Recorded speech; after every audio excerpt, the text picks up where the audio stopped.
sign where sellers stepped in, and then buyers kind of were like, okay, well, we're going to kind of take this up, hold that 140. So that 140 I'll be watching as well. But yeah, Nvidia definitely on watch. But like Sean said, I want to stay as patient as possible and as nimble as possible as well.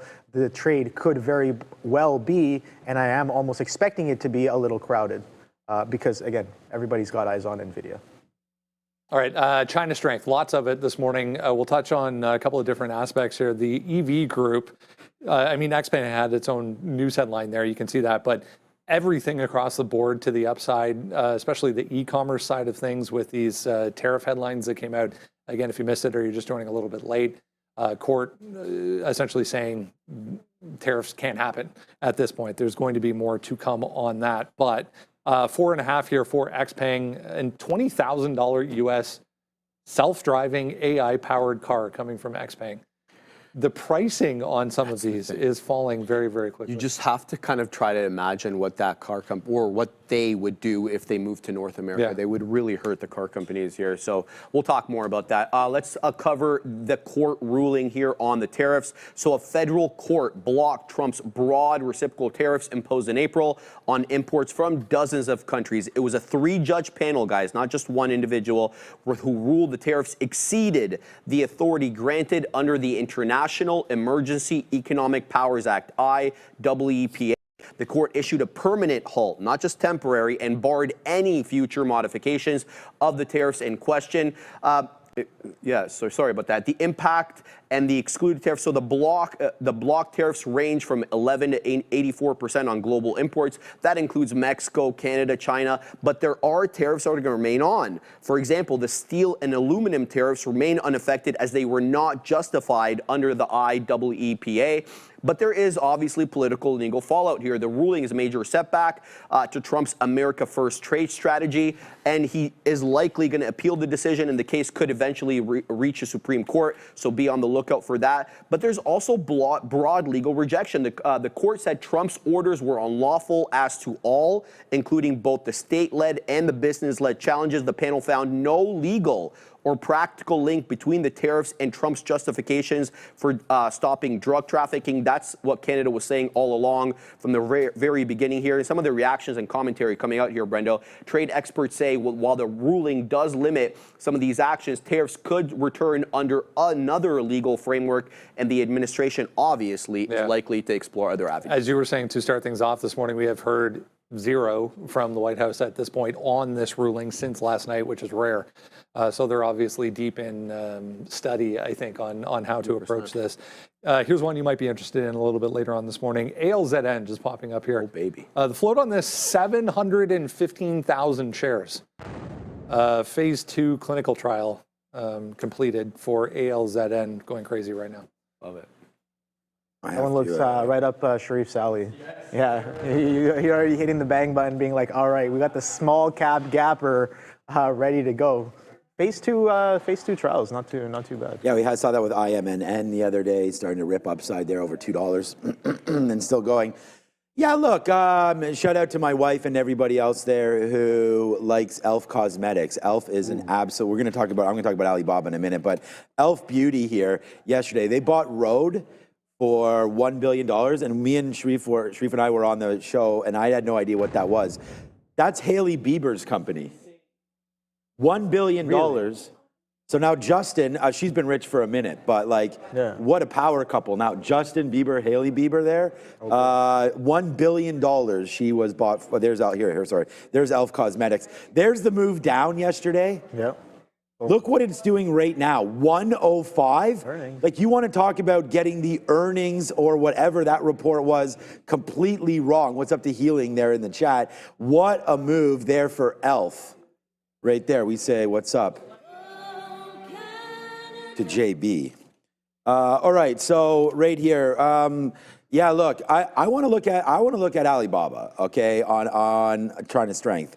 I like the name now. I feel that now that we're sort of had that move up, we failed back into 100 and held 100. That's pretty good. Now we're bouncing against this. I mean, look, it doesn't look great on the chart. It's been 5 straight down days.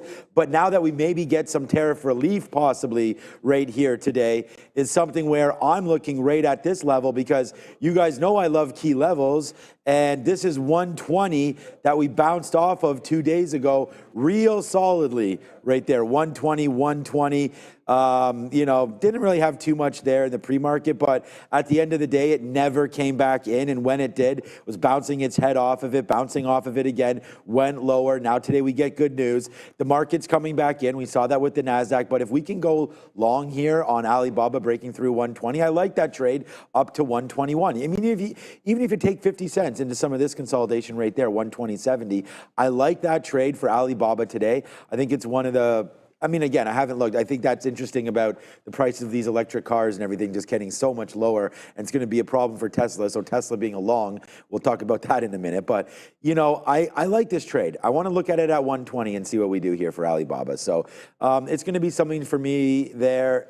Dip buys, the 200 periods at 118. I could see that as being a play there. Yesterday's top before we fell into the afternoon there. So I would say, yeah, like a 118 long dip buy opportunity, 120.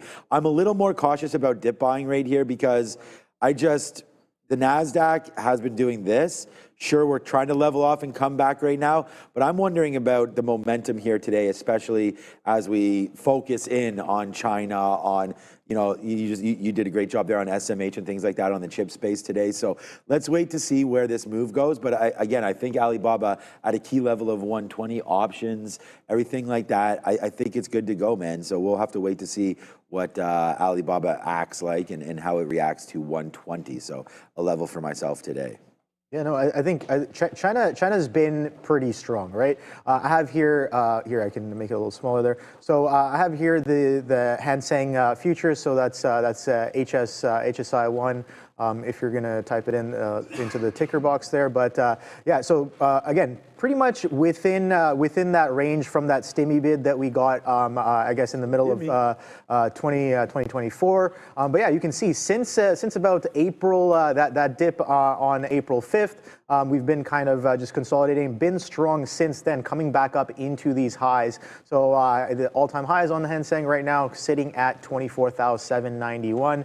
Currently trading at 23,300s. But yeah, you can see nice little consolidation. I'm curious to know whether or not we break this consolidation high and then go in to test some prior resistances here on the Hang Seng with this bit of news. But yeah, no, it's been strong for a couple of months, just trending to the upside here in terms of the Hang Seng future. So China's strength, yeah, definitely, it's been showing us that for a few months.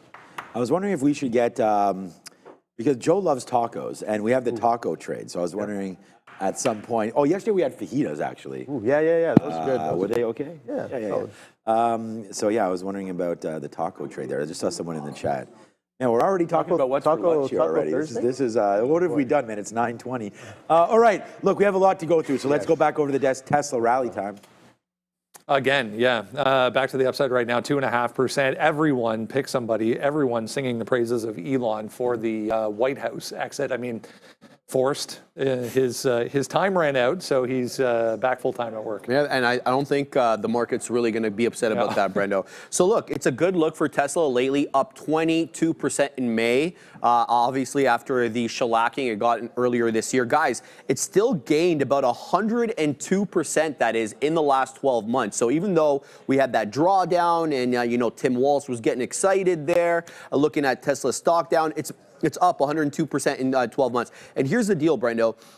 I feel like his tone has really changed. He's not 100% pro-administration. He came out against the big, beautiful bill, said that it was loaded with things that were counter to Doge's initiative. So I like that he's become that independent thinker again. He thanked Donald Trump for having him on, and Donald Trump thanked him. But I want to see him focusing on Tesla. Yeah, it'll be good to see if they can refocus that bill onto some of those things that he was talking about as well.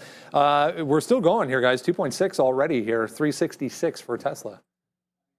No, just talking about this, like just everybody loves Tesla because there's a thought that like nobody else can do what they're doing, and then that is what's happening. I mean, I agree with Tesla has the robot going right now, and when we're talking about full self-drive, apparently they're ahead of everybody else. Little worried, obviously, about some of the competition coming from China, but maybe some of these tariffs and some of those deals obviously should help out. Tesla has a lot, not all their cars. Obviously, there's a huge manufacturing situation there in China as well. But the United States, they're building cars, they're selling cars. The numbers are down on that side.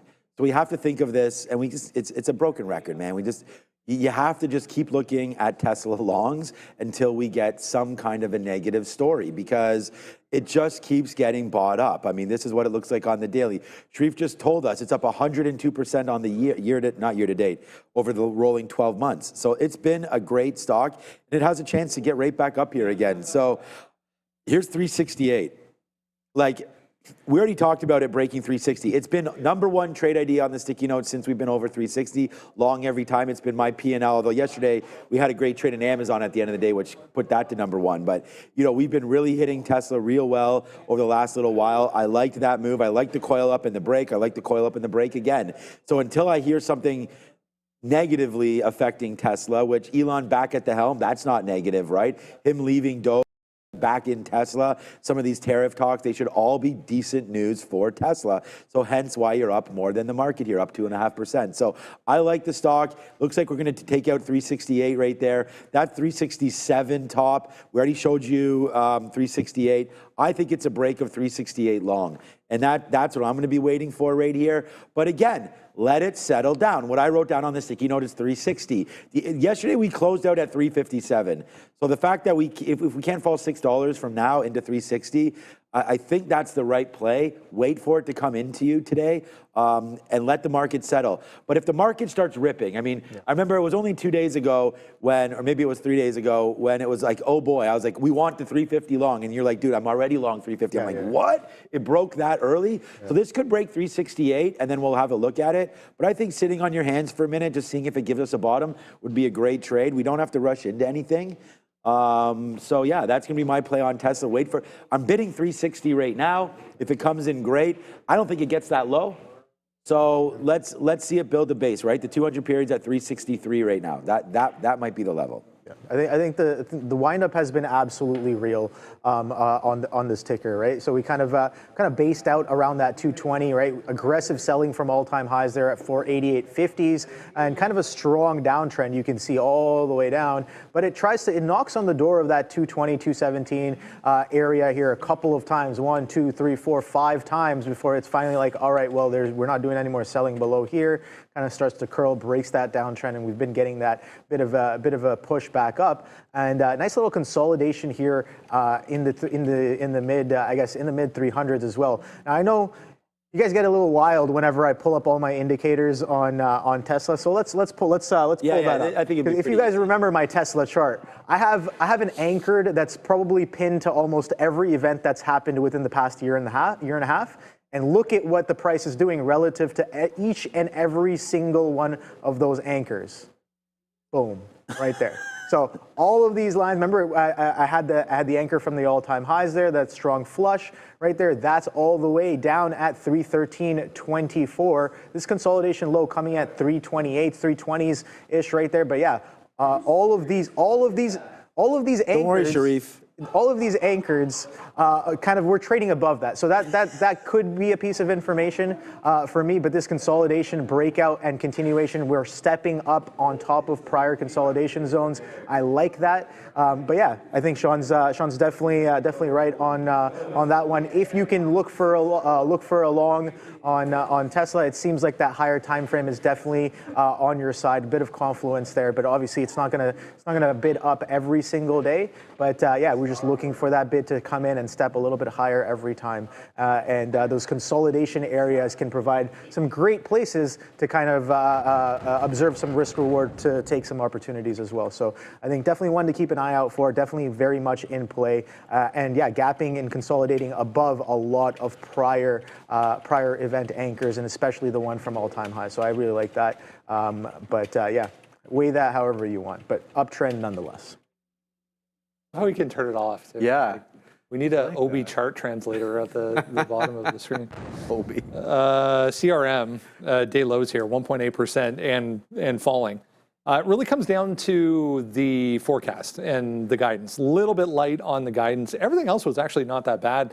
Even the analyst notes this morning, still pretty positive around this. It wasn't bad at all, Brendo. I mean, it's, yeah, we'll have to see how this does. All right, guys, let's talk about the earnings and how they did. EPS, 258. The street wanted 254, a beat on the bottom line. Revenue, the top line, 9.83 versus the 9.75, so you got a beat on the top and bottom. Revenue did increase 7.6% year over year. However, their take-home money, the net income remained flat at 1.54 billion. Now, with respect to the guide, they're expecting Q2 EPS of a range here of 276 to 278 on 10.11 to 10.16 in revenue, both ahead of estimates, but here's the problem. The full year 2025 guide, they did raise their forecast there, but that still is below analyst expectations. Now, they've also made some acquisitions, right? They will acquire Informatica for $8 billion, and that's their biggest deal since Slack for $27.1 billion back in 2021. The deal is aimed at enhancing AI and AI data management capabilities, especially for cleaning and preparing enterprise data.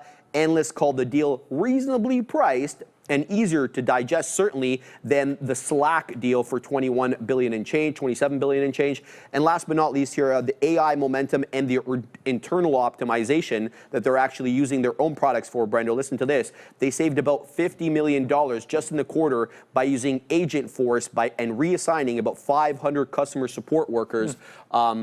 Otherwise, that would have been paid out in salaries. That was quiet. Yeah. I'd slip it in on the in the middle somewhere. Also, we'll touch on AI real quick here. Nice look for C3 AI, up 16% here, better than expected results. Their Baker Hughes joint venture extended and also made more in depth as well. So more money for AI coming from Baker Hughes deal. A nice look, beat right across the board though, guys, for C3 AI. Yeah. Yeah, CRM. Oh, okay, we're doing both of these. All right, yeah. So just want to know, Nvidia right now coming to the downside. We are going to get some of these imbalances. I do want to just call them up just real quick before we go over things. The only AI name, Brendan, that everybody needs to worry about is BBAI. So right there, up 5%. Right now, as this name is going, we'll watch out for Big Bear AI, also on the watch list to come back, or on the sticky note to come back into these levels. I'll touch on CRM. I like the stock here, man. I'm a shareholder of CRM, and then look how this plays again. And again, a shout out to Andy from Trade Ideas that came through earlier this morning. Look at the 50-period moving average. That's on the daily chart. That's exactly where we are right now on Salesforce. So this is super interesting to me. And again, if you go back, back into last year, you're kind of at the same levels we were at. We traveled up, traveled back in. So it does remind me a little bit of Nvidia right here. But yeah, 270, very interesting level here, and trying to break now. We just broke it back below 270. So for me, this looks like a decent short on what I thought was a good number. Look, yesterday we talked about ANF, right? Going short at 95 when that broke, and we didn't take, or 98, sorry, when that broke yesterday right here. Well, it was 95. Yeah, that was a sick play, right, to the downside. So what about CRM? Same kind of ways right now. That's not the CRM chart, is it? Yes, it is. Okay, so move over here again. Oh, well, now you've already broken it. So, I like Salesforce trying to get below. So watch out now. There's 268 right now. So we're starting to break lower. I like the short against maybe a 270. Where's the 200 period? 276. We always say when there's a gap, play to VWAP. So right now, 270, 274. I'd rather be short CRM than anything else than a long right there. Look at the market. Look at the reaction to earnings. I thought it was a good quarter. Apparently not. 30 seconds to go, Obi, quickly. Anything? Yeah, no, again, CRM already doing the continuation as we speak. So maybe you look for a pop. That's what I'm going to be looking for on CRM. AI as well, kind of holding this consolidation. So I'll be watching these earnings names, a lot of earnings names on watch today, but Nvidia definitely one on the main list right there. But yeah, so hopefully we have solid opportunities today. 3, 2, and 1. Here's There the we open. go. Good There luck we to go. Thank you, everybody out Dara. there. Dara's Nvidia. back. So we're ready to rip up some news bombs today. It's great to have her back on a day like today, where we know that Donald Trump should be pretty active in some of his ideas.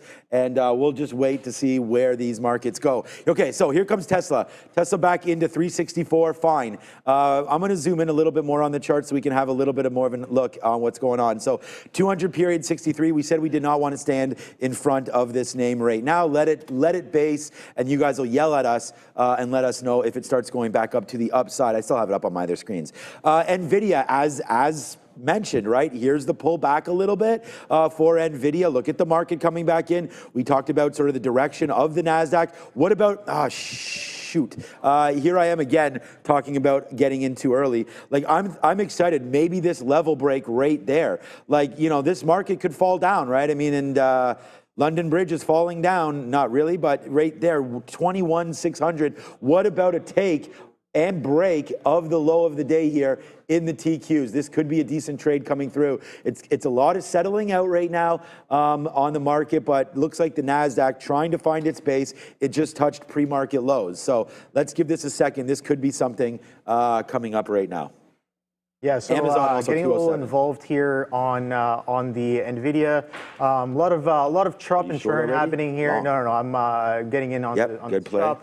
So 142 holding as of right now. That low coming in at 141.5. So it's just going to stay a little patient here What is that? and wait for that to come in. Wow. Okay, so that's an 73. aggressive kind of action. We're wiping up 20, 30 pennies both ways, wiping up and down both ways. So I'm worried we'll about it, let it Dave. consolidate. Yeah, we'll just let it consolidate a little bit here and let that kind of present us with more opportunities. Wow, there goes the market to the downside here. 141.50s. That's that pre-market low that just we shorted.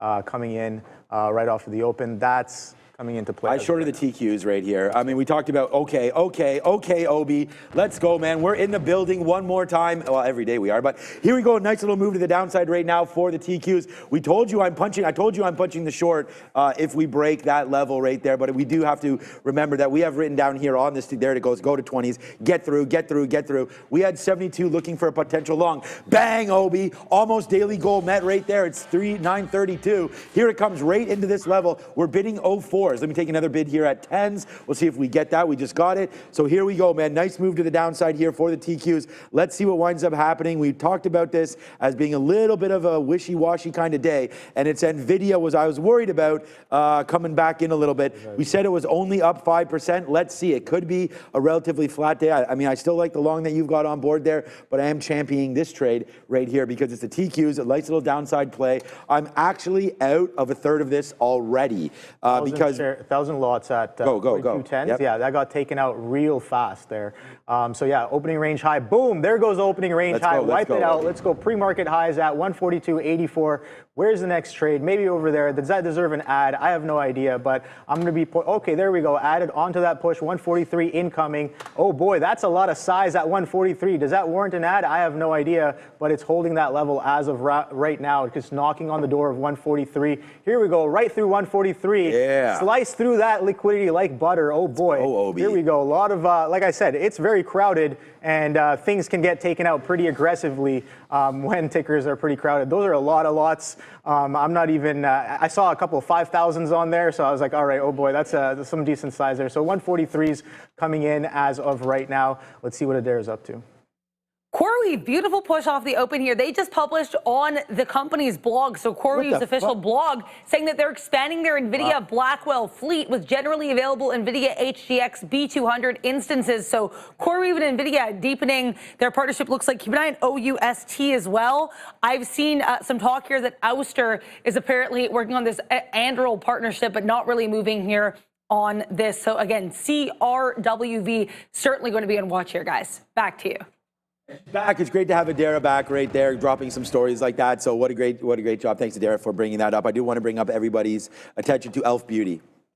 Geez, man, up 27%. There we go, man. Rip City right now for Elf Cosmetics. Great trade over there for my guy, Obi. Glad to have him beside me, that is for sure. All right, so watch out for Elf going through here.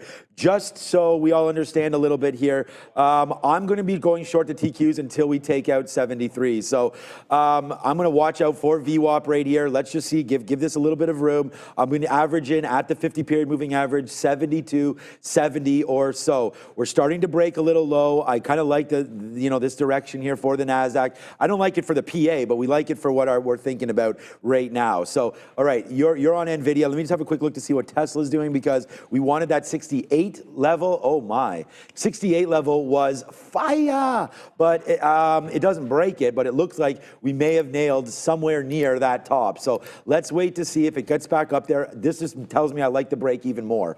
So watch out for 368 breaker on Tesla. But for right now, we did not get our O's fill on TQs. So I'm still down there. I moved it to 72.10. I had a bigger order because we had written down here 72. I liked the long at 72 earlier on, right into here. That was that wick top. I wanted to see if we could support it. It's also where the 50-period moving average is. So we want to get some out and see what winds up happening. But you're the one in everything everybody likes. So let's go over and see what's going on with Nvidia as well. Marvell, look at this, man. This is a name that I bought yesterday. So not everything hunky-dory in chipland, that's for sure. But it looks like you got a good one there so far with NVDA. Yeah, it's holding up for now. So we're kind of chopping and turning around that 143 now. We hit a high of 143 halves. So didn't quite get to those pre-market levels yet. That was at 143.80s, I think I have, 143.84. So yeah, still kind of holding. VWAP's all the way down at 142 halves. We're still holding above that opening range, and that strength coming in wipes into the asks. I like that there. So not too aggressive of selling just yet, it would seem. But yeah, I'm curious to know what VWAP does here. I did add a little bit aggressively, but again, let's see what NVIDIA has in store. Can we hold that opening range high and maybe trend a little bit higher? 142 halves is that VWAP, but the NASDAQ and the ES not really looking very similar here. There's was that 43 once again. So yeah, pretty aggressive chop. Like we said, probably very likely to be a little crowded. So volatility is definitely expected. But look at the the NASDAQ and the ES, a little flush on that first 15-minute candle. Let's see if that can kind of catch up and give us some tailwind as well. Wow, Alphabet with the 15-minute bottom wick right there. Look at that wick on Alphabet. That's an aggressive wick right there. Yeah, no, that probably is right. Yeah, no, that's real. So that's a nice push right there. So just watching a lot of tickers across the board here, and of course NVIDIA as well. Let us know in the chat what tickers are you watching. I know that this is not the only earnings name on the day today, so lots of opportunities, I'm sure, across the board here. But NVIDIA, I like it. Let's see if it'll give me what I'm looking for. Yeah, we're getting what we're looking for right here as well. Look at the TQs, man. We just got 72.10 right there, 40 cents in the money. We're bidding there. Oh, I'm bidding O2s. Gimme. There it is. Yes, sir. Chef is cooking up these shorts right there today. Now let's see what happens here at 72. This was a level that we talked about. We did not mind this level at all. Let's add a little bit to it right now because we're trying to break a little bit lower right here. Let's see if we can get an add. I'm offering now 99s. See if it could go. Oh, wow. Okay. I'll get something out at low 90s if we could do it. I'm hearing in my ear right now Japan. Is it President Shiba? I don't know, talking about having decent relationships with Trump and having some understanding here. So when we get that news and we just hear it, I mean, Adara is back. So let's go throw it to her right now. We ask, you shall receive. Indeed, you shall. So let's talk here about what is being said here by Prime Minister Ishiba of Japan, because this is not a report. He's actually apparently making these comments himself. He said that he thinks he and Donald Trump, quote, deepened their understanding through a 25-minute phone call. He said that amongst the things they talked about, they did, quote, exchange views on tariffs. So some vague tariff talk apparently happening between Prime Minister Ishiba of Japan and, of course, President Donald Trump of the U.S. Pretty vague comments coming through right now, guys. Keep an eye. 10 a.m. pending home sales. I'll of course, be delivering those numbers to you live. Back to you.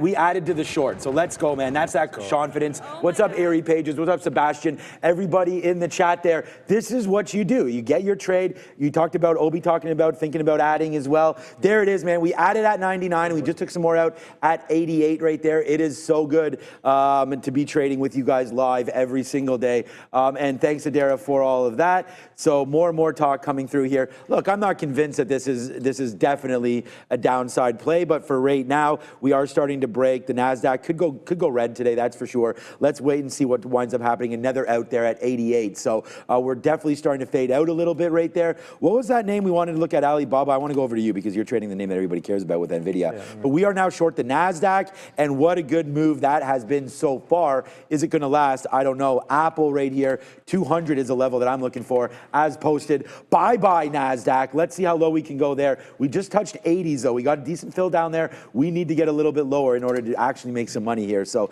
we're up. We've done well. We're at that goal, but we're looking for more, Obi. Yes, sir. So yeah, no, Nvidia kind of chopping around. It's a VWAP right here. And that level on TQs, if you guys remember, I was like, oh, 72s on TQs. We're actually trading in and around that level as of right now, 7190s trading on the TQs right here. So yeah, keeping that one on watch. But we're still kind of holding and consolidating in and around this VWAP level, confluenced with that opening range high as well. So a little bit more potential conviction for the push here. Let's see if we can get through that 143 halves right here as we come back and knock on the door of 143. I'm watching these futures as well, but that 72 going to be pretty key. But we're chopping around that 72 as of right now. So just gonna be patient. Kind of let this position work for me a little bit here. Let's see if we can get through that intraday high first at the halves, and then pre-market high just 40 pennies away at 143.80s. Maybe we see that 145 today, but again, we're just consolidating a little bit sideways here on top of VWAP right now. So I'm gonna be a little patient. Futures definitely not necessarily on our side here. I did say I was going to be watching that SMH a little bit closely, so I'm going to pull that one up here as well and see what that one's up to. Still has, I guess, yeah, we kind of entered back into the range that we were talking about. What's up? Oh boy. So beware here of Etsy, ETSY. I'm not seeing any news on this one, but great push to the upside for this ticker. Just under 1 million shares traded on the day. So not a ton, but not too bad. And they do have an 18+% short float. I was thinking about 18.6%. So ETSY, straight green today with no discernible catalyst. Back to you. Look at this futures play here as we get lower and lower and lower. I mean, we're just taking some out there at 60s. We're happy to do that. 65, I think, maybe. No, sorry, my best bid was, no, we got 69. 69 and a 72 right now for this play. But there goes the NASDAQ. So doing really well on that play. We want to look at Amazon as another name that we had written down here at 207. Yeah, it's right here. It is a name that we had written on here. Like tempted to take it because I never want to really go against some of the things that but there goes the futures though right now. What a trade here on the market as it continues to fade lower. It could stop. We're at some levels here that we are a little nervous about. Obi had mentioned some key levels that he had looked at as well down into here. So let's see that top right into here, 7150. That could be a decent area where maybe we cover it all and then we just regroup and look, because I don't want to be caught here thinking one way when clearly I just talked about where Amazon was. I should have just bought that 207. I mean, we literally called that level. So let's just wait to see what winds up happening. I am somewhat confident and happy with this trade so far here on the NASDAQ. Is Tesla near 360 yet? No. Okay. A lot of this to me means not very tradable. I don't know. I haven't even looked at Nvidia yet, other than when Obi's mentioning it. But all of these wicks here to me is very, very tough to trade because you've made these moves and then right back up. So it's like if you punch the short, you only have it there for a couple seconds and then it goes, right? And so it's kind of like wishy-washy here on some of these plays. I'm going to take one more out here in the 70s for the TQs. Put this in our pocket and see what happens because there are a lot of names that are at some levels that I'm thinking about buying. So let's go back over to Adair and then we'll check out what's going on with your play. Just keep an eye here on NVDA. I'm seeing this float around in X. I'm trying to find more information, but I want to let you guys know because this headline's going around. Reportedly, Nvidia CEO Jensen Huang is adopting a trading plan to sell up to 6 million shares of Nvidia worth $850 million. Now, I want to add as a caveat, apparently this was his exact same trading plan, but by the end of Q1 2025, he was set to sell 6 million shares. So unclear if there's anything new here. I'm keeping an eye on this, looking into any specifics, but it is worth noting this is circulating pretty heavily on X. Nvidia CEO Jensen Huang reportedly adopting a trading plan to sell up to 6 million Nvidia shares valued at $850 million. Back to you. Oh boy. Yeah, I mean, it's a lot, but you know what? I mean, the guy honestly, founder shares. I mean, I don't. The guy's got to pay for some more jackets. I don't. To me, it's a lot of shares, but we did 240 million shares today. Or yesterday, so I'm probably doing that today, right? So we just got a 50 fill on the TQs. We said that might be, I'm going to put another bid. Okay, well, there it is again.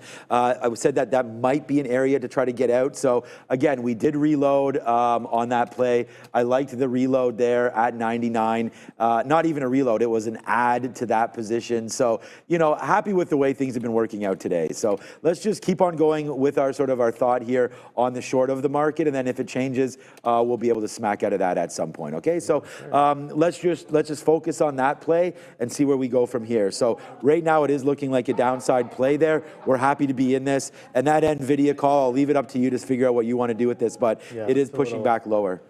Yeah, that kind of that might throw a wrench into some things, but not really seeing too aggressive of a reaction just yet. Again, like it's a share offering, right? I guess in a sense, he's selling shares. No, it's not a share offering. He's selling his own shares. Okay, so I guess I thought about that wrong. But yeah, okay, I think that's fine. Different than a share offering then. But yeah, VWAP consolidation still happening here on Nvidia, 142 halves. But now trading a little bit lower. We did kind of sell off a little bit there on that, I guess, on that push. But coming right back into that VWAP. So again, just going to stay patient. It hasn't necessarily broken anything too crazy just yet. But again, that selling is potentially coming in, I guess, seeing some aggressive sells into the bid. Maybe that news is starting to disseminate across the globe there. And, you know, people may be, you know, coming in on that, but no idea, right? No idea what's happening.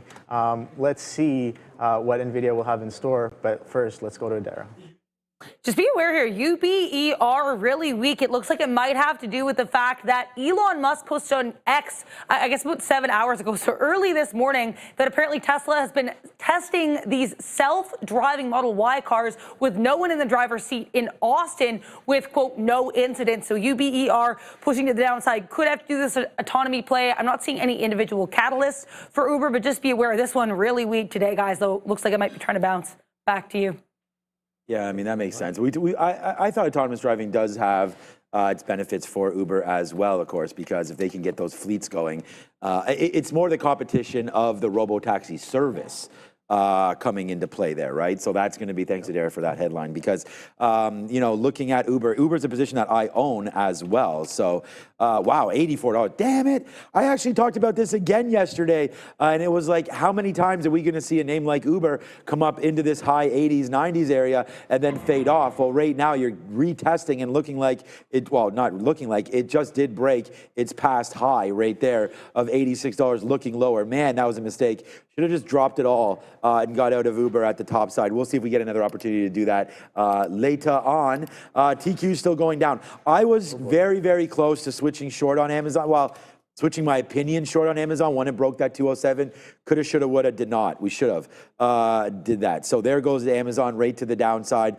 So yeah, man, we just flipped up our opinion. We went short today. It's a monster for me as we go there. Wow, we just got 30s. Obi, we just got 30s. This trade is now $1 in the money, right? From this punch short right there. We break the pre-market low. I mean, if you guys heard me talk, right? I was talking all about it looked weak. Things were looking weak, man. I didn't trust that Nvidia. We didn't trust anything right there. It is a downside play right into there. Enough so that we added at a level that I thought was going to be support turns into a nice move lower. So I'm going to take another piece out right here in the 40s and then just go with it because we're nowhere near. I want to like watch out for a bump back up. but I don't know where the next shorting level is. So let me get another piece out right now, and we'll try to hold on to this. Only 20% left. The biggest of all bears, though, not growling too much today. We are down to 0.85 on BBAI. A nice little fall back in. I'm bidding. You want? I mean, I can only tell you what I have written down here. $4.10 for Big Bear AI on the sticky note right there. And there it is right here. Big Bear AI I have written $4 down. I'm bidding $4.10, and we just got missed. So hopefully we'll come back in to that level. I'm bidding $4.10. It went to $4.11. So hopefully that will come in again. Wow, we're even going lower here, Obi, as there it goes, man. We are now at the lowest we've been all day, and the market, wow, what a bad out that I just took there at 71.40s. But here we go, back in to the downside. Let's see if we can bid some mid-teens. What's up, A? Here in VEEV, Viva Systems, we had a lot of earnings names. This one did not get discussed as much, but it was on our upgrades and downgrades board. They're up about 19%, I think, here. Q1, EPS and sales beat, and they did raise their guidance for the year. So great look here for VEEV. About 10 minutes until we get pending home sales. I, of course, will deliver those live for you right here. Back to you. Thank you very much. Build-A-Bear. Do you ever go to Build-A-Bear before? Yeah, I did. As a child, yeah. I was going to say, you take your girlfriend there, nice little, cheap date night there, Obi. You know what I'm saying? My parents took me as a kid. And I think I made, I think it was like a dragon. Ooh. Yeah, they had like a little dragon bear, which was cool. But yeah, dragon bears are very cool. Yes. Dragon, is that even like a stuffed dragon? Yeah. So I think you could build more than just bears there. Yeah. I think, but yeah, I haven't really looked at what that's doing here. So got stopped out of that Nvidia as we push back down through that day low. So that's okay. Let's see where the next trade is. A bit of a consolidation here right now on top of the anchored. So, but yeah, a little bit of downtrend happening as of right now. So yeah, I guess that number's coming out in about, let's say, 9.5 minutes or 8.5 minutes. So got to watch out for that one there. But as of right now, a little bit of an anchored VWAP consolidation here on Nvidia. So that VWAP consolidation didn't really mean much. Let's see if this anchored can bring us anything. As of right now, looking for a potential continuation, still holding within the reaction range right there from last night. So keeping that on watch and keeping an eye on that as well. So let's see if Nvidia can get us a little bit of a bounce. There's that market bounce. We've been talking about that 21.5 level on the NASDAQ for a couple of days, and it seems like a bit of a magnet. Once again, we're catching a little bit aggressive sell coming right into that 21.5 and now catching a little bit of a bounce. Curious to know where we go from here, Sean. But that 21.5 has been a little bit of an interesting place for the NASDAQ over the past couple of days. Yeah, man, we have a new position as well. We just took long on Tesla right there. I don't know if it's going to work or not. I'm going to try to go off. I said we wanted to wait to see if Tesla gave us some sort of a bottom there. So what about 362.50? So I'll average it in as we get down into that level. But yeah, great little move back here on the broader market. So we're going to pay attention to that for sure, Obi, and see if we can catch something on that front side there. So, all right. So we're trying to trade the back, but hopefully we can get back there to the upside right there on Tesla. So that's a little bit of an average there.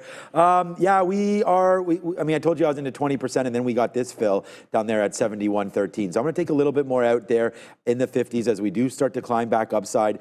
We take another piece out. Now we're into literally 10% left right now of this position. So far so good on the futures, and we are waiting for either more. Okay, there it is, man. We are now going on Tesla, so let's wait to see where we're going exactly. But so far so good here on Tesla. Nice little move higher now for us, but we're still at this level, 360. We're at 363.88. So there it is, man. It is now $1 on that Tesla trade as well. What world are we even living in right now? Good move there for wow, guys. Wow. Okay. I mean, we have this trade on. It looks like we just missed it, so let's punch out a little bit there. We missed a punch? No, there it is. Something's happened. Yeah, nice move there on that trade. So there goes Tesla. Man, we did it again. Make sure you do hit that like and that subscribe. On the planet. So what are you going to do now? Simple. Hit the like, subscribe, and share it. It's Trader TV Live. We're here, baby. That's a long one. Right there. There's the face slapper right there with Tesla. So we buy the 363. We get upside. There it goes, man. We said, Obi, we were waiting for this play. So we wait for it. It's a play, and it's back in. We like that trade there for Tesla. Let's go, man. There's a $2 right there in the money. Boom for Sharif. Right there as we go long on Tesla. Nice move. Higher and higher. Nice trade there. Apple 200 bounce as well. Do not tell me that, John Delseg. No. That was another play of ours, but oh well. Who? Apple bouncing off 200. Oh, 200, yeah. It's on. It's right there on the note. It's been, we talked about it's at 201, John. Yeah. We're okay. 202s right now. Yeah, we're okay. I'm okay with that move. Yeah. That's pretty crazy. Yeah, 201 bounce right there. Yeah. That aggressive selling on Nvidia kind of gets it just gets picked right back up on top of the anchored VWAP right there. So again, I'm going to stay a little bit more patient now and wait to see if it actually holds this level. Do we build some higher structure, or am I totally wrong on the long there as the Nasdaq kind of again? We were talking about maybe the Nasdaq catches up, but guess what? Nvidia caught up to the Nasdaq there and started selling off as well. So, but a little bit of a base here on top of the anchored VWAP. I like that. Let's see if that gives us a little bit of continuation. But again, the futures looking like they're holding that 21.5 as of right now. So we'll see if that comes in to fruition and acts as an actual support on the day. Here, let's see if we can get back above 42s. We did bounce off of that anchored VWAP as of right now. So, and we have a little bit of a pop on the futures as well. So let's see if we can get that continuation. Just trying to keep it as tight as possible here. But guess what? Those TQs, man, they're trading below 72. So I can't be trying this short that aggressively for too long as of right now, as per just what I had planned. But we'll see what happens on the day here. Let's take a quick look at some of these earnings names that I had on watch and see what they are up to. So Salesforce straight to the downside. Wow, what a nice flush right off of the open. That was clean. Right there, C3 AI. Wow, breakout. Oh boy, that one. That one came in real nice. ELF as well. Nice little continuation on ELF happening there as of right now. So let me know in the chat. Are you guys involved in any of these earnings names, or have you guys been kind of just sitting on the sidelines, or maybe trading something else totally? I know I had a plan on Softy, which seems to be coming into fruition as of right now. A little bit of a Softy bounce happening off of prior day levels that we were holding. So just watching that as well. But yeah, let me know in the chat where you guys are looking at, and I'll be more than happy to check those tickers out as well, Sean. All right, thanks, Obi, for that. The Tesla. The Teslas came right back in. So right now we're going to wait to see if we can get a little bit of a better price here, as we've just cashed out a whole bunch. So we I lied. We still have 30% left of this play. When we go from there to VWAP to 50 period moving average, I mean, we were all over that, but here comes the move back in, and we're pretty proud of that too, because we just got another fill down here on the TQQs. I was very close, man. 72 is the reload short. I'm literally at 72. Thought we were getting there, not. So now we'll have to wait for the TQs. We are at our goal of the day, but it doesn't mean that we're going to stop trading. That is for sure. We just got an opportunity to reload at that exact same price, and we did not take it. We should have 363. Let's put another bid down there again, just in case that does come. It looks like we are getting some buy up there, so we'll put a bid at 363.60, just where we just touched down to. If we can get a fill there, we'll take it. And then we're going to hold it against this level there, 362.50. It's given us that bottom, so I feel pretty confident. I mean, again, it's not overly confident because of where this market is going right now to the downside. I'm still not long Big Bear AI. The other idea that we had was Amazon, Big Bear AI, the TQQs, and then Tesla. So I'm pretty much looking at absolutely everything that we said we would. Amazon's at that 207. This is the exact level that we wrote down. So this is why I'm hesitant. There's some decision-making opportunities right now in the market, that's for sure. As we approach 10 o'clock, and let's not get it too twisted up here. At 10 o'clock, we do have a couple different numbers coming through. Let me just review what it is exactly. So there it is right there. It's only pending home sales. So pending home sales expected minus 1%, prior up 6%. So if that's a positive number, then maybe this market does fly again as if pending home sales are going higher than expected, then are we really that worried right now about retail or about the consumer if they're adding more to their mortgages, not even at ideal rates? rates right now, so we'll wait to see. But there's Nvidia, man. We talked about it hovering around 5% all day. Let's see if that is the case right now. Still that 5%. TQ's 60 cents in the money now, and Tesla near that reload spot. I'm gonna take some more shares down here, 360, 360. Let's see if it wants to really crush through its bottom here. We'll take a shot there.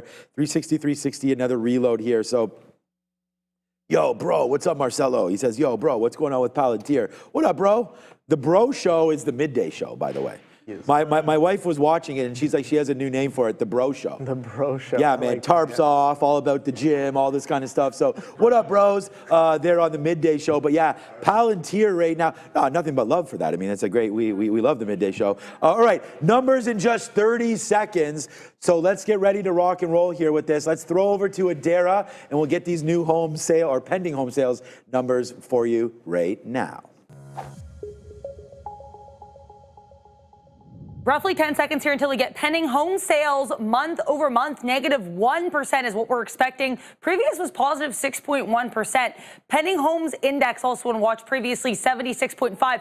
Okay, lower than expected pending home sales. So again, we were expecting -1% for that month over month change. Comes in at -6.3%. That also is quite different here from our previous print of 6.1%. Pending homes index 71.3 versus the previous of 76.5. So both pending homes sales change and the index lower than these previous prints. Here's the NASDAQ kind of consolidating here near lows. There was a bit of a rejection here of that 523.50 area. We do have a press conference here from White House Press Secretary Caroline Leavitt at 1 p.m. Could be an informative one, given that we did have a judge having some issues here with Donald Trump's reciprocal tariffs, specifically the way that they were invoked, or I guess the way they tried to invoke a certain act in pushing them forward. ELF on watch. We're going to talk about some non-NVIDIA related earnings plays because, of course, NVIDIA has really been on everyone's eye today on earnings day one. We have ELF Beauty. They did have a EPS and sales beat, and they announced they're going to be acquiring Hailey Bieber's skincare brand Rhode for valued up to $1 billion. Then we have VEEV Viva, initially had a pretty strong start today, but giving up a little bit of that strength. They did have a double beat as well, much like ELF Beauty, and they actually raised their fiscal 2026 guidance as well. Some analyst upgrades too for VEEV. We'll send you back to the guys. Make sure to like and subscribe if you're enjoying the content. Back to you. Thank you, Adara. We got a nice little trade here happening potentially on Tesla. So let's see if it just faded off to 364 again. All right, so we're long here at 43s. It's come up to 90s a couple times. We haven't taken any profit out when it has done that. So there it is. We'll take it now as it comes back to the upside there. We still are at 363.90. I just took a 75 fill. So let's see if we get a little bit more out here as Tesla's trying to push a little bit higher for us, which is nice. But you know, again, a couple deep dives there for that. That sales number was, or that pending home number was weird because we were expecting -1 and we get 6 there. So interesting. We'll see where that goes from here. But we're going to wait to get out something ahead of 64 there on Tesla because it doesn't seem to want to take it. And then hopefully after that, man, when moon is what we'll ask Tesla. So we'll see if there is any sort of upside play there at all. The TQs are just kind of hovering right now. So it's kind of a hedge, but I do have more shares on Tesla. So I am hoping for that long to start to come through again for that name. So let's go, man. I have 4 times the shares on Tesla that I do on the NASDAQ right now. So hoping that that trade will work out for me. Well, why is it not going? All right, I'm going to cancel the 90s, put another 75 out right there for us on, oops, that's not Tesla, on Tesla because it's not going. And even if I have to scalp out 35 cents on this trade, I don't want to do that, but I'll take another 10% out if it does do that because we are bouncing up against that. I do want to get a little bit more down there at 363. And we are getting lighter on the TQs just because we did initially have way more shares on the TQs than we do on Tesla. But again, we talked about it. We didn't have any reloads. So we are already at less than 20% and we already have some more fills there. So we're at we're under 10% now for the TQQ trade. So yeah, the market going down would not be a good thing for me. You're long Nvidia again, so I guess we both kind of want this market to go upside. Yeah, no, this thing again. The bid is getting pretty beat down pretty badly there. Again, that future is coming right back into that 21.5. So and we tried to balance, not really doing anything off of it as of right now. So might not mean anything as much today just yet. But that 41 is coming in here on Nvidia. Let's see if we can break that day low 40.85s. is what we're sitting at on the day low, 140.85. So just printing about 40 pennies above that as of right now. So let's see where that'll bring us going into the middle part of the day, the midday session. Midday. I was like, middle session? No, midday session right there. Wow, there goes that 21.5 on the NASDAQ. So that's coming in real hot. And this Nvidia seems like there is no real buying as of right now here. So yeah, I guess everybody really just like selling. Sellers are very dominant off of the morning action there. That strength off the open was pretty nice, but again, that bid dissipated pretty quickly and selling stepping right back in. So there's a few thousand lots there on top of that 141. And here we go a little bit lower here once again. Yeah, do we false break or do we kind of crack that low right there? 85s, 140.85s on Nvidia. Pulling into it, we're trading 90s, that 85s only 10 pennies away, well within range there. And 71.24s there on the TQ. So yeah, very clear that I got to follow my own plan, Sean. Remember, I was like, oh, if TQs get below that 42, I do not want to really get long. Yeah, that's not really coming in too hot as of right now. But the selling definitely is coming in real hot as those bids get absolutely smacked through that day low here on Nvidia.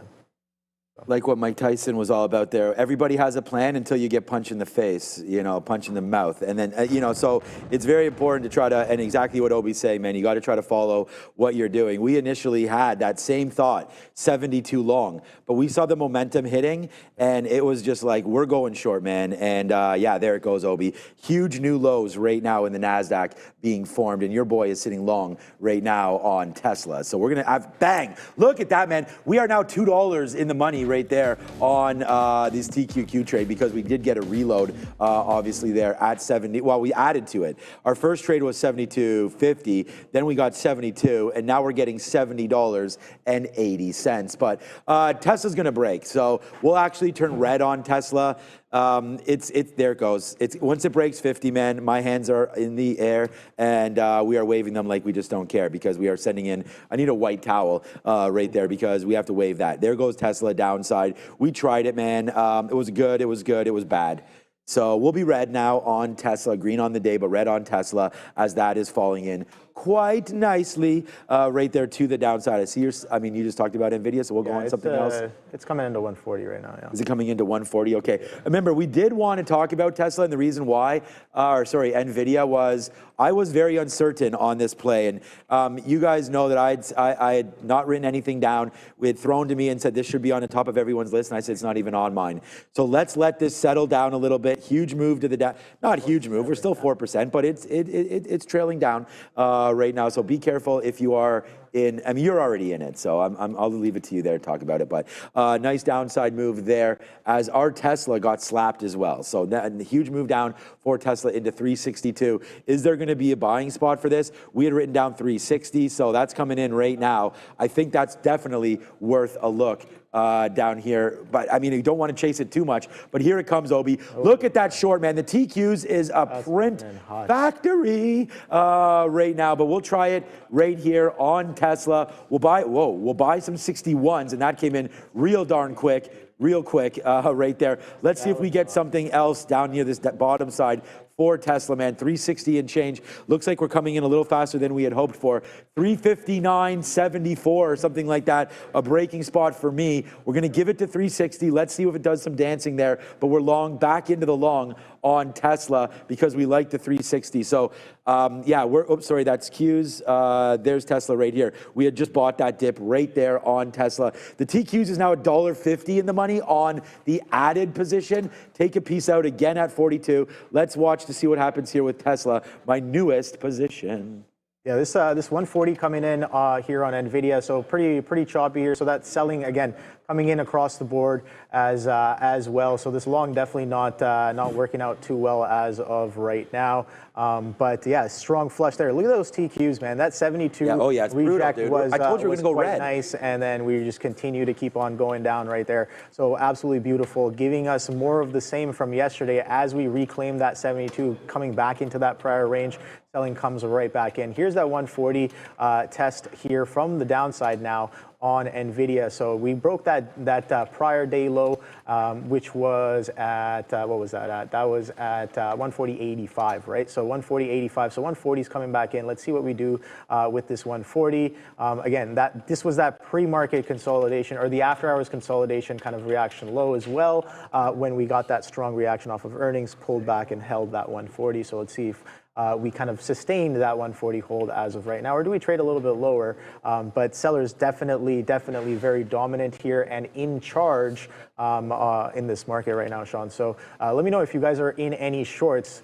You guys are definitely printing. I know Sean's TQs right at that 72. Great price, Sean. Thank you very much. But yeah, we're battling with long demons as well, my friend. So here comes Tesla right now. We're long at 340s, 360.40 right now, and it looks like it wants to take 360. This was a level that I'm fine. Like when we lose or when I lose on levels that I actually like, I do not have issues with doing that. So let's wait to see what winds up happening here with Tesla back at this level. 360.50s is where, well, we're stuck at 360.40. So right now, if I don't like it, I can get out, but we're at a level that I think, you know, we've talked about. So let's wait to see now where it goes. Nice little move upside right now into the 60s. We'll take something out at 70 if we can get it. We're looking for a little, there it is. We're looking for a little bit of a pop now. Back, here it is, back on Tesla. So nice little move, man. Couple shares, let's unload it. We are now near the high of the day for myself. Couple hundy down there. We'll see what winds up happening with Tesla right now as I'm just hitting keys, honestly, like a madman right now because I like all of these prices. We just got $1 on Tesla. Let's go on that right there. Oh. Let's see if we get a little bit higher here. We need to go, man. I'm just happy that this is actually starting to work a little bit for us. So like Rihanna says, work. We'll see if we can get back there. You're long Tesla, okay. Yeah, man, we're long Tesla, baby. We're at the high spot. I saw the red arrows and I was no, like, man, we're planting some red roses right now on Tesla. And again, when it comes down into your level, guys, have confidence to load up the freaking boat. So there it goes, man, on Tesla. Nice move upside here on TSLA. We talked about this yesterday. More shares, less stop, right? So if I can get $1 on this or even whatever, 80 cents on the amount of shares that I'm holding, we'll take that 10 times out of 10. So let's go. We're now out of half already of that trade as it busts to the high side. So, you know, trying to catch a falling knife is very dangerous, but it is worth doing sometimes if you can catch it at a level that you like. So there it goes, man. And here it comes right back in. So I'm looking pretty decently, getting something out there. I just took some more out at 85. I'm not here for a long time. I'm just here for a good time. And for right now, Tesla's gave that to us. So good couple outs there on the high side. Yeah, no, this thing, the market's coming. Look at this crack again. Yeah, it keeps on cracking lower and lower. So yeah, definitely, I guess taking a lot of profits there. Maybe sell the news event on the Nvidia earnings there. Whatever it is, the fact of the matter is that sellers are very there goes. See, there goes Tesla again. On the day here. Wow, look at this. This volatility. This crazy times. The way that the book is getting hit here on Nvidia is absolutely wild. 20-30 penny wipes there as we kind of trail a little bit lower, and sellers step down further and further here. Where will it stop? Nobody knows. But I guess that's what we're going to be waiting for. I know that you said you were going to be looking for a potential long on Nvidia as well. You said what, 137s? You said maybe we're not that far away, Sean. We're not. I'm obsessed with Tesla right now. So and it's not a good obsession. Let's go. We're flat on the stock on the day, by the way, for Tesla, and that's part of why we are like emptying it out a little bit there. And I mean, I don't want to say that's why we are emptying it out. We did get that big move. We're just trying to follow basically our own book and what we've been talking about, and that is taking more shares and for less. But I'm not reloading right now at this 360 level because when it breaks like it's doing right now, and you'll give it all back plus more. There's absolutely no point in averaging into a losing trade. So we're gonna wait. PM Carney talking about tariffs now as well, about the court ruling. So that's Prime Minister Carney here in Canada. So we'll see what he has to say about that. But 359.60, is that where I was breaking this out at? What's my stop on Tesla? 359.74. Oh, we're stopped out. Okay, so right there. We'll ring the register on Tesla there.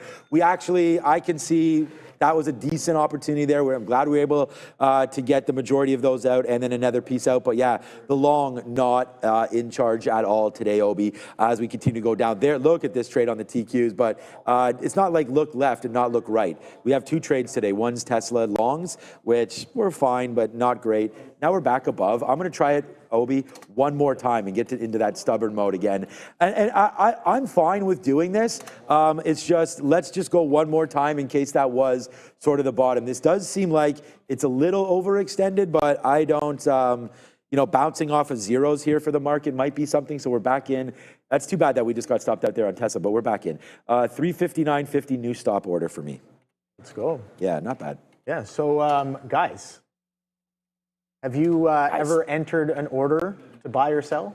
And the price that you got is filled completely different from what you expected. Well, that's called slippage. And when that happens, you're probably trading on an older, underpowered computer, and it costs you a bundle. So that's why our friends at Easy Trading Computers created the complete guide to trading computers. This guide shows you exactly what technology you need to succeed as a trader and to avoid slippage. Go ahead and scan that QR code and click the link in the description box to get a free copy of this guide. So those are our friends at Easy Trading Computers. It's funny enough, I built a PC. That's right. Just last night. You should be their guy. With Wayne. But yeah, no, you gotta have a nice PC. It was funny just watching because he was before this he was working on like a older laptop there, and it was hella slow. I thought his internet was lagging when his trading view was like loading up, and it was just his laptop. So after we kind of built the PC, he was so like ecstatic at how fast it was. You know, it's like it's on an SSD. It's got all the latest stuff, and it's super fast. Like we downloaded, installed everything that it needed within like 15 minutes, and it was absolutely beautiful there. And yeah, just gotta love that. You gotta have a nice PC, right? You gotta have a nice PC. Make sure that your PC is not the reason for your lag or any sort of throttling as well. So got to make sure that's especially these days. I mean, we want to thank Easy Trading Computers because the thing is like you download all of these applications. The next thing you know, you're using too much RAM and this and that. All right. So someone just said, asked me in the chat, can we explain why I'm short TQs but long Tesla? I'm not.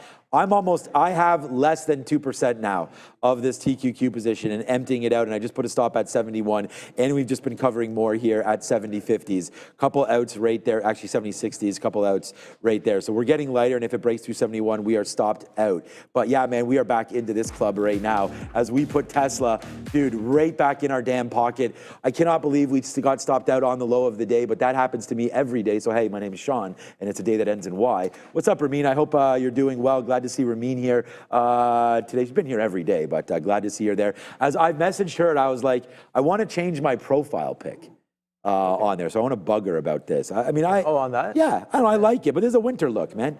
Screen. Yeah, you're like bundled up there. Yeah. You got the hat. Which Andre, hat is my that guy. one? Right here. This is the hat I wore yesterday, actually. Okay, nice. It's that NHL All-Star-y hat there. So I just thought, you know, winter jacket, hoodie.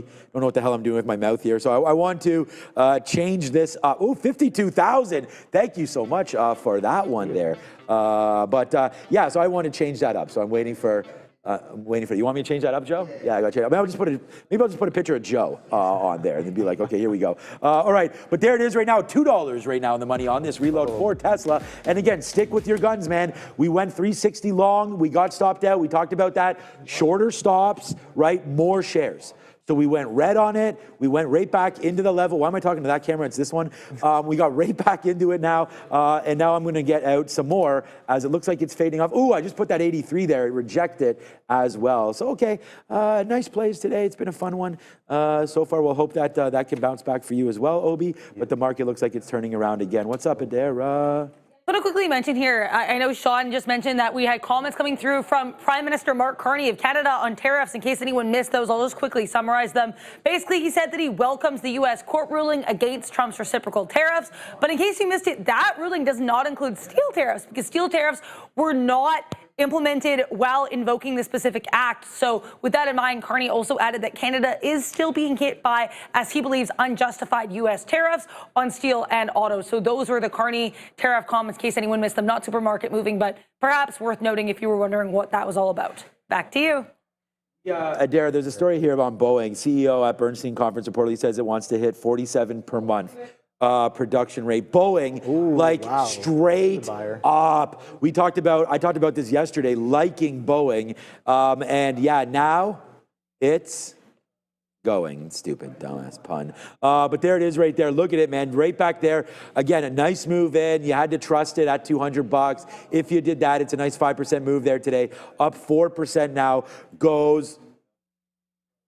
Okay, look, I mean, this is what I'm saying. It's like, hey, there's a story. All right, throw to Adara. Okay, so Boeing's going right now. We're going to get that story in a minute, and we are going to get our small cap recap. And I'm going to go get another coffee. What say you, Obi? Yeah, I think, I got a little bit of coffee. You're good to go? Yeah. You want to reload or you're good? No, I'm good, thank you. You're good. Okay, over to Adara. Let's go Tesla, let's go Nvidia, and let's go Adara. Small cap recap plus Boeing here. We're going to start with the BA story. So we do have apparently comments coming from the CEO of Boeing, that is Kelly Ortberg, at this Bernstein conference. So he's saying that apparently these Chinese airlines, which we know were initially saying they weren't going to take delivery of Boeing, Ortberg is actually saying these Chinese airlines are going to take deliveries of new aircrafts starting as early as June, and that they're getting very close to achieving a production rate for the 737 MAX of 38 per month. Now, he also apparently said that the company wants to hit 47 per month for the 737 MAX production rate by the end of the year. So not only are they getting apparently close to 38 per month, they're aiming for 47 per month by the end of the year. So the timeline of this 38 is a bit unclear, but either way, good look for BA, the stock at least. Nice push to the upside for this one. Let's talk about some of our small caps. First one here, Harvard Biosciences, HBIO. Could not find much here on this stock, but keep an eye on HBIO. No catalyst that I could see. It's a penny stock. High of day around 62 cents, currently trading around 54. Here's ALZ, and this is Alzamend Neuro, apparently dosing its first patient in its phase 2 clinical trial of AL001. Now, of course, this one's actually well below its pre-market highs, but I want to mention it because of the float, only 715,000 shares. So very small float, sub 1 million for ALZN. Last but not least, STRM. This is a merger acquisition related story. MD Audit and Streamline Health, which is a STRM, announcing that they've entered a definitive merger agreement. Take a quick look at the IWM while we're here as well before we send you back to Obi and Sean. IWM, straight downside here. Look, I mean, we had this gap up alongside the rest of the market with Nvidia earnings, but for IWM, most likely it had more to do with these tariff ruling from the U.S. courts. Either way, though, straight line downside since then, and IWM pushing into day's lows, almost at pre-market lows now, actually below pre-market and post-market lows as well. So IWM certainly struggling today. Back to you. Very much, Adara. So I'm gonna kind of look at some of these earnings names that I had on watch a little earlier here, and C3 AI. Oh boy, this one was one of the ones that kind of did well for in terms of a continuation look. There, you can see that right off of the open. Again, throwing that anchored VWAP on there. Shout out to Brian Shannon there. Yeah, throwing that anchored VWAP on the earnings reaction right there. So you can see right off of the open, nice little hold. We're consolidating above that. We're consolidating way above those highs. A nice little grind up to the highs. 30.15 on this one, current day high. So let's take a quick look at some of these other names as well. Let's see, what else did we have on? Of course, Nvidia, but we're already watching that one. CRM, let's see what CRM is up to. CRM, wow, nice little quadunk there, but sideways consolidation now. We've kind of done a decent chunk of the selling, it seems, and now we're kind of sideways in a sideways consolidation. Let's throw up that anchored VWAP on this name here and see where that kind of stands as well. Okay, we're way extended off of that one there. So still a ways to go if we are going to revert all the way back to there, but no idea. ELF, oh boy, that's coming in as of right now. So what a beautiful reversion here on ELF.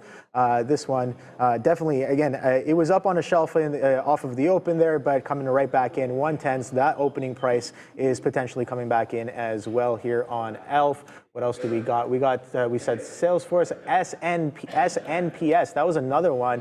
Again, we had that catalyst come in at the end of the day, something about not being allowed to sell chips to China, and boom, we get that quadroon. Guess what? Double whammy. They had earnings in the after hours as well. Guess what? And off of those earnings, we revert a little bit of that action.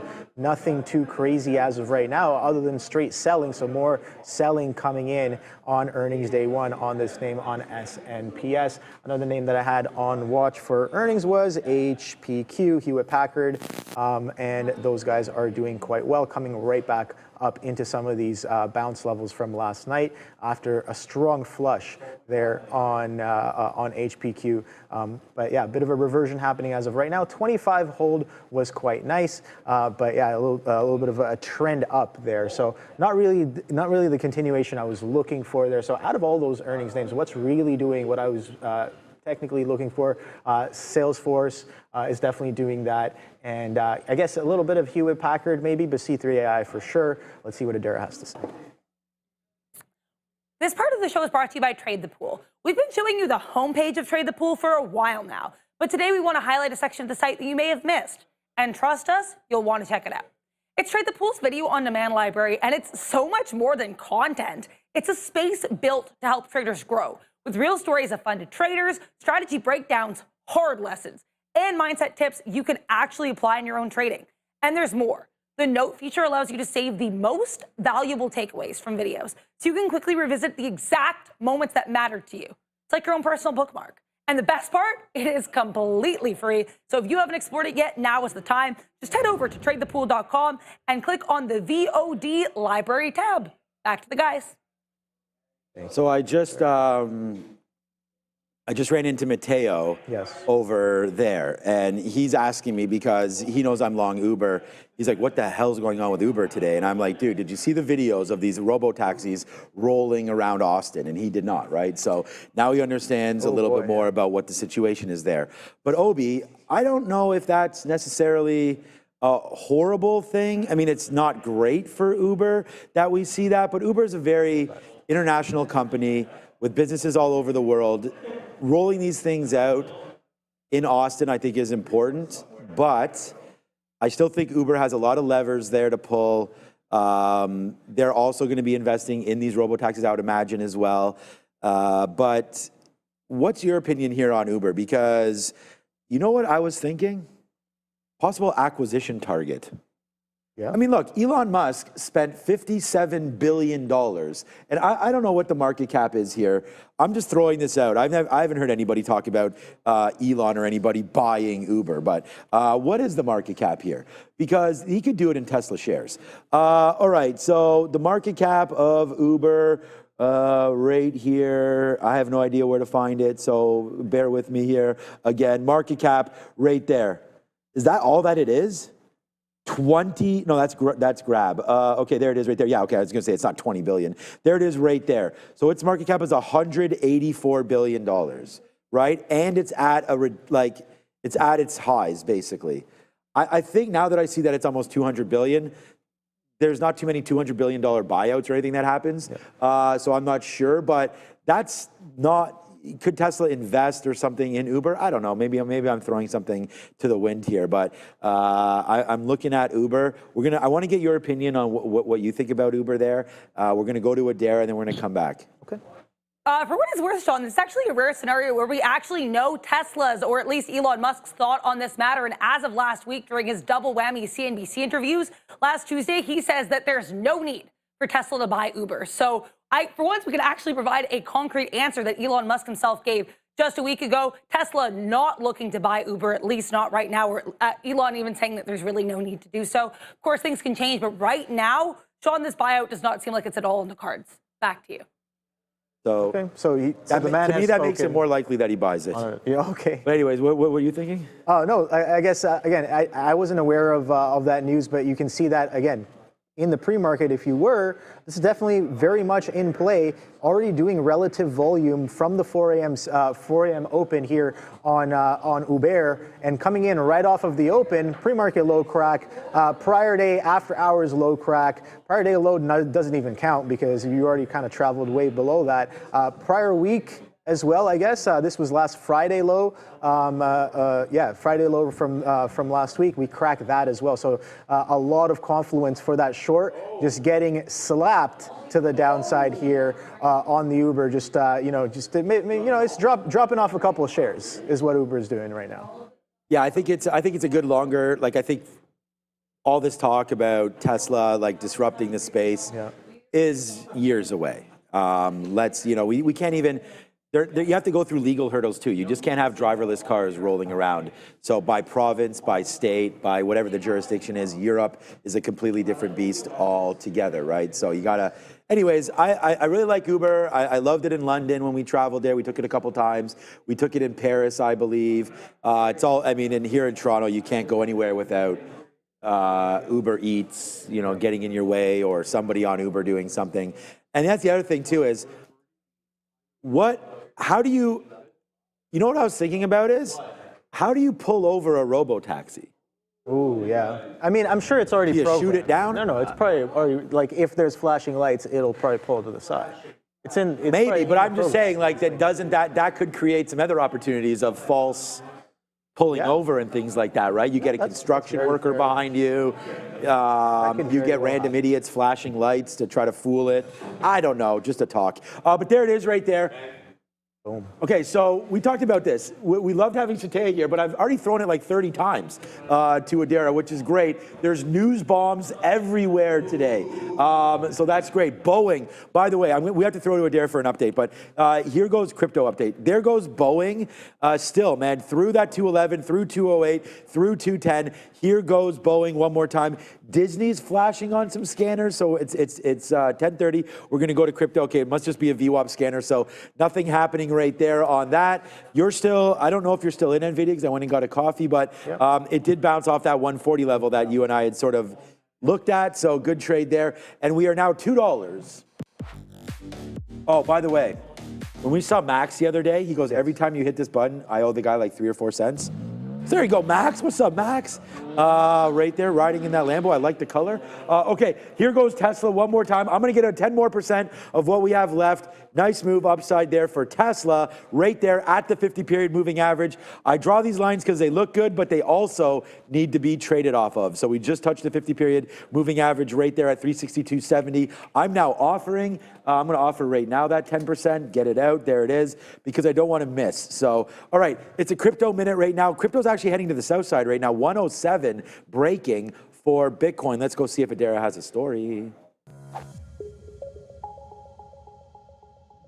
I honestly think for Bitcoin, the story looks to be a technical one. We're kind of breaking out of this uptrend that we've been at the daily chart for quite some time. We made a lower high here at this, I guess, just shy of 111,000 area after making new all-time highs around, I guess, just around that 112,000 level back on Friday. So not only do we make a lower high, but right now looks like we could potentially do a bit of a flat bottom break around this 107,000 area. That, of course, was this previous all-time high. It's been previous resistance. So this area could be key for BTC. Now, in case you missed it yesterday, J.D. Vance, Vice President of the United States, spoke at the Bitcoin conference for 2025. This might have been covered yesterday, I'm sure it was, but in case you missed it, he spoke a lot about stablecoins, saying that the Trump administration does not view stablecoins as a threat to the integrity of the US dollar, and he actually views it as a force multiplier of our economic might. This also echoes comments that were previously made by crypto czar David Sachs. So J.D. Vance yesterday at the, this crypto conference, in case you guys missed it. Bitcoin down slightly on the day. Ethereum hanging on just above this 2,600 level, relatively flat. A lot of these names relatively flat here. Solana down about 1%, Cardano down about 2%, but most of these names, including BNB and Dogecoin, down less than 1%. So a little bit consolidative today for many of these crypto plays. Back to you. Thank you very much, Adara. Yeah, no, crypto's definitely been on watch with Bitcoin, attempting to push some fresh highs, right? So that 112, still currently that most recent all-time high. Let's see what it does kind of going forward. But this market's definitely kind of maybe starting to turn, but sellers have been in charge off of the open. I have to keep reminding myself that sellers are in charge today as of right now. Now, that could very well change in the next minute, but it's got to show us. So a little bit of a bounce there on Softy. I see that you're in the Tesla long, Tesla bounce as well. I'm seeing pretty nicely. 139.29 is the day low here on Nvidia. So we did sell off pretty aggressively. We went all the way from 143 halves all the way down to 139.29 on that push, on that sell-off on Nvidia here. Now I know I got a couple of my wicks here. I'll clean those up in a little bit so we can see more of the chart. But a little bit of a bounce. Let's see if we can trade back above that 21.5 here on the Nasdaq. Can we see a convincing push of that level? That's what I'm looking for. But Nvidia VWAP here I have around 141.5-ish, and that's kind of where I'm sitting as well. So not the best having that VWAP price, but let's see if we can kind of come into VWAP as of right now. But we're kind of testing that anchored VWAP as well. So keep in mind that it didn't really kind of respect it earlier on. So I don't know if I want to really weigh it too much. But yeah, those are kind of the things that I'm watching here on Nvidia. Let's see if the market bounces, or do we trade even lower? Sellers are definitely in charge. Let's see if that kind of sentiment changes anytime soon here, Sean. But yeah, we started off the week pretty strong, if you remember. And yeah, coming into the end of the week, again, in anticipation of Nvidia earnings, it seems like we're selling off as of right now on the actual catalyst. So we'll slap a fail on my damn self there because, well, we only had 2% left. I don't really care the share size because we've gone back and forth on this, man. Like everybody will trade differently, but so it's more the outs and the ins that I'm really concerned about. And like right there, 71, I thought it was breaking higher there and I got out. We talked about having that. It was only 2% left. But that's, you know, we're respecting those levels. That's where we wind up getting out. So that kind of sucks for me there because it would have been 40 cents back in the money. But we did real good on getting out the majority, not the majority, but getting out a few times here at 363. And again, we're looking at a little bit of a longer term level there on Tesla. We wanted the 360s. We wrote down 360. You now have, so this is a day ago 360. Today 360. The day before that 350 long. So that's 3 days in a row. Tuesday, Wednesday, Thursday, that Tesla long has been on the playbook and really watching it. So there it goes. It can't feel bad now as we right back into 360. I'm waiting for 360.40 right now. VWAP, if we can get that, great. We're getting lighter and lighter, obviously, on this position. So I'd say we have about 25 to 30% left of our initial position, but am getting nervous on this move back up. The futures faded there, or failed, I guess, at the 50-period moving average. So again, we talked about the TQs are not the futures. That is correct. But there's my out on the TQs, and there's the exact same out on the futures. So, yeah, I hope you were riding with me on that one today. By far, my is it me? But by far running, my number one name today is going to be the TQQs. We've only traded two names, man, the TQs, and I want to look at Amazon because I still like that 207 level. The NASDAQ and Tesla. Amazon there, people were screaming at us that Apple was getting low. So Apple bottom jeans are there at 200 for me, right? The boots with the fur are right here. We're looking for that floor though. So nice move there. Come on, Tesla. We're ripping up now. Tesla is now $3. What's up, Ozan? There. All right, Obi. What do you got to say to us? Traders, listen up. First month, free. That's right. We're waiving fees. Trade smarter, not harder. Upgrade to Elite. Analyze, strategize, and capitalize. Our platform, it's everything. Infinite data, instant trading, lightning fast market access there, and game-changing charts. Predict with backtesting. Reliable, real-time data, global markets at your fingertips. Easy to say, but all in one platform. Don't miss out. Execute your best trades now. Ready to elevate your trading? Scan the QR code and check the link in the description, guys.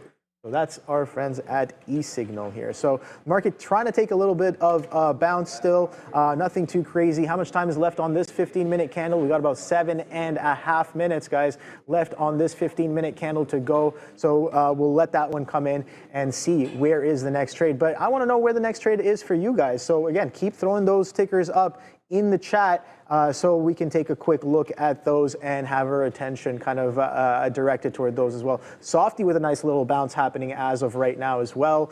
Google as well. Let's see if that, oh, there we go. There's some strength on Google coming in. Let's see if that can take a little bit of a bounce. That 201 on Apple, still kind of consolidating and holding that 201 area here on Apple. But Tesla, oh boy, I see that you're still in that long and printing because that's reverting all the way back to VWAP. Yeah, man. Absolutely beautiful, beautiful, solid trade there, man. Appreciate that. Good stuff. I gotta follow the sticky note, man. That's what it is. Where have you been, my guy? I'm right here. Right here. Okay, yeah. But So then, yeah, I agree. But there it is right there. There's $4 now, Obi. It's a nice move there. Go. And it's not like we didn't talk about it. You had that crazy chart up for Tesla. Yeah. It's not about the sticky note at all. It's just these are the trades. These are the names that we're looking at, right? I mean, we had written down here, and I'll just, in case you guys are wondering what is this sticky note, I don't think anybody's maybe not wondering that right now. I want to thank everybody for watching, man. Hit the like, hit the subscribe. It's a big day right there. But there's Tesla 360, right? And I even said it right here. Look, broken record here because we had this listed yesterday. There's the Fannie Mae news, by the way, with Palantir. We talked about that yesterday. Look, here's my number one trade. This is yesterday's sticky note, 360 long. You know, same as today. So you and I talk about this all the time. Stay with trades that you believe in and names that you like. So Apple, Big Bear AI, 410 long. We didn't get that. Tesla, Amazon, Big Bear AI, and then the TQs down there. So a couple good trades and good trade ideas and good trade opportunities, you know, at the end of the day. They're just opportunities. I actually turned to Joe, and this is why I said Studio 8's going to be great because we're all going to be together all the time. You know, so I really appreciate you acknowledging the trades and me and you going back and forth about some of these trades today. But I look over to Joe, and he's actually in Tesla as well. Yeah. So we can bounce some ideas off of each other. What levels are we looking at? Things like that. That's what's to come on Studio 8. I mean, more banter, more talk, more like minds here as we all trade differently. And it's great to have different opinions and different whatever experiences with trading and whatnot. There it is right now. There's the countdown. Oh, Big Bear AI is right here right now. Oof. I'm just going to punch long Big Bear AI. There it is. Right. Yeah, so I just punched long here because I realized that someone, thank you so much, by the way, whoever in the chat right here that just said Big Bear AI is at 410. So thank you, Wes Hart. I was waiting in this lineup. The lineup's too long, so I just punched in and got 11s. I should have used a dark pool. That was a little silly of me because I could have got 10 halves. And here comes 10 right now. If this breaks 4, we're gone. So I'm going to buy 405s now as well as this is coming back in. Again, you don't let one trade ruin you. So we're going to wait for Big Bear AI to come through right now. And if it does break through $4, we're going to get out. It's going to be this simple, right? 396. All right, that's the breaking spot there because I don't want to go exactly 399. What can happen is sometimes you can wick back and forth there at a $4 mark. So we'll hold out hope here. We could have had 410, but we punched in there to 411. So it's fine. This is the trade that see what I'm saying? It breaks 410 and right there 3 cents down. So let's get ready to see and then right back up. So remember we put a 96. So that's like putting a 406 there. So you just got that hold. Let's see if this wants to work. Obviously, the Nasdaq pushing lower. We're getting more and more out. I'm going to take one more bid, one more offer here on Tesla. We just put a 69. We just get that fill as well. So there it is, another out for us on Tesla. All right, man. We've already said this a lot. We're really glad to have Adara back. She's back in the building, and it's time to go have a look at what she's talking about at the bridge screen with Adara. So happy to be back here with you guys. And health technology seems pretty happy today as well. Eli Lilly up about 0.5%, AbbVie up about 1.5%. So this sector pretty green. Consumer non-durables, Philip Morris notably to the downside, but PG and Pepsi a little bit stronger. So generally some strength in this play. With producer manufacturing a bit red, some weakness in transportation, but health services, UNH bouncing, great look, $300 certainly level to watch on that one. Tesla trying to lead consumer durables to the upside. A bit of a mixed effect. Retail trade, Amazon looking pretty good, but Costco on watch ahead of its earnings. A lot of these other names flat. Now let's talk about tech as we always do, because there is a distinct difference here, to borrow a term from Obi, between what we're seeing with electronic technology and tech services. Electronic technology has lots of strength here in Nvidia, but relatively flat for the rest of these names. Then we've got technology services. All of these Mag 7s pretty mixed or flat on the day, but Netflix, Oracle, CRM, of course, on earnings here, they're all notably to the downside. So tech service is actually weaker than electronic technology so far on this Thursday session, guys. Back to you. Thank you very much, Adara. Thank you, Adara. All right. I don't know. Salesforce. That's what I wanted to look at there. We talked about Salesforce breaking some shelves there. Wow. Okay, so I have like some A&F moments right here about Salesforce. We talked about 270. Wow, what a move down for CRM. Down 6%.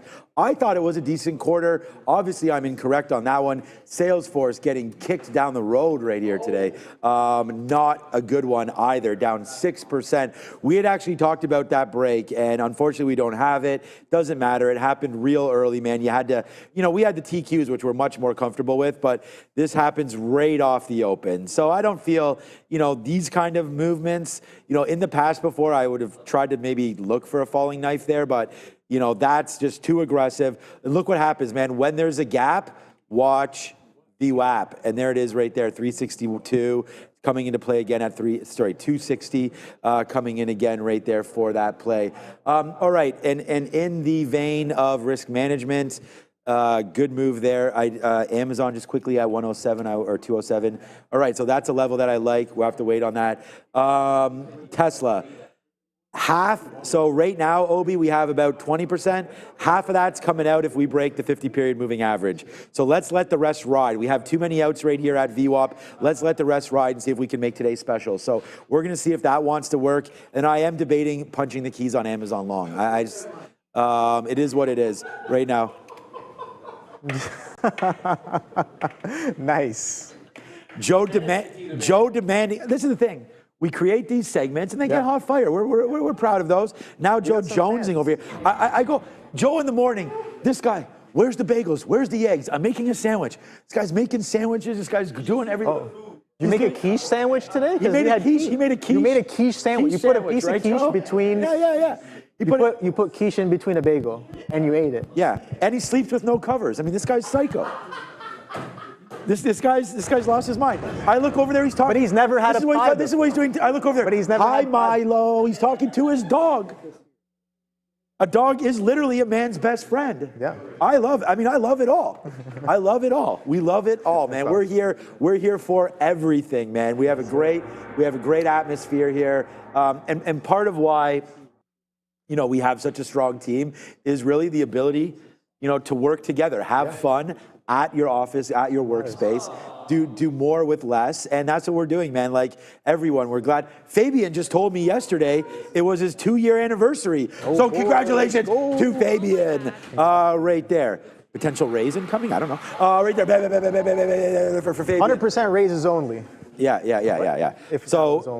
We're ready to go. So we want to say shout out to everybody that's helping make Trader TV live. How long have you been here, Adara? Almost 2 years. It's about August. Yeah, August 30th. I was going to say, you remember the day that Neil ruptured his Achilles here, but July 3rd, 2024. Sorry, July 2nd, 2024, because he couldn't come in on July 3rd, 2024, which was a half day. Forget about Neil. Your first day. August 30th, 2023. Okay, I said that. great. Yeah, I know. It was a shortened week, too, because I started on Wednesday, and then I had the Monday off because it was a holiday. What have I done? Thank you, Adara. All right, there it is. Going into 2 years for Fabian, Adara. You're here like I don't even know anymore. Just after COVID. I'm passing my 10-year now. I'm joking. Just after COVID. No. Literally, August 22. Yeah. August 2022. Damn. Yeah. I'm not discussing when I started. Okay, so yes. No, she didn't come. She came well after Miss V, I think, guys. Shout out to Miss V as well. Yeah, no, I've been here since 2002. Yeah. No, I remember. Someone in the chat. There was another? What's up, Ozan? Ozan, 1.5 years, guys. Yeah, what about the chat, man? Who's been here for a while? What's up to Adam and everybody who's here? Let's do this. Forget this, man. Here we go. We're going to do a little roll call. I mean, I know Sharif's going to do this as well when we get going here, but I want to see how many years people have been here. Yo, what's up to everybody? What's up to FanCon here? What's up to Zach? What's up to Brown Lightning? The most dangerous lightning around, the Brown Lightning. All right, 2022 says IK as well. 2020, Stanley's been here since 2020. 2002, that's me, 2002, right there. 8 years trading for some people. Brian Thompson, how long have you guys been trading? How about that? 2021, these guys are saying. saying? What's up to Miller Fuel? What's up to Zuckerberg? Yeah, that's actually Mark Zuckerberg, but it's like the robot version. So what's up to Dane as well? Northwest has been 5 years, couple months here. A Wheeler's been here as well. Shout out to everybody that's been here. Here we go. Been here for a minute. Wow, Yannick, there it is right here. Get rid of this, man. 10 years plus. All right, let me get rid of this. Look at this, man. Yannick, 44 months. Thank you, Yannick, for that, man. And thank you for, being with us for that long. 3 months, says Skanda as well. Everybody's here. Thank you so much for being here today. Now, all we can do is hit the like and the subscribe. So make sure you do that. We're on right here. We're on one again, live at Trader TV. So, make sure you hit the like, hit the subscribe. Oh, man. The snowman is in the building with 58 months. Whoa. Look, we appreciate that, man. We know this lets us know that we're doing a good job. And he still hasn't melted. That's amazing. Someone is watching the same stream for 58 months. Wow. Thank you so much for that. That is, if I could do math, I'd figure out how many years. That is absolutely incredible. I know it's 5 years. Great job. Thank you so much for supporting us as we go. But yeah, all right. By the way, Big Bear AI, let's go. We get as low as 405 where I'm sitting to average in. We do not get it. Let's see if Big Bear AI wants to fly right now. A little bit upside. Let's go Big Bear AI. Let's go everybody else. We're getting ready to go. Good trading today. Tesla $4 in the money. Big Bear AI 3 and change cents. 4 cents now. Let's see if we can get this going. Let's go Nvidia. Yeah, man, that Nvidia. So market's catching a little bit of a bounce here. We talked about that 21.5, so maybe a little pull up into there. Nvidia coming into its VWAP potentially. I have that VWAP here at 141.5 or at 141.78, depending on what kind of indicators you're using. Excuse me. So a bit of a reclaim here, but yeah, again, sellers are very dominant. They could step back in.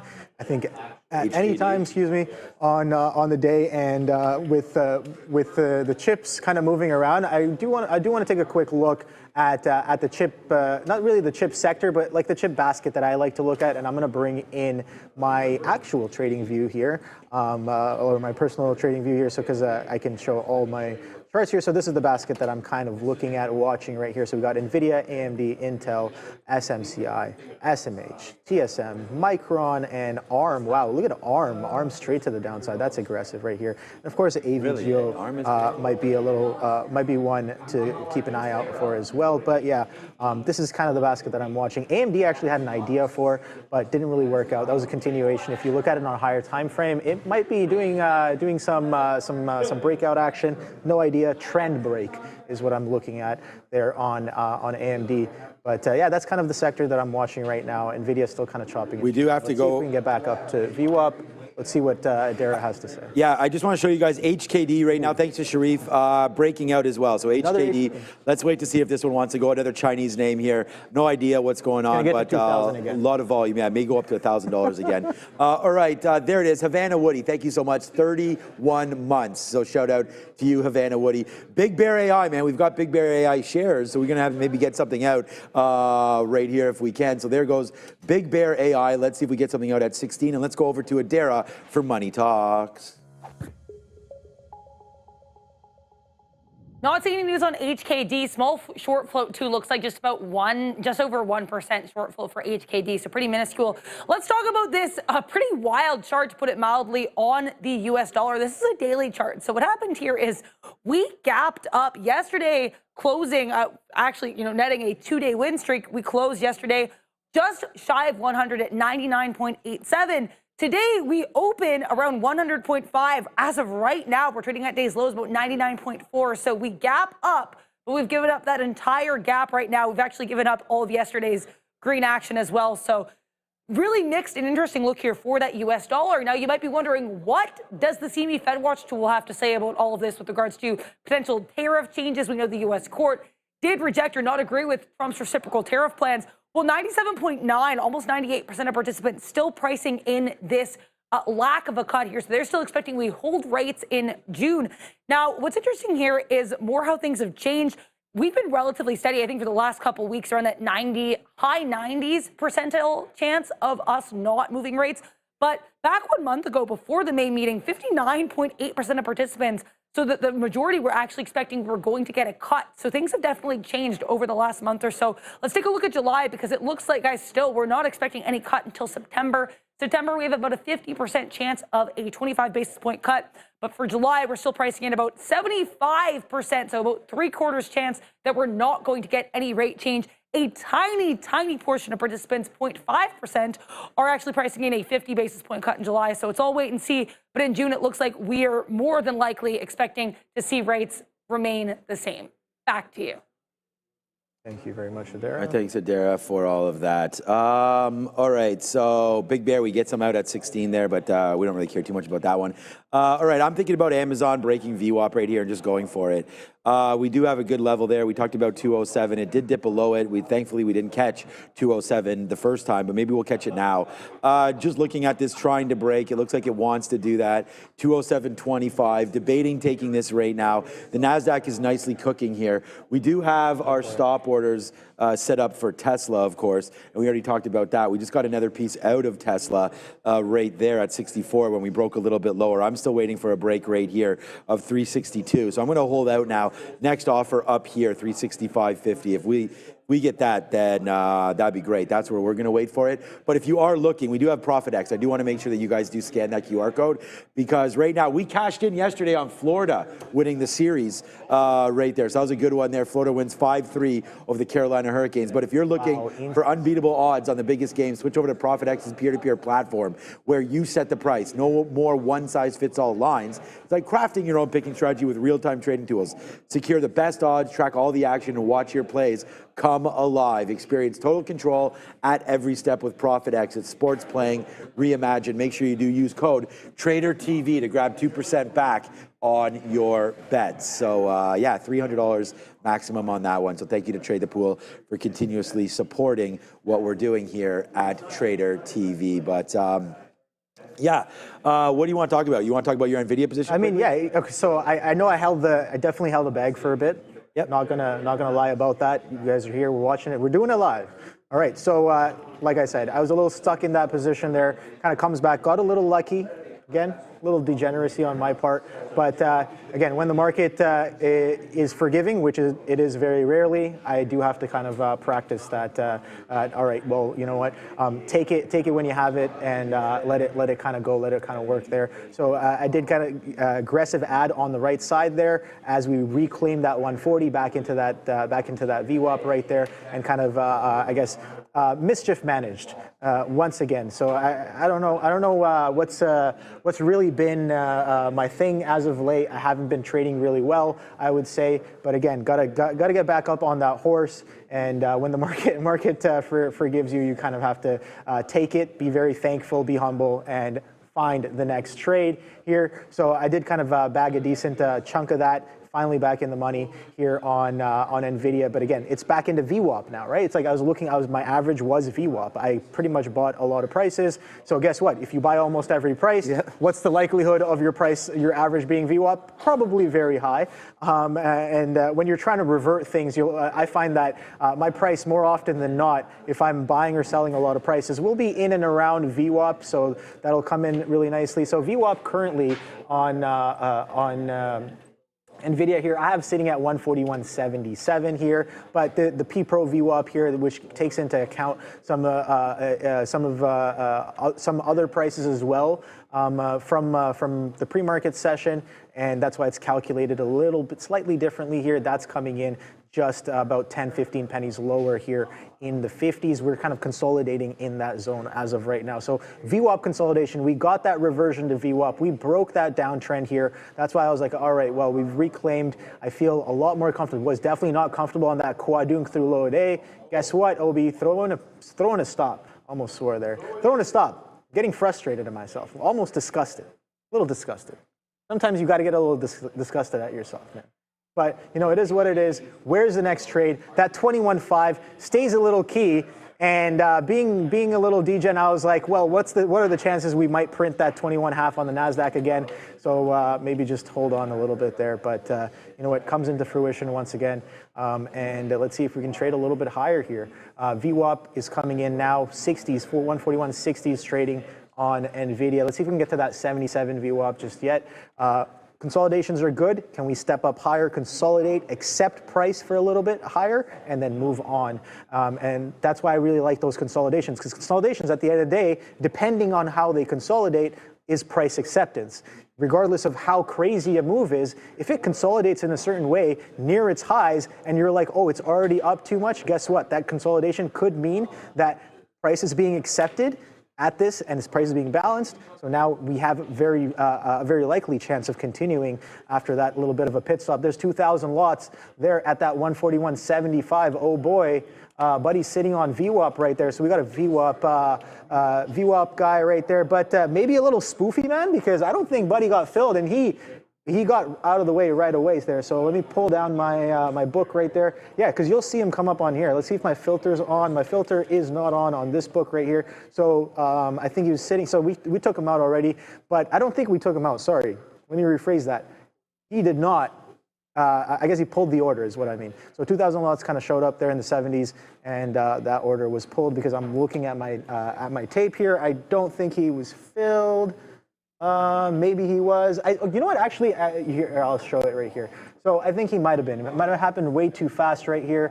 So where is that order? So 100,000 shares right there, hitting the ask at 141.70 right there. So you can see that right there. So those are 100,000 shares on a lit gate.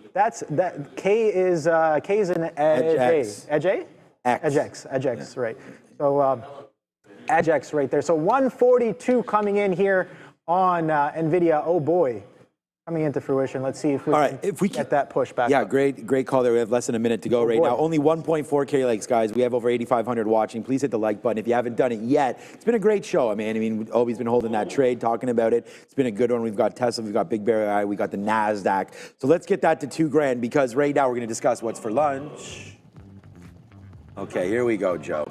All right, Joe just got perked up there a little bit. All right, so today's going to be a good one, man. I mean, similar to yesterday when we had that chicken dinner winner, it looks like we're staying in the same protein here. But today, hoping not too spicy for Adara, but it's island curry chicken with dirty rice. That sounds actually really good. Seasoned vegetables, and again, they love this word, island coleslaw.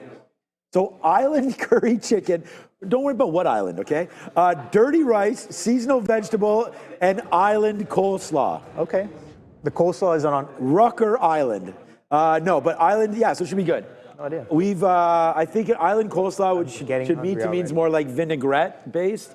So we'll see if that hits or not. I like a creamy based coleslaw, so I'm happy either way. I think previously it's been vinaigrette based, so that's good. That is what's for lunch. Island curry coleslaw, seasoned veg, and dirty rice.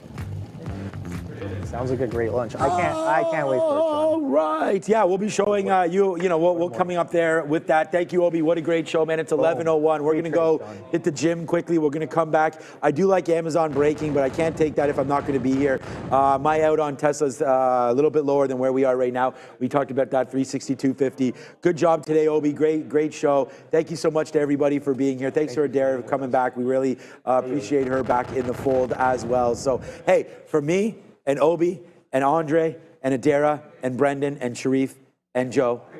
See you later, but you're going over now to the Bro Show. Yep. It's Sharif. The Bro Show. It's Joe, and we'll see you at 2 p.m. See you guys.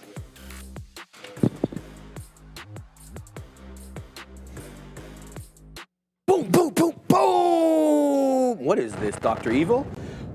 Greetings and salutations, beautiful people. Welcome to the Midday Show. That's your boy Joey Opshays, and I'm Sharif.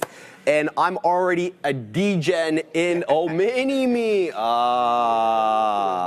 have to shrink a little bit there because you're not very mini, bro. You know what's funny? Yeah. So I watched, I just put it on for background noise, and they make a Starbucks reference. They're like, yeah, number 2. He's like, oh, yeah. I love number 2, bro. He's like, yeah, we bought Starbucks Remember shares. that? Yeah, they're like, That's we bought so Starbucks good. shares 20 years ago, and the movie. Where are they at now? Where are they at now? Exactly. All right, let's shout out everybody. Joseph. All right, Blue Arrow, ADL, box. Hey, mate, we got Lo-Fi Soul. We got all things Trump. I love that name. Smokey D, Dorothy, Juggy, not you, Juggy. Frank Drives. We got Paul Goodson. We got Clique of Gypsies, Habibis. We got Stevenson, ATM. We got Monique. Stevenson's Pitchbull. He's back. But we got Emad as well. He's saying hi from West Palm Beach. I don't want to hear that, bro. It's cloudy outside, all right? We got Ozam. We got Fiddlebeck. We got Ozan as well. Shout out to him as well. Mike. We got Emad. Mike L. Defnesh. Showtime 1. Ronaldo. Is he going to sign again in Saudi? His contract's up and they're negotiating right now. He's 36, 37. Bro, right? he'd be doing his thing right now. There, He's man. still. All right. Welcome, everyone. She is back and more pleased I could not be. Adara LePage. What is going on up there? Gabriel, so happy to be back with you guys and with everyone here in this chat, in this community. Here is the NASDAQ. I just want to let you guys know Feds Goolsbee is talking. He wasn't actually set to begin speaking, or so we thought, until, I guess I was supposed to start at 10:40, but I'm only seeing comments populating now, so about 25 minutes after he was set to begin talking. He's saying here that if tariffs are avoided, they could return to a situation where interest rates come down, but he's saying that if politics control the interest rate, inflation's coming back. So Feds Goolsbee a little bit negative here. He's saying that there is a likelihood that there will be a continuation here with regards to inflation or a return of inflation if these tariffs policies remain in place. Furthermore, he's actually really coming at the idea that the political parties should be controlling the central bank because he says, quote, sometimes central bank has to do what the political apparatus doesn't enjoy. So comments coming here from Goolsbee, just be aware he is speaking again. Supposed to start at 10:40, but now we're starting to get these very interesting comments populating from Feds Goolsbee. We'll send you back to the guys. Thank you very much, Adara. Fantastic look there. Joseph, I'm involved in HKD. Anybody who is trading small cappers in 2022, throw up some ones in the chat if you remember this insane stock going from pennies to $2,600 in a real move. And I think this one would have really been down Adara's alley if she was trading at the time because it was like a $300 spread. I remember there was a trader back on the floor. I'm not going to say your name, but you know who you are if you're watching. He was trying to trade this, and the floor manager was like, hell expletive, nah, you're not taking that. It's way too spready. They didn't let him do it, Joseph. There we go. Now everybody's reacting. I know you guys remember this. This thing is insane. It's back to $3. We're involved with it right now. We got 08s on, looking at wetting the beak here. We'll see if it holds up at the volume weighted average price, Joseph, which is south of that $3 area, route 286. I have another dip trade here at 88s for the money fill in front of the volume weighted average price, but we have a high of 344. We're trying to do our best, or so it seems here, to hold above that $3 area. There is a seller in the high single digits. I mean 08s, 09s, maybe around 10s. We'll see. It looks like it is 08. So every time we move up to 08, we are rejecting at the moment. So let's see. Okay, we're taking them out 9s, 12s. Here we go again. Let's see. Can we make a new 5-minute candle to make a new high? We got to get above that 3.25. I'll submit to you, probably a little bit higher. 327, 328. You okay over there, bro? Right there. I know you had those coffees, but damn. All right, guys. So that's what we're doing right now. We're looking at taking some profits here on your boy HKD. We got size on this one as well. Let's see if it can take out that $0.25. Joseph Wilson, what are you looking at? Yes, sir. Yeah, let's pull up the old screen ski here. Yeah, let's go. We're in some Tesla. Full disclosure, got lit up on NVDL earlier this morning, but we're riding this Tesla wave right now. If it's going to be strong, we're going to add into this position. I went really, really heavy here too as well. But yeah, so this is the winner we got going on, guys. I only traded 2 names this morning, and I was telling that to Katina, man. I'm like, I'm focusing on 2, and that's it. But you can see big time hesitation and not good execution here on NVDL. So you see I get a little pop right there. I go here, and then I just went too heavy, and then I just got out, and then I took a couple more attempts, and I'm like, no, see you later. This thing isn't doing what I want it to do, so I'm just going to hop out of it and go find something else that's more relatively strong. It did get that move back up towards the volume-weighted average price, but I wanted no part of this name after I realized from the tape standpoint that it wasn't going to continue in that trend that it was from last night and off of that earnings report. So there we go. That's what we had cooking up there in NVDL, but we're past that. I took my shots on it yesterday and today, so we're on to new things, and that's going to be Tesla, and we're going to focus on this, guys, and we're going to add to this position. Most definitely. One thing to note, we do have a downtrend that needs to be snapped, and that's going to be my adding opportunity, that if it does decide to break this right here, then once we sit on the backside of it, that's going to give me an opportunity to double up my current position right now. I'm sitting on a little bit more than 50% of what I originally started with. So as long as we don't crack this and the momentum to the downside really starts to pick up, then I think there's going to be an opportunity to get involved in this. Let's zoom out and see from a daily standpoint what we got going on here. So I mentioned a 3-bar play, and here you go. Like, I mean, we open up at the top of the range, but I just feel like this consolidation wasn't long enough for me personally. Can we continue? Absolutely. And is there going to be any targets around this 371? I think so. Is it going to happen today? I don't know. We don't know that just yet. But what we can do is always take a look at what the market is telling us and how we can have these in-depth and inside looks as just pulling up the chain, looking for high levels of open interest. Where is the amount of size lying? And do we have the ability to surpass some of these key strike prices?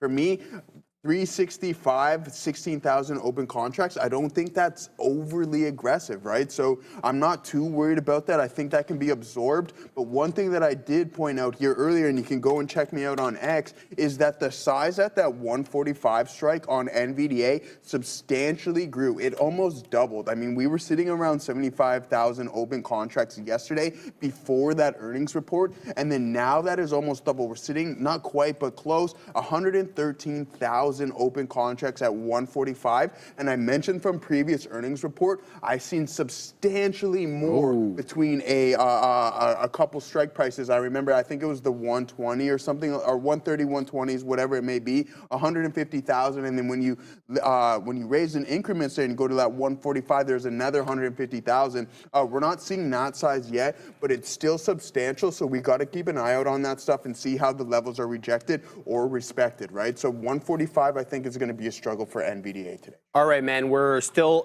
nursing this HKD trade. I've moved up my dip trade now from 88s to reflect the new area of the volume weighted average price, which is in the high 80s. So I always front run the level, obviously, because it gets to be a crowded trade right at or very near the level. So I'm waiting at 91s or 92s. Let's wait to see if this one can, number one, dip into VWAP.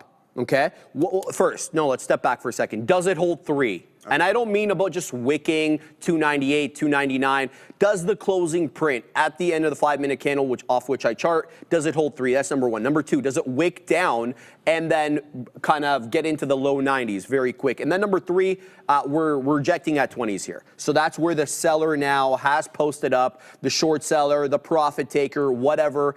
It is now $3.20 that we're having a hard time clearing. But as you can see on my chart, I've taken prints at the $0.25, but that was prior to the move back down into 3 and the zig and the zag. I perceive this to kind of be putting a bit of a compression pattern with every single candle subsequent to that high day candle that printed at 1055.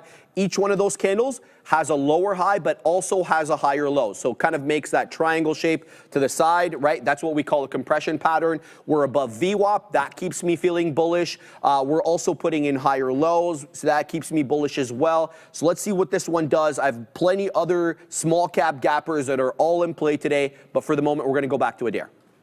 Keep an eye here on Southwest Airlines. CEO Robert Jordan apparently speaking right now, saying that the company is seeing stability in demand over the last couple of weeks, and that apparently their business bookings are holding up well. So just keep an eye here on LUV as we're apparently getting some comments from its CEO. Make sure to like and subscribe. And if you're looking for some market-related content, check us out on X at TTV Research. We post constantly. We've been posting while I was on vacation. Back to you. Noticed that even Adair. I'm like, oh, Adair's even posting up while she's on vacation. Yeah, thank you very much for that. Is there anything you got going on there? Yeah. Well, I wanted to talk about the small cap gappers that I have on, but I just really wanted to focus on this one for a second because I want HKD, that is, guys, up 60%. I want to see if we can take out that 20 print. Currently, this current 5-minute candle has a higher low and a lower high. Here we go again with 315, 314. My dip trade into the volume weighted average price is going unfilled. So we're in an area of indecision. What keeps me optimistic is the fact that we're above that $3 and above that volume weighted average price. And the volume is good. It's about 10 million shares. And to be honest with you guys, this was not one that was running in the pre-market, not one that really opened up aggressively after the bell. The volume on this one came in at 10:40, so 20 minutes before the show. I like those ones better because you feel the best part of the trade is not behind it. You're not picking up the scraps off key areas of technical support. You can actually take the breakout. So this could be a bull flag formation right now. There's likely going to be bamboozlement. Anybody who's traded this before, at least since 2022, kind of knows that. It's shown up since 2022 only to fade back down. So there is that risk to it. And I remember it showing up a couple of times, maybe in 23, maybe once or twice in 24. I don't remember exactly. So we'll keep an eye on this one, but just know that there is bamboozlement that can happen. It's a Chinese name. I think they do some education crap online. Let me just give you exactly what they do. It doesn't really matter, but they are a comprehensive digital solutions platform company. They're a one-stop shop for digital solution, operates four main businesses, including digital financial, SpiderNet. Okay, so they changed all this. It was like online education or something back in the day. So it looks like they've changed the remote there, whatever, I don't care. It's not why traders are looking at this. They're looking at this because they know exactly what the hell it is. Anyway, so here will we go. SBET, who remembers this one? This was insane. SBET going like almost quadruple digits on the day, going from like $3 to $45. And here it is again. It really did not give up the ghost. It's back in play. It's awfully spready and awfully crazy. So make sure to trade this carefully. Just had a beautiful bounce into the volume weighted average price at 41 1/3. And right up into 43 1/3. That's $2 whole in the money you would have been if you had a resting order at the volume weighted average price, the high of the day, 48 1/3. So keep your eye out on this one. I'm unlikely to get into this one with any serious size just because of the volatility and the price. TNGX, another beauty. Does this look like a buy program or does this look like a buy program? I thought it was a sell program. Sell program. This guy, he's going to invert his candles. I love it. It's got one of your favorite candles right now, Joseph. Topping tail. Yeah, let's see how that closes. Exactly. There. We got another minute or so. You would have to order shorts for that one. Yeah, I know, right? We'll see if they're paid for shorts or what. So TNGX, Joseph, this one rocketing up as well, up 28.5%, a little bit less than that. MODV, at the volume weighted average price, not the biggest volume mover on the day. We'll keep an eye out on this one. Also, GEVO, G-E-V-O. What is this? 2021, 2022 all over again. We got HKDA, we got GEVO. It feels like the small cap gappers of yesteryear. Anyway, $1.39 at the high right now with a beautiful upward channel. Could be a bull flag formation. We're going to keep an eye out on this one, Chuck. Yeah, absolutely there, guys. Yeah, so Tyler Verse, yeah, I'm in TSLL still. I mentioned that I still have about 55 to 60% of this position. I'm just looking to add, hoping for a continuation of this trend and then a crack of the downtrend line as well too.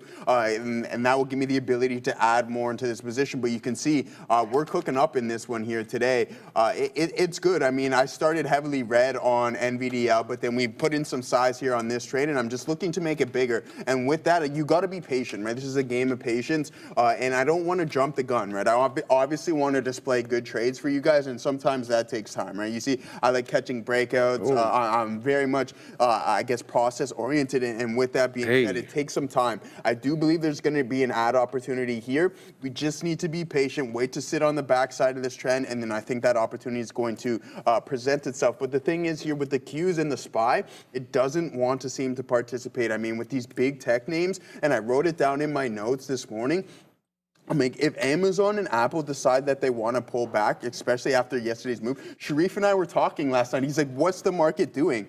I'm like, oh, it's just Nvidia. I look at the market. I'm like, it's not just Nvidia. Oh, so what we got going on? I was like, okay, so I had to pull up Apple and go through the Mag 7. And then with that being said, the companies that I feel that have been hit hardest by the tariffs, Amazon, Apple, et cetera, were the ones that were moving the highest in that post-market yesterday. So if you guys had the ability to look at that for yourself, you can see that when that, I seen it, Branko's posted it to me, and then when I heard about what was going on with Donald Trump and the tariffs, then I was like, okay, that's totally justifiable. level on what's currently going on. But yeah, we're going to be patient. We're going to take our time. A lot of tickets to play.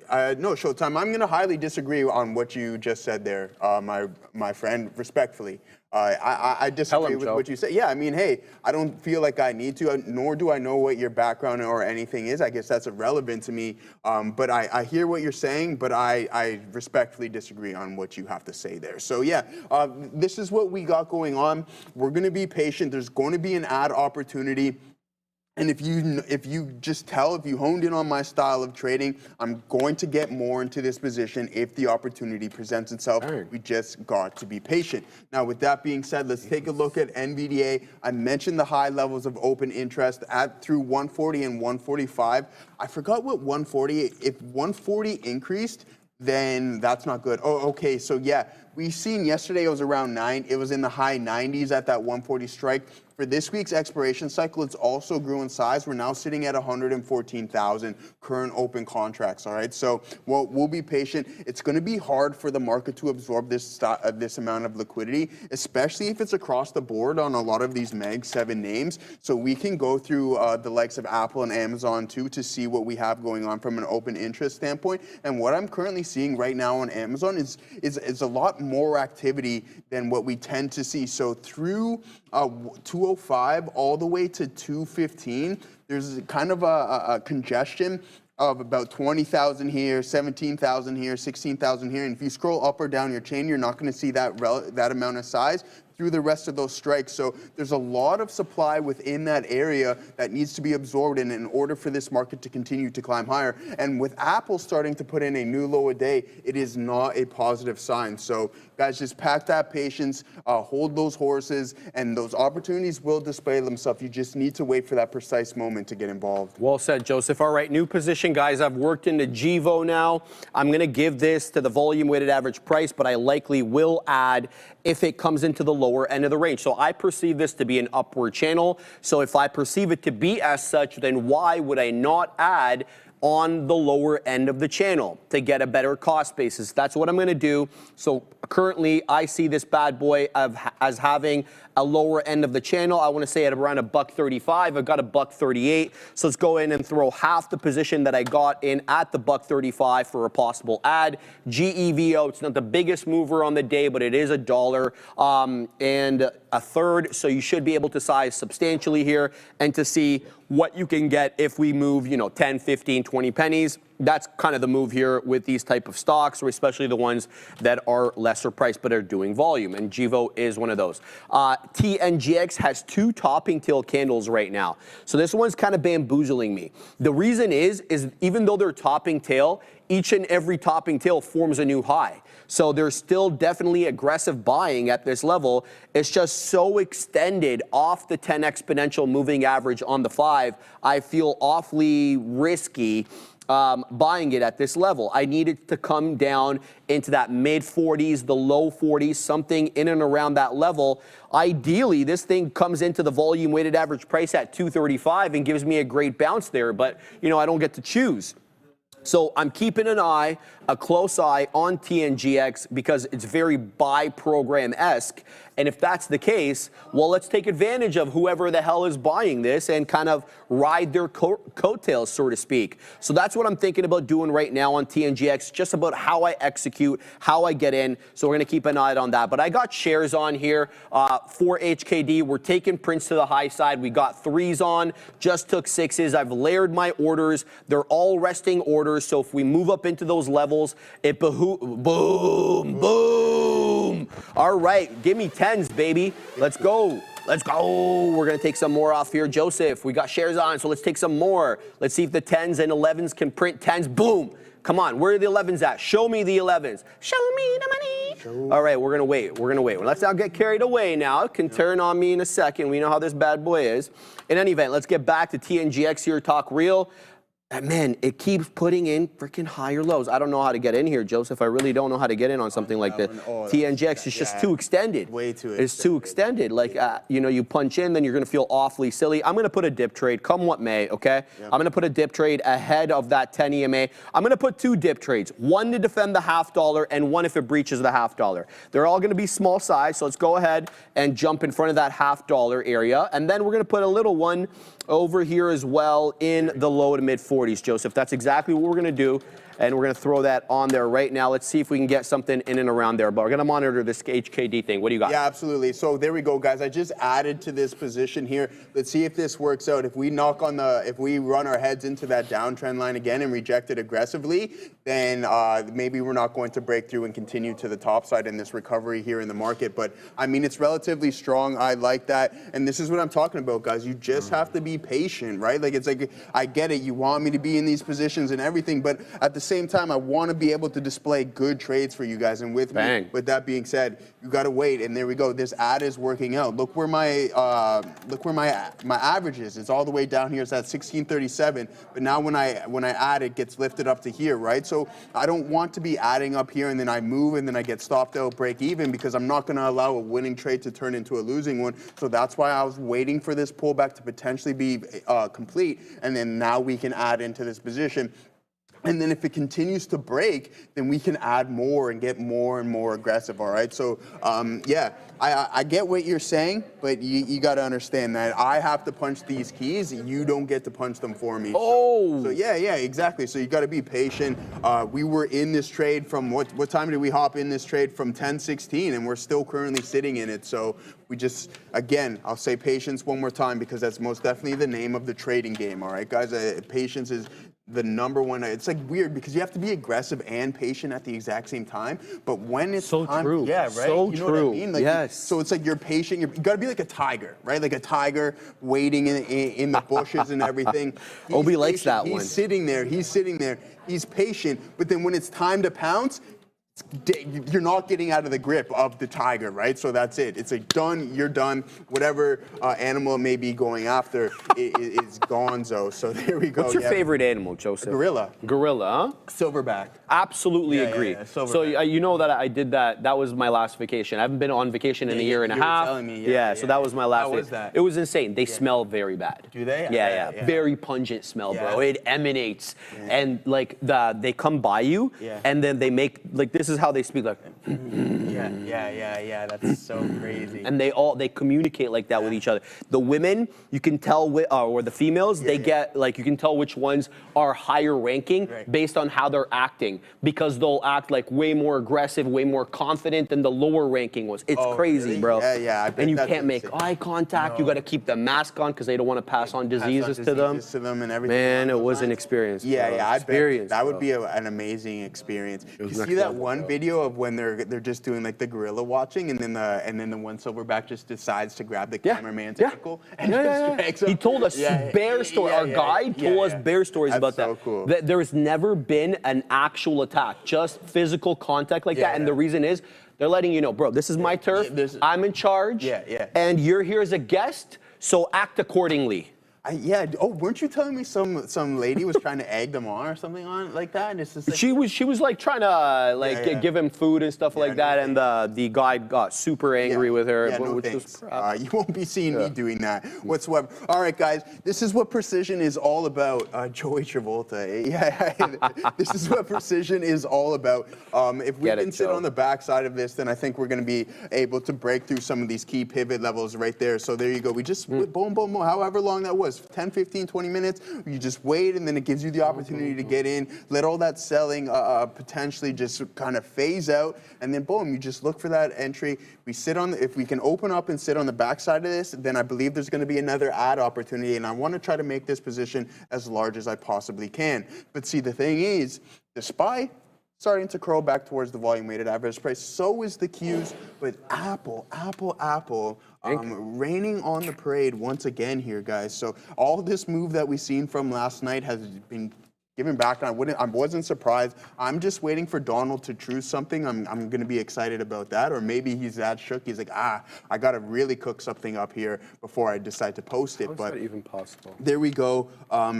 Really weak opening drives here, guys, and that momentum to the downside was just continuing throughout the remainder of this session here, or throughout this whole session here, guys. So yeah, be patient. Let those setups come into your lap. Don't force anything. There's going to be opportunities, just like this ad here on Tesla. Now we're starting to see the strength displayed here in the time of sales, and that's exactly what we need. So everything's working out. So yeah, there it is. All love, right? It's all love, Thomas. Exactly. That's exactly what it is. You got What's for Lunch, that segment. Boom. You know, we were excited about that one.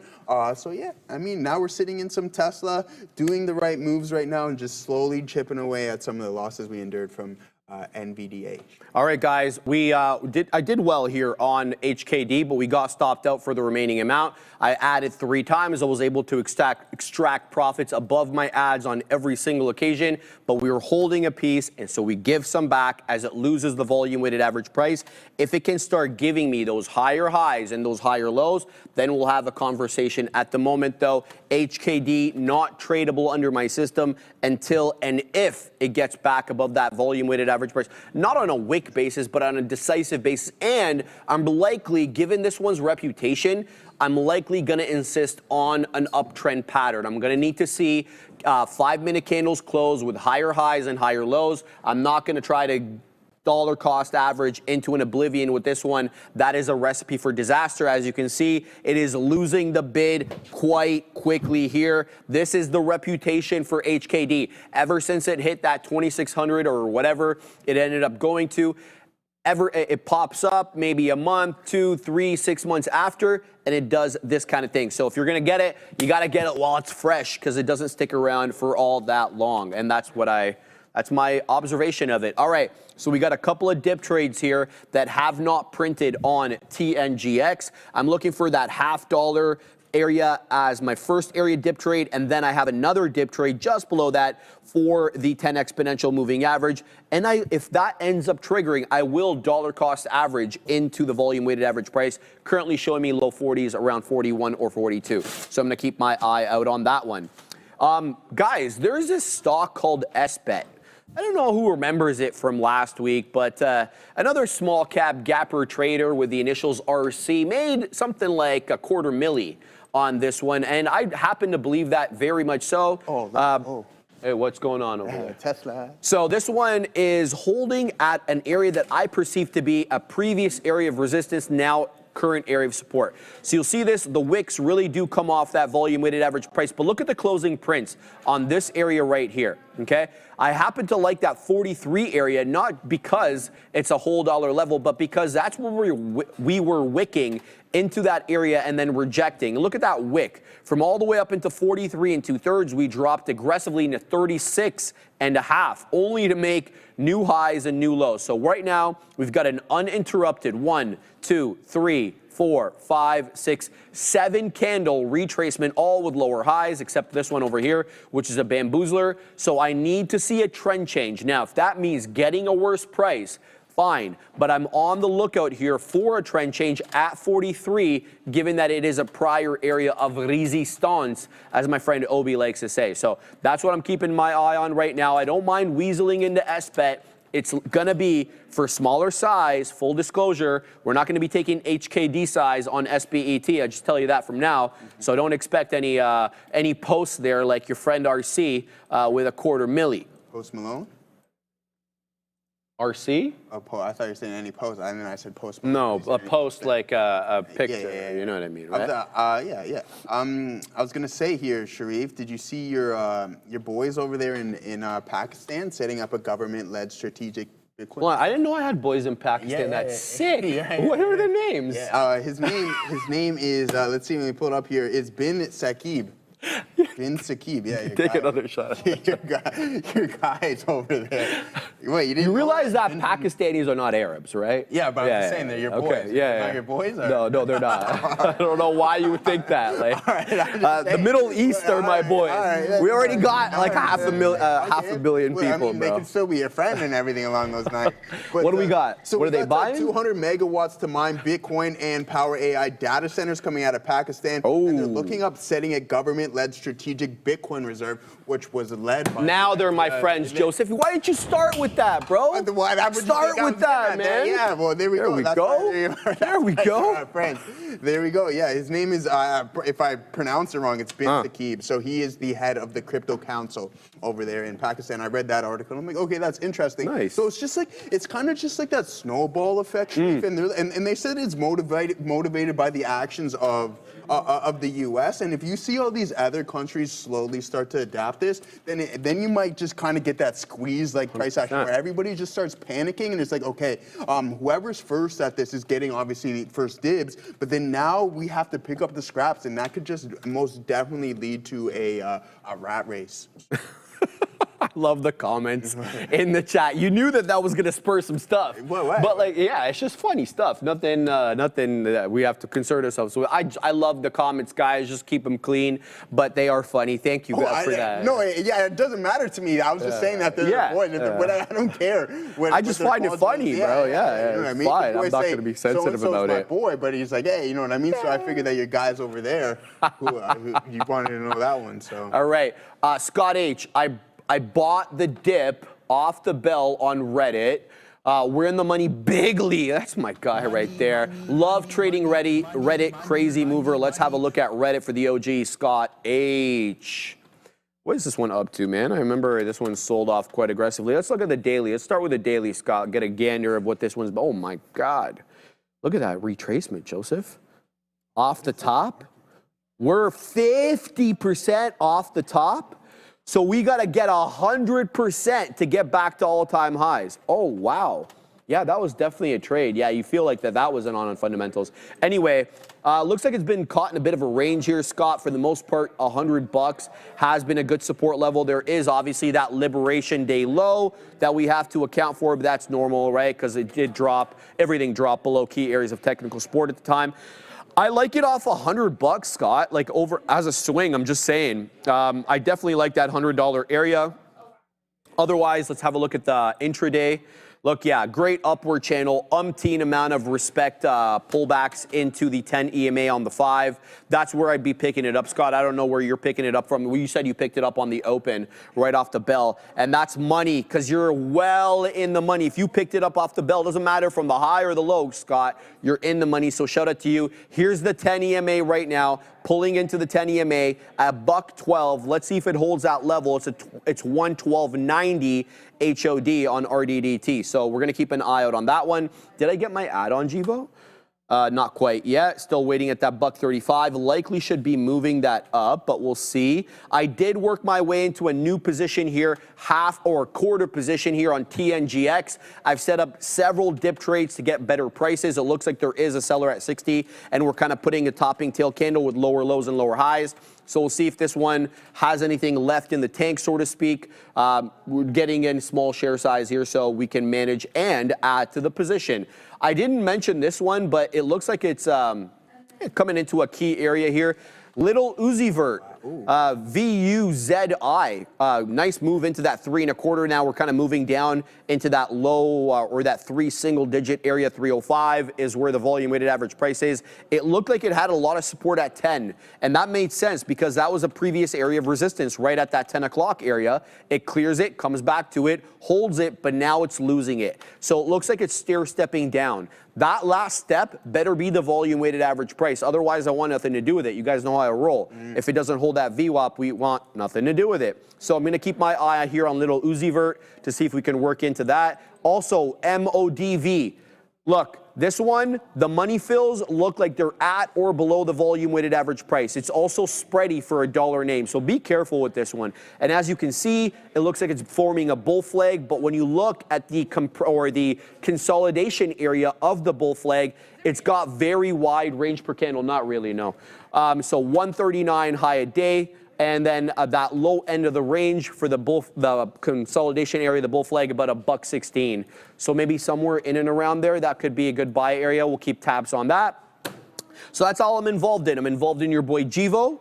I'm involved in your boy TNGX. HKD has dropped below the volume weighted average price, so it no longer interests me. All right, nice. Yeah, good look there, guys. Yeah, so I mean, Tyler Verse, we're still sitting in this, brother. I got that pop on this ad here, but now you can see where my average is sitting at, 1638, so I won't take a loss on this trade. If we have to get stopped out break even, it puts us at a pretty good position right here. I mean, if it cracks this pivot low, then there's going to be some more downside. I'll talk about some of these big names, Amazon and Apple, continuing to just put in new lows on the session here. So that is not going to be a positive sign for the NAS. But here we go. We're getting that kind of push and pull effect as NVDA starts to climb back in towards the volume weighted average price. But then the likes of Amazon and Apple are starting to move lower. And then that's why we can see a lot of chop in and around these specific areas there, guys. And Google as well, too, relatively weak. So come on, Tesla. Come on, Elon and company, and come on, NVIDIA. Get it, Elon. Yeah. Start to get this rally going, and see if we can get these big names to start bouncing.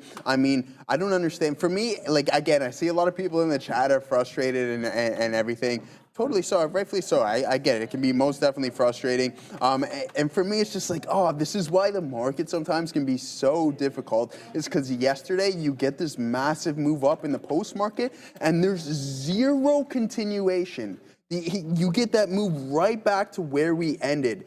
We're literally at closing price right now, almost. Like we're south of closing price. So we make this massive move higher, and then it's just like, okay, let's start profit taking, and then make price go even lower than what we closed at yesterday. So no continuation within that strength, and I thought maybe we would see some more, but the market maker's saying, not today, guys. We're not going to have this type of party. This isn't the fiesta you were looking for, and we're going to continue to move to the south side. So yeah, that's that there, guys. I don't have too much more before I get stopped out, which is kind of unfortunate. I did take some off, but just not enough. I'm still sitting on about like 40% of my position there, looking for the crack of this pivot, but that downtrend, it's still fully intact, and the big names continuing to move lower. So yeah, we don't got much more room here before we do get that break-even stop out. So we'll monitor it here live. 38s, I'm going to get out of this trade. There's no way I'm going to allow a winning trade like this turn into a losing one. So I have no issues of just getting out exactly when I need to, and that's going to be momentarily here, guys. Unless we get things to turn around here on a dime. Nice little pop up there. Give me some more breathing room, please and thank you. That would be much warranted, but you got to just do what the market's telling you, and if it comes back, then we'll have to find another trade. So it's Fiesta, but I'm talking about party. Siesta is Siesta sleep, isn't it? Siesta sleep. I'm saying fiesta. Yeah. I'm saying party. Right, Alan A. I don't know if you're Spanish, but yeah, that's what I was referring to. Was just a little party. Don't get me started. I want to vent. Okay. You ready? Yeah, I'm ready. So, I'm going along my merry way. Okay. I'm doing my Mandarin on Duolingo. Yep. I open up the app. All of a sudden, all the levels that I cleared and wait, Joseph. All the levels that I cleared, it says I cleared them, but like there's two ways to clear them. You can do like the regular completion, and then you can do something called like super or something like that. Yeah, you get more points, okay? You get more points. Fine. So all my supers are gone. So I'm like, okay, the circles are no longer golden. They're green or blue, whatever the color is. So they're no longer golden. So I'm like, what the hell is this? So I click on it. Bro, it's a brand new lesson. They changed all the lessons. Yeah, they changed a lot. I was going to smash my iPad. I literally had to start Mandarin from beginning. It's not funny. No, but it's good, though, because I did that with my Duolingo. When I got a new phone, I had to start, but then it's good because you just, like, obviously you have a lot of ground to gain, but it's frustrating. You know about this? You get Assassino? This happened to you? Assassino knows, bro. Bro, I literally am starting. Okay, so that's the bad news. The good news is they're teaching me the same words in the lessons that I'm redoing, but they're also showing you how to say different sentences using those same words. So I'm okay with that. Anyway, apparently they updated it. It's supposed to be better now. We'll find out. I was fuming. Adara, what's going on up there?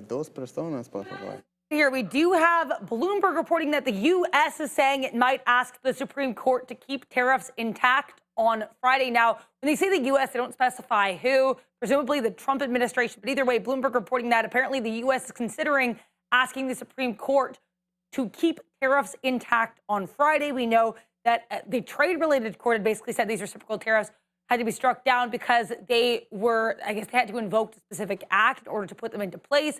Aluminum tariffs were not accepted because this act was not invoked for the aluminum tariffs. But I want to let you guys know as well here, we might get a little bit more clarity coming through around 1 p.m. Eastern. Why? Because that's when Caroline Leavitt, who is the White House press secretary, is set to hold a briefing. So keep an ear peeled for 1 p.m. in about an hour or so from now, which is when you're going to get a White House press briefing from the White House press secretary. Might provide some more clarity. Either way, right now, Bloomberg reporting that the U.S. is likely looking to ask the Supreme Court to keep these tariffs in place, but apparently that will not happen until tomorrow. Back to you. D-Loaf, iPad versus Sharif. Doesn't end well for iPad. Bro, I would never do that to my iPad, bro. I covet my iPad. You just got that last year. Yeah, exactly. It's a 12.9. If you did fight the iPad, Sharif, I have to say, if you did fight the iPad, I'm going to not place my bets on the iPad. I think you beat the iPad. I wouldn't do that to the iPad. It cost me too much money. That's what I'm saying if it came to that. If your Duolingo-related frustrations grew and boiled over. There will be no slippers thrown this time, Adira, I promise. Yeah, it's good to know. All right. No, seriously, guys, I was super frustrated with that. Like, I'm going along, I'm achieving levels, I'm clearing levels, I'm gaining XP. I'm thinking, I'm close to finishing Section 2. And if anybody who's done Section 2 in Mandarin knows it's like 30-something lessons, so it's insane. And so I had to start from the beginning, but I feel okay about it because I'm really reinforcing all the stuff that I've learned. That's what I'm saying. That was the positive. Yeah. You get to go back. The grammar stuff is really what messed me up in Spanish. Spanish. Yeah. So it took me a while to get in there. Dude, I used to have notes. Like, I was writing all this stuff down. I was like, yeah. Well, I take screenshots. So it's the same crap. Just, same crap. Notes. I'm like, okay, this is this. But it's good stuff. I like Duolingo. And I like it's free. Dude, you know what happened? I don't know how, but I had the unlimited package. I didn't pay for anything, but I had the unlimited hard. You had dual, what's it called? Super Duolingo? Yeah. You got Super? But I got it for free somehow. Sometimes they give it to you. Yeah. And then obviously it went back to the one. They give you promotions like try 3 days. No, it wasn't even that. For a whole year, I almost had it, dude. What? Yeah. My boy's like, you definitely paid. 100%. It probably went on one of your credit cards or something like that. I went and I looked at my subs for nothing. Nothing. So yeah, that's for crazy. I got it free. Yeah, I don't know how I lucked out on that one, but let's go. Your boy got that one for free. Yeah, I kind of hate you a little bit now. yeah. I mean, it is, but I don't have it anymore. It's gone. It's gone. Okay. I know, right? It's on Selena's credit card. Watch, bro. Watch. Sure. But no, Trader Lingo. Yeah, I need Trader Lingo. There you go. That's a good one there, Crystal Ball. But yeah, here we go, guys. Come on, market. Let's get this bounce. I think Tesla can definitely get rolling too as well if it decides to bounce here because it's holding up stronger. But then the issue is if it decides to take another leg lower and you kind of get that capitulation here in the price action and the other party just saying, all right, we're not going to we can't battle this anymore. We don't have enough supply. Then if we crack through some 1635s, et cetera, then there might be a new low of the day here implemented here on Tesla. But I'm still steady looking for this bounce. It's unfortunate that Bitcoin isn't trading relatively well, but I talked about it going on the run that we've seen, right? You want to see breadth because I'm just waiting for any form of indecision on Bitcoin during this pullback for me to just punch some contracts heavy, and that's my game plan. I'm really looking forward to that trade. I had some offers out for some NVDA, more NVDA contracts, I should say, considering I sold the rest of mine. But I had some orders out for more contracts. But then on that earnings report, it just blew to 143. So I'm like, let me just eliminate those. I'll reassess the situation and what's going on. But IBIT is starting to play out how I want to. Just gonna wait for some key levels to be touched in Bitcoin itself, and then I think there's going to be a good opportunity to punch some heavy contracts there, Sharif. Bang. All right, Joseph, we're doing it freaking live on MODV. This is why I love layering my prints like this, guys. You just set up those resting orders, let it take care of business. Now, MODV did this for a reason. As I mentioned, this one obviously has a very wide range per candle. If you were to look at the actual price of the stock and the percentage move, and then look at the actual move per candle, it's actually quite wide. So I kind of had a feeling if I picked it up at the lower end of the range, and I'll submit to you that I did, What do I got here? A $1.25. $1.25 is right at the volume weighted average price, and I've scalped up all the way to the $1.35. So 125 was the volume weighted average price. I've taken up to 135. I've layered my orders 6, 7, and 8. Let's see how this one does, keeping my eye out on that one.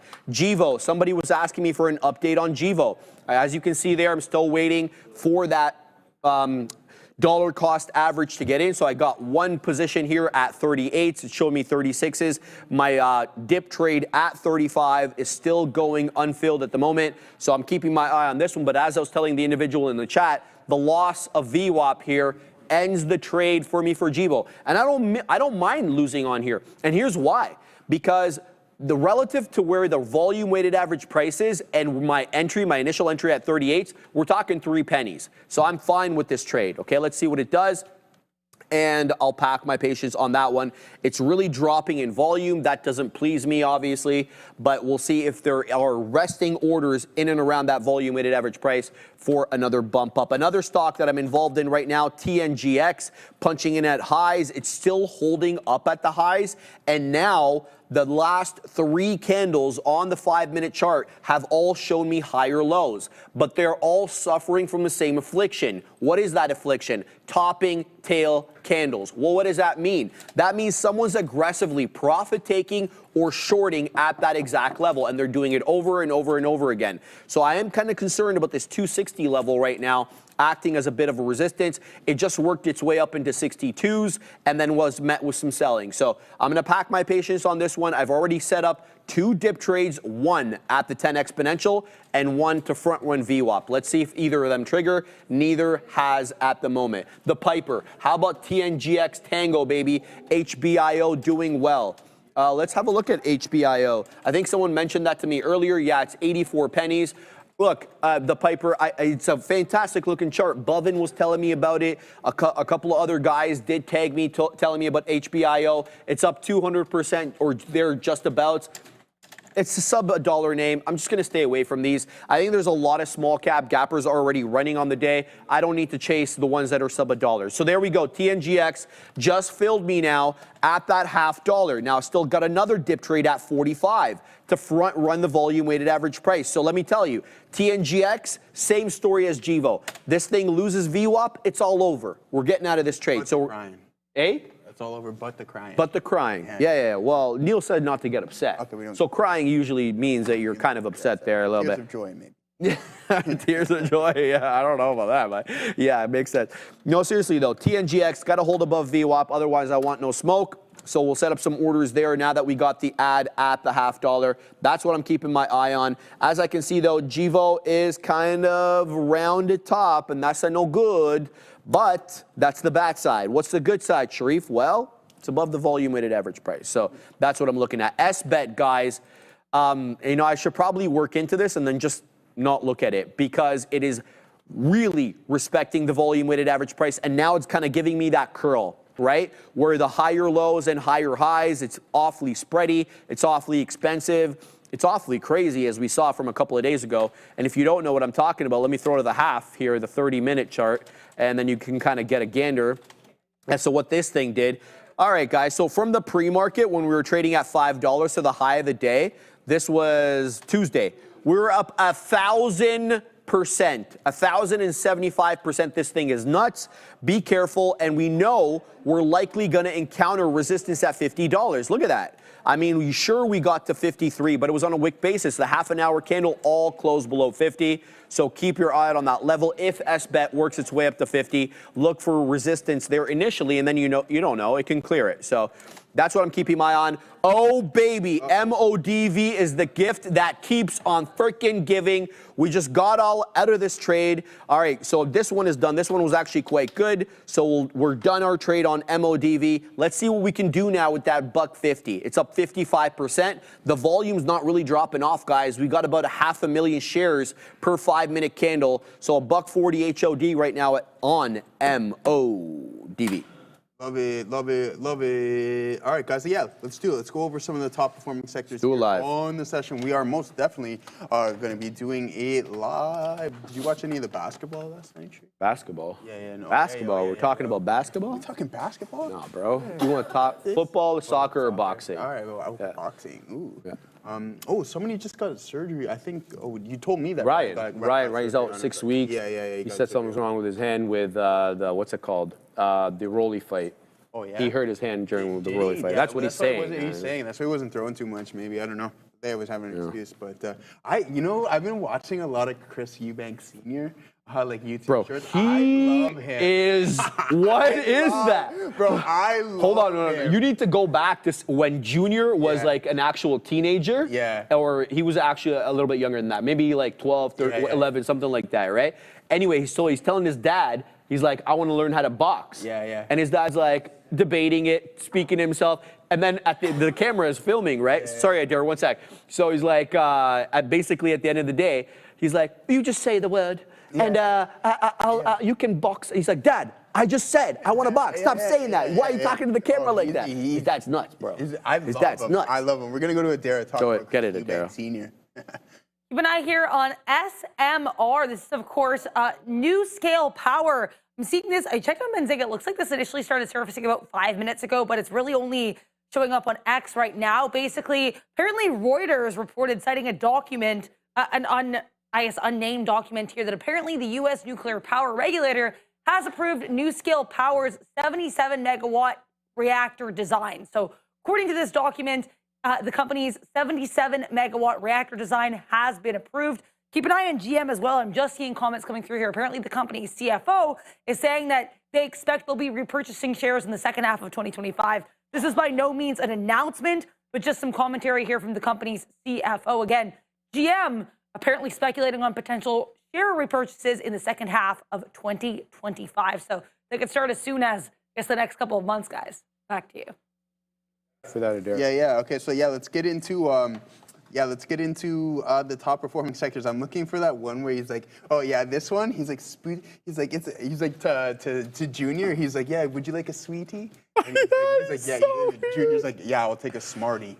He's like, oh yeah, Smarties. And then he's like, an absolute stupendous confectionery of candy. It's just like his language. Do you think he's acting there, or that's? I think that's just how he is. That's how he was like that. Was he acting? Like when he was younger, when he fought is it Connor Ben, or was it Senior? I didn't watch him. Nigel Ben, yeah. sorry. Okay. He's like, yeah, we'll just have some parliamentary refinement here, please. And he's like trying to talk out of jail. I love him, man. He's absolutely. And the fur coats, bro. And the whole persona. And he'll start speaking like patois. He's like, oh, sorry. He'll like snap right back. Really? And he's like, oh, sorry. Speaking my mother's native tongue. Is he Jamaican? I didn't know he was Jamaican. Okay. Nice. All right, guys. Screen, please. Boom. Let's go. All right. Top performing sectors. What do we got? Here's the tech sector. We're up about 0.4% here, guys. Real estate, 0.3, and then healthcare sitting in that third place, up about 0.3 as well. To the bottom three, we got the materials down about 0.1% there, and then consumer staples down about 1/5 as well, and then consumer communication services, down 1% on the session there, guys. So that is your top three and bottom three performing sectors on the day. Now, let's see if we can catch another high here. Okay, let's go Tesla. Who was in this trade here with me? I seen someone in the chat was mentioning it. Boom, we'll take a little bit more off there. They're like, yeah, we're sitting on the backside of this trend. I'm like, yeah, let's hold, let's see if we can continue on this momentum to the top side. If the market decides that it wants to bounce, I believe considering that Tesla was holding up relatively well, if we get that bounce, then we can continue to climb higher. This is the key pivot that we need to break through. And I'll say it once again, this is why it was so important for me to be patient. If I were to have added right here, then my break even, I would have been stopped out by this liquidity grab right here. But instead, I was patient, waiting for that turnaround, and that's exactly what we got here, and it's displayed within the charting. So I'm glad that we had the ability to grab this. I'm glad that I was patient, and most definitely, I'm more than happy to have shown you guys, like, hey, this is how we do things over here at Trader TV. This is how we do. Hey, all right. Tyler Verse, Sharif, Jivo getting some support, hoping for a good curl up here soon. Well, we're at VWAP, brother, so this is gonna make or break time for it. You know, true to form, I'm gonna have my out a couple of shekels south of the volume weighted average price, only for stop hunting. Obviously, we know that that is a thing. Traders do it, market makers do it. They all stop hunt, so keep your eye out on that. But I'm gonna have to interrupt my analysis here. MODV is coming in down fast and furious here. Whoa, whoa, whoa, right into the volume weighted average price. Is this another add area here? So here's the deal. I'm going long. I'm going to give it to 117, and then come what may. If it drops, it drops. We're already positive on it. So what do we got? 24s. So let's layer some orders to the possible top side move over here. As you know, just like I did before, we're going to try to give this a little bit of room, but you just really never know with these ones. Sometimes it's all over and the trade is done. Oh, okay. Wow, Joseph, I love these ones off technical levels, man. All right, here we go. We're doing it freaking live. As you see, we're doing it live right now. So let's take out some more here on MODV as this one pops up quite aggressively off that area low. So as I said, this one has a wide range per candle, and if it's got a wide range per candle, use that to your advantage by gauging where the areas of support and resistance can be. That's kind of why I did there, and I'm no great trader or anything like that, just trying to put the odds on my side. So we got some shares here on MODV. It is the gift that keeps on giving, keeps on wicking into that volume weighted average price, maybe a skosh below, and then it's met with aggressive buying. How many shares do I have left? So we still got some shares on here. I don't want to take out too much in case we get another price spike, but here's the deal now. Now that we've taken out the majority of the shareage, the stop moves up. So we're in at that $1.24, so we're going to put it at $1.22. So we'll risk a couple of pennies on the remaining amount here, but I will give it a wide spread because this thing is crazy. So let me just cancel the old order there, the old, oh wow, I have a lot of these script orders over here, Joseph, on MODV that all need to be cleaned up. So let's go ahead and do that. We're going to go 22s, and then we're going to give it down into 17s just in case, So that's the one that's doing well. TNGX, we're going to take a punch in the face there. This one is losing VWAP. Anything below 234, it's all over. It's showing me a 37s. So this one will be an L if it continues to bleed here. And kind of sad about that. Let me tell you why. Because this one was the one that I earmarked as a buy program. It looks as if maybe these buy program ones are not so good because when the buy program gets shut off, it's not traders that are keeping this up. It was the buy program. That's kind of what I feel with this one. So we'll see if this one pops up. I've moved up my stop. What do you got? Wow, look at that tank. Yeah, that's why you got to get out when you're supposed to get out, guys. The market just took another aggressive leg to the downside. I still had about 35% in my position. I can't complain, though, because we just axed a big amount there. I took about 3 losses on 3 or 4 losses on Nvidia, and then just one trade just eliminated. Something happened there, yeah? Yeah, there's definitely a big leg to the downside there, Shreve. Oh my I mentioned that Apple and Amazon most definitely raining on the parade. You can see that what I was referring to earlier on Tesla as well too, is that if we lose it and we want to catch up to what the market is doing, then there you go. You see that aggressive move to the downside. So that's why you have to pay attention to your positions there, guys. Adara, what do you got for us?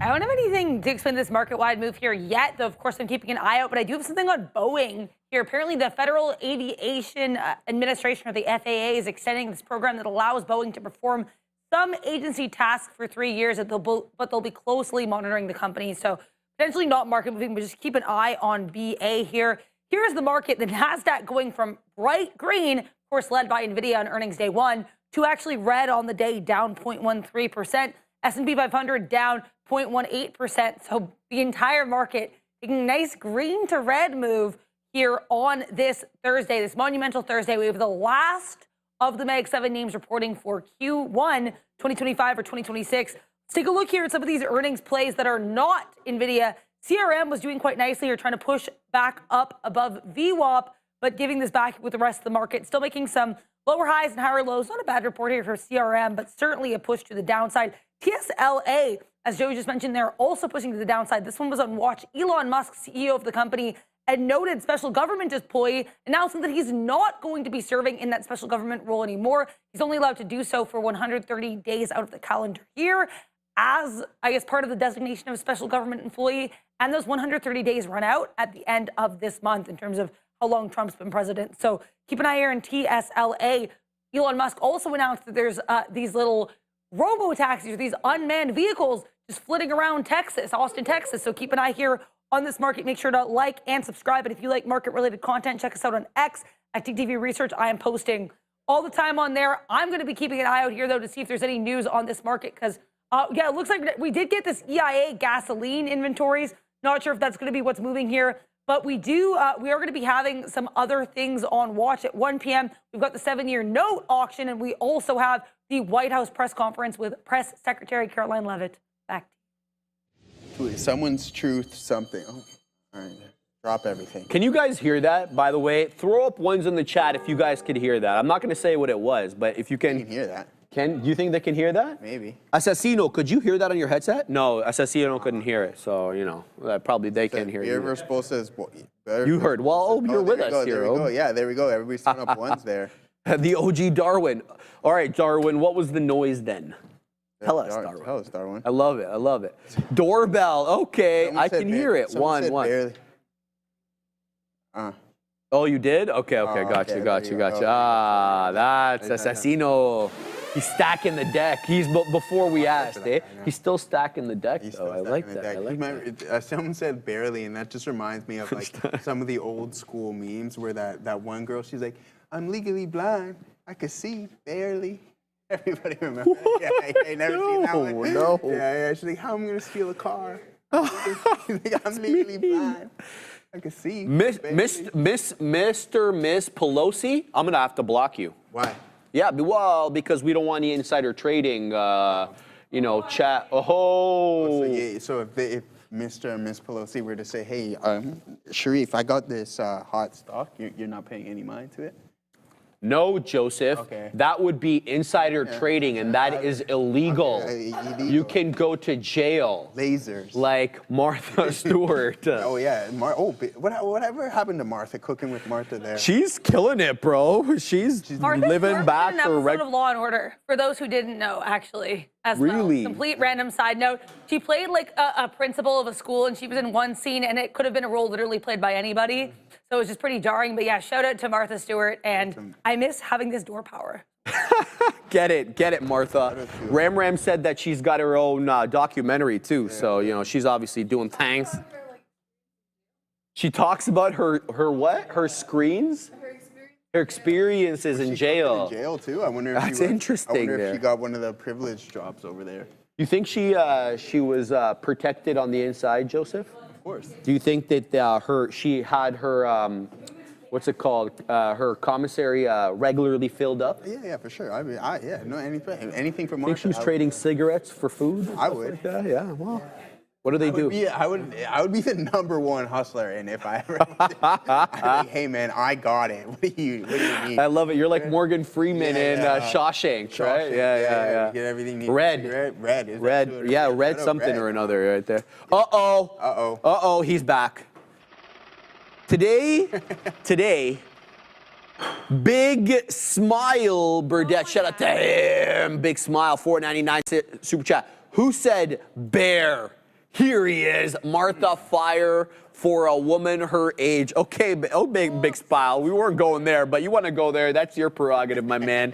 Yeah, no, I'm not going to comment on that other than to say I like her cooking and I like her design choices. You like her cooking, so you've had some of Martha's cooking. No, okay. No, I'm just pretending. The Chilean Nightmare wants to know what else I like about Martha Stewart. I don't know, bro. I don't know what else she got to offer, baby. Tell us, Andre. So she got some money. Clearly, she's got some money. Us, brother. You tell us. I love it. There's very few topics that are kind of off limits on this show. We try to keep it clean, but we'll keep it funny, baby. And I hope you guys can enjoy some of the humor with Joseph and I. Obviously, we're just chuckling over here. Breakfast at Martha's. Damien says, yeah, look, bro, if I got an invite. Cooking breakfast. If I got an invite from Martha Stewart, I'm going, I'm taking flowers, I'm bringing cakes, I'm doing everything to impress this one. You're bringing Martha Stewart cake. I'm going to cook the cake myself. Okay. Yeah, because if she likes it, I got an in. All right, all of a sudden, I could license my, you know what, right? Like, there we go. You can start cooking with Sharif. Cooking with Sharif. It's going to be eggs 24/7. and Straight protein. Oh, my God. Thank you, Adara. That's hilarious. Excellent show with Sharif. All right, guys, we're doing it live right now. Let's talk about this TNGX trade. I've got my stop right below 235. It didn't trigger quite yet. We're out of the money. We're 13 pennies out of the money on this one. This doesn't look good for me here. Let's just call a spade on TNGX. This is going to be the first loser on the day. Let's see which way this cookie crumbles. The stop is in place. Nothing for me to do other than to either move back up and take some profits or get stopped out. Simple as that. Your boy GEVO finding a little bit of support here. So we're 2 pennies out of the money on this one. It really depends on what I see coming in the next 15 to 20 minutes here from GEVO of whether or not I stay in this trade or whether I get the hell out. But it's the HBIO show. You guys kept telling me about this one. I kept resisting because it's a sub $1 trade. And here it is, up and to the right this goes. So respectful, HBIO, that is, of that green solid line on my charts there. That is a 10 exponential moving average on the 5. And look, it's got the money fills are all in and around that 10 EMA. You don't need to be a chartered market technician to see that it keeps clearing previous area highs, making new highs, and then dropping, okay? It did it over here. It dropped aggressively. It did it over here. It dropped aggressively. You see the trend here? Over here, drops aggressively. And here it is, dropping aggressively yet again. Now, the winds of change may come for HBIO at that dollar area. We know it's a different trade north and south of $1. So as we get closer to that dollar, be on the lookout for aggressive selling, short selling, profit taking at that dollar area. But this one now has my respect. We're going to try to work into this one in an effective way, as effective as I know how. So we'll keep an eye out on that. But I also wanted to mention quickly here, my trade in MODV, where's that at? We're still holding a piece over here because we've got bottom wick, but I've already moved up my stop, as I told you, to 22s, so we're risking 2 more pennies. This is still holding at VWAP, but it looks like maybe the best trade is behind it right now on MODV. Kind of hard to tell. We'll keep an eye out on this one, Joseph. Yeah. Ronnie, Sharif, no, I asked you if you've watched HBO lately. Brother, I have Crave. Crave is like a Canadian, like it's kind of like a Netflix, but they kind of bring in some American stuff that we don't get directly here, and they like HBO Max, a lot of the other stuff. I never watch it. I don't watch TV. I don't have time to watch TV. I literally get in here at 7:05, 7:10 in the morning. I leave here, as you guys know, 2:45. I hit the gym. I finish the gym at about 5. I go to my other job. Everybody knows my family runs. We have businesses, so I have to go there. I get back 9:30, 10. I'm cooking my food and I'm in bed. I really do not have time for anything like that unless it's on the weekend. And then on the weekend, I'm always with my fam and friends, right? Like, so I really don't. I promise you. Not too much time for that there. Extensive routine you got there. You get here at 7:05. Yeah. Oh, why? Well, bro, I got to do all these. I got to review all this stuff. It takes a hot minute, right? Like, So you're there. You're in here bright and early then. Yeah, I like coming in early though, bro. Because I gym get up 5:30. That's the thing. Right? No, 5. Oh, 5? I literally, Joseph, I get out of bed, I go into the next room, and it's like literally, I just put on my gym clothes. Who is Ashton Hall on you, brother? Ashton Hall, or what am I? I'm a drop in the bucket compared to Ashton Hall. You seen this guy? I said, well, who is he compared to you? I know, he's a lot better, bro. I know, but like, that's not realistic. Come on, man. Hey, man, never mind. We got to drop that routine. Maybe, you never know, you could go viral. A good, like, maybe some Canadian Springs water instead of the Saratoga you can throw in there. What is that, bro? He's killing it like that, though. Give him credit. Give him credit. Apparently, he has a lot of money. I don't know how much I believe about that. Yeah. He just bought a new place. Did he? He bought a big ass house, bro, with a big pool. He just moved into a new place. He had a little stint on in the NFL there too. I'm not reading that, Big Spile. I'm not reading that. But thank you for the super chat. Yeah, much appreciated. He's such a liability, bro. I love him. I love it. Yeah, look at Miss Katina was calling us the bro show. Oh, did she? Yeah. So I like that. I believe that. She's saying we were talking about the gym and tarps. Oh, yeah. That's you. That's all you, homie. You're the tarps off kind of guy. I know what it is. I just don't talk about it. Yeah. Tarps off. Got a girl tat. Joseph got a girl tat. What? Okay. All right. Anyways, let's. Yeah, exactly. What's going on over there, bro? Another one of those there. So many. What's going on over there, bro? bro? Yeah, like so many beats. All right, I kind of like that name. Don't like that comment, but it is what it is. All right, guys, let's see if we can add into this TQ's position. One thing I will note is that we took that initial leg lower, so I don't know how much we're going to bleed on the session, but there is an indecision print right here that I'm looking to get somewhat of a bounce off of. Big engulfing candle right here via both the price action print and in the volume signature there. So I don't have any kids, so there we go. This is exactly what actually, I do have a dog. His name is Milo. That is my my firstborn there. But yeah, here we go. Here is. Love it. Yeah, I love it, man. I love that kid to death, to be honest with you. All right, we're going to add into this position here, getting a nice bounce in the markets. We now tripled up the size that we were working with. Oh. So I get a break of this candle, enter right here, and then now I'll pull up the TQs chart, looking for a bounce. Maybe we can get that move back towards the volume weighted average price. And if we're going to kind of head back into that trajectory, then maybe we can add even more to this position, because again, even though I tripled it up, I'm still not as heavy as I would like to be, especially if this is going to be an MR, mean reversion back towards VWAP. And I think that we are slightly overextended on the trading session. The one thing to note, yeah, exactly, Firborn, exactly. So Apple, it's really extended. But one thing I want to point out here, guys, is that look how VWAP is kind of hugging the price action. It's following. So if we do get that move back to there, I think that's going to be a good primary target, is take everything out at the volume weighted average price and just kind of, well, not everything, you obviously leave a runner, assess the situation. What is price action telling you? What is the tape telling you as well? You definitely need to look in depth on the book. And then if we have the ability to sit on top and start to recover, then I think that'll be okay. But there is some good clean prints right here, some nice bottoming signals. You can see it in the likes of Apple. And I mentioned this before, if you see the kind of the same pattern across the board, I think that just adds more conviction within the setup. And that's exactly with what I'm going with here on the TQs, because I'm seeing a bounce here in some of the big names, Sharif.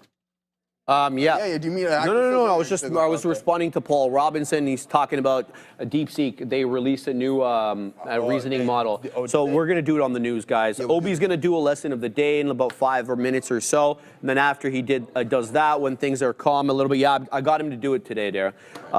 And then we're going to do the news as we typically do. But yeah, that is a thing. DeepSeek, guys, overnight coming out with yet another new reasoning model. They call it the R1, R for reasoning, obviously. And apparently it's comparable to the reasoning model that Chat puts out, ChatGPT, that is.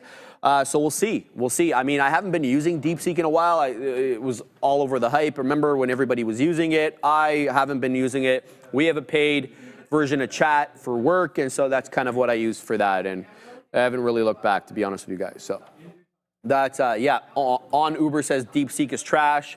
Now, Joseph, I wouldn't ever recommend this or anything like that, and I don't want anyone to get the wrong idea. But we know these AIs, these LLMs, are pre-trained on a lot of information. Some good, some bad, some very dangerous. And then, once it learns all that information, they put a filter on it, a safety filter, after pre-training. And that's basically a human added filter. Yeah, a human added filter. So if you were, for example, if you were to ask ChatGPT how to manufacture something illegal, it would not tell you. won't tell you. There's been prompt engineering to try to weasel around that, and they try to keep closing those loopholes. Yeah. The LLMs coming out of China seem to have a very lax safety filter. Oh, really? So I wouldn't want to give anybody any ideas, Joseph, or anything like that. But I'm just saying. But I thought you couldn't even talk about Winnie the Pooh over there. You can't talk about things that they don't want you talking about, but the other things. But if the things is like, hey, if it's going to just saying, Joseph, inflict some damage on somebody. Just saying, Joseph. Then we might turn our head to it. Yeah. So that's what's being talked about right now in like some of the. Like again, I showed you guys who I follow on TikTok. He also has a YouTube account. Again, Nate. He's like the guy that I get a lot of my AI information is, and that's really what's being spoken about with a lot of these AI engine. I don't know what they're calling them now. That is kind of the case where the safety filters on a lot of these Chinese AIs is kind of super lax there. All right, white alignment. Thank you, Hypercube. White Nubian King. Okay, I'm not too sure what that means, but 6 times. 1, 2, 3, 4, 5, 6. Bang. There we go. Let's go to screen, please. Let's go. TQs. Show them, Joe. Yeah, we're starting to cook up there. I'm glad we added to this position. And there we go. We can see the strength displayed in the tape, and that's exactly what we're looking for, Sharif. We had those signals displayed across multiple underlying assets, and then we just looked to take advantage of it, playing the broader market. 70-60, I think, is going to be a good place to take some profits on there. So let me post a little bit out. I don't want to take too much. I want to leave a runner here, guys, and then maybe wait for a potential ad opportunity as well. Come on, fill your boy. Fill your boy. Okay, no, we're not feeling that one there. Okay, so I'm just gonna punch that there, Sharif, and take some off. Yeah, boom. I like that. Okay, all right, there we go. Bang, caught that, Phil. We're like seeing that there, guys. And here, I'll display the signal one more time for all my VPA traders. That is going to be Gorev. I know you were looking at something on Apple, and that's what kind of was displayed, right? Across Amazon, Apple, and Google, we see these this indecision print at a low and an engulfing candle and an engulfing volume print leading before that. So that is a good positive signal. Gorev, I know you're a VPA trader and you absolutely excel at it. So for a while now, I never really registered it as well as I possibly have. But before we get these kind of indecision prints at extreme lows, always keep an eye out for just before we get that print. The previous one, keep an eye out for a massive engulfing candle and then also an engulfing volume print too. So keep that in mind. Yeah, it helps a lot. And I've been noticing it more and more often. I've noticed it a while ago, but I just never really put it into place or implemented it within the trading system. But it's working out relatively well today. And yeah, we're continuing to climb in the TQs. Glad I only took a little bit off there, only about 10%. And then now I'm just looking to continue this climb up here in the market. All right, man, looking good there. I'm still holding a piece here. Well, I just actually got into HBIO. It did double bottom kind of at that 77 penny area. Let's see if we can kind of get a bit of a move up. I'm waiting at 83s, 84s. So that HBIO, it's a big mover on the day, about 184%, but it is still south of that $1 area, so keep a look out there. Yannick telling me there's news on Meta. Let me have a look. Meta fired Palmer Luckey. What? No, that's not it. Assessing Meta. What is the news on Meta? I'm not seeing anything in my blotter. I'm just seeing that they fired Palmer Luckey. Meta, Palmer Luckey used to work at Meta? Well, whatever. That's really of no interest to me at the moment. So let me know what it is, Yannick. Adair is not seeing anything either, so let me know what it is, brother, because I personally don't have anything there. Again, let me just focus on HBIO here for a second. So I'm looking to add right around here at the 20 exponential moving average, and I will be adding at the volume weighted average price. So let's go ahead and wait right now at 72s and then 69. So I'm going to put my order here for 72s. Let's go 0.72, and then we're also going to wait at 0.69 for the same area there. So we'll see what we get, and we will not get upset with HBIO. Still south of that dollar. We'll see what we get there on HBIO. What else we got over here? Still holding GVO. GVO's doing nothing. We got stopped out of the MODV trade. It's a good trade so far, but it did lose a volume weighted average price, so it no longer interests me at that level. What else we got over here? Nothing really happening on NTCL or VUZI. ASST was in focus as well. TNGX has just absolutely lost the volume weighted average price, so that doesn't matter to me at all. Andril and Meta team up. Okay, let me read that a little bit more. Let me read that a little bit more. Here it is. Here it is. Okay, I got it, Adair. We're going to send it to Adair. She's going to give you a better rerun. So yeah, sorry guys, I just looked into this about 13 minutes ago. Andril announced via, I guess it's blog, that apparently it's teaming up with Meta to design, build, and field a range of integrated, I guess, XR products. So this is a partnership that they're saying comes at a pivotal time in the evolution of national defense. So this defense partnership with noted company in the space, Andril, here for META. Worth noting, it still can't get over VWAP, guys. Back to you. Go TQs there. Sharif, you got anything ahead. to cover here? Yeah. Pull it up. We'll pull up my screen here. All right, we're getting another little pop in the TQs. You can see that we're running into this base here. So that was once prior support, is now acting as resistance. And Pug Life, you nailed that on the head. That's exactly what it is. It's an exhaustive candle. It's not displayed in the VPA that we're necessarily looking for, but then look what's to come to follow. So there you go. Beautiful stuff there. Pug Life on it as well. But let's go here in the TQs. We're going to trim a little bit. Take some off here as we climb higher. There we go. Bang. Let's do this thing. If we can get another pullback, I think there's going to be an ad opportunity, and maybe we get a big time recovery in this market. I mean, nothing is guaranteed. Glad we got out of Tesla at the right time because it headed right back towards that low of the day. But if Apple and Amazon are like, okay, yeah, let's recover, break through the volume weighted average price, and then start to climb higher and head into the territory that it was in the post market yesterday, then I think that's going to be a good day. Yeah, I mean, we were selling yesterday, I believe too. So I believe I was part of the session. But yeah, I mean, the part of the session was weak. I mean, the first hour or so, you did get a small recovery, but then heading into the close, you kind of just ran right back into the lows of the session, and then boom, that news comes out, and then you climb higher and higher. I call that the Joseph trade. Yeah, what's that? This one here, dude, that's such a nice trade. Literally your setup signature. Yeah, I appreciate that, Klua. You call that the Joseph? Yeah, we can call it that there, but I think it's more of a VPA. Much appreciated, and that's what we're looking for. And I've been talking about it since I've been sitting at this desk.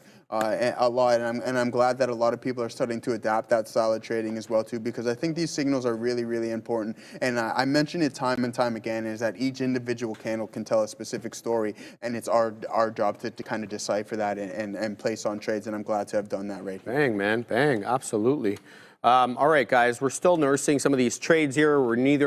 What are we? We're about 5 pennies out of the money right now on HBIO. Still waiting for a retracement into VWAP. Got a couple of dollar cost average resting orders that still have gone untriggered. Initial entry at 81s with the beak there at 83s, but this one is now aggressively selling off after getting to that 95 penny area, 94.5. So let's see if we get triggered on some orders to the downside here on HBIO. Got a couple of shares on this one. Let's see if we can get some more to the top side over here. But it is really the story of freaking SBET. So 45.21 just took out 46s. Let's see if we can get above 46. There's a seller now. Boom! Boom into 46.35. So we're $1 in the money on this one. All right, let's see if we can get some more on SBET. This is the crazy one that went almost 1,000% on Tuesday. I keep thinking it was Monday, but I keep forgetting that Monday was a day off. We got one order here that didn't trigger, even though it should have, because it got up to 46.33, but we know how this works.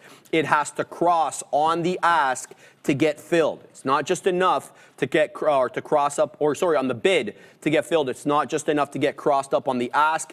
Why I like here SBET, number one, the support area has been quite obvious. It's been the 20 exponential moving average on the 5.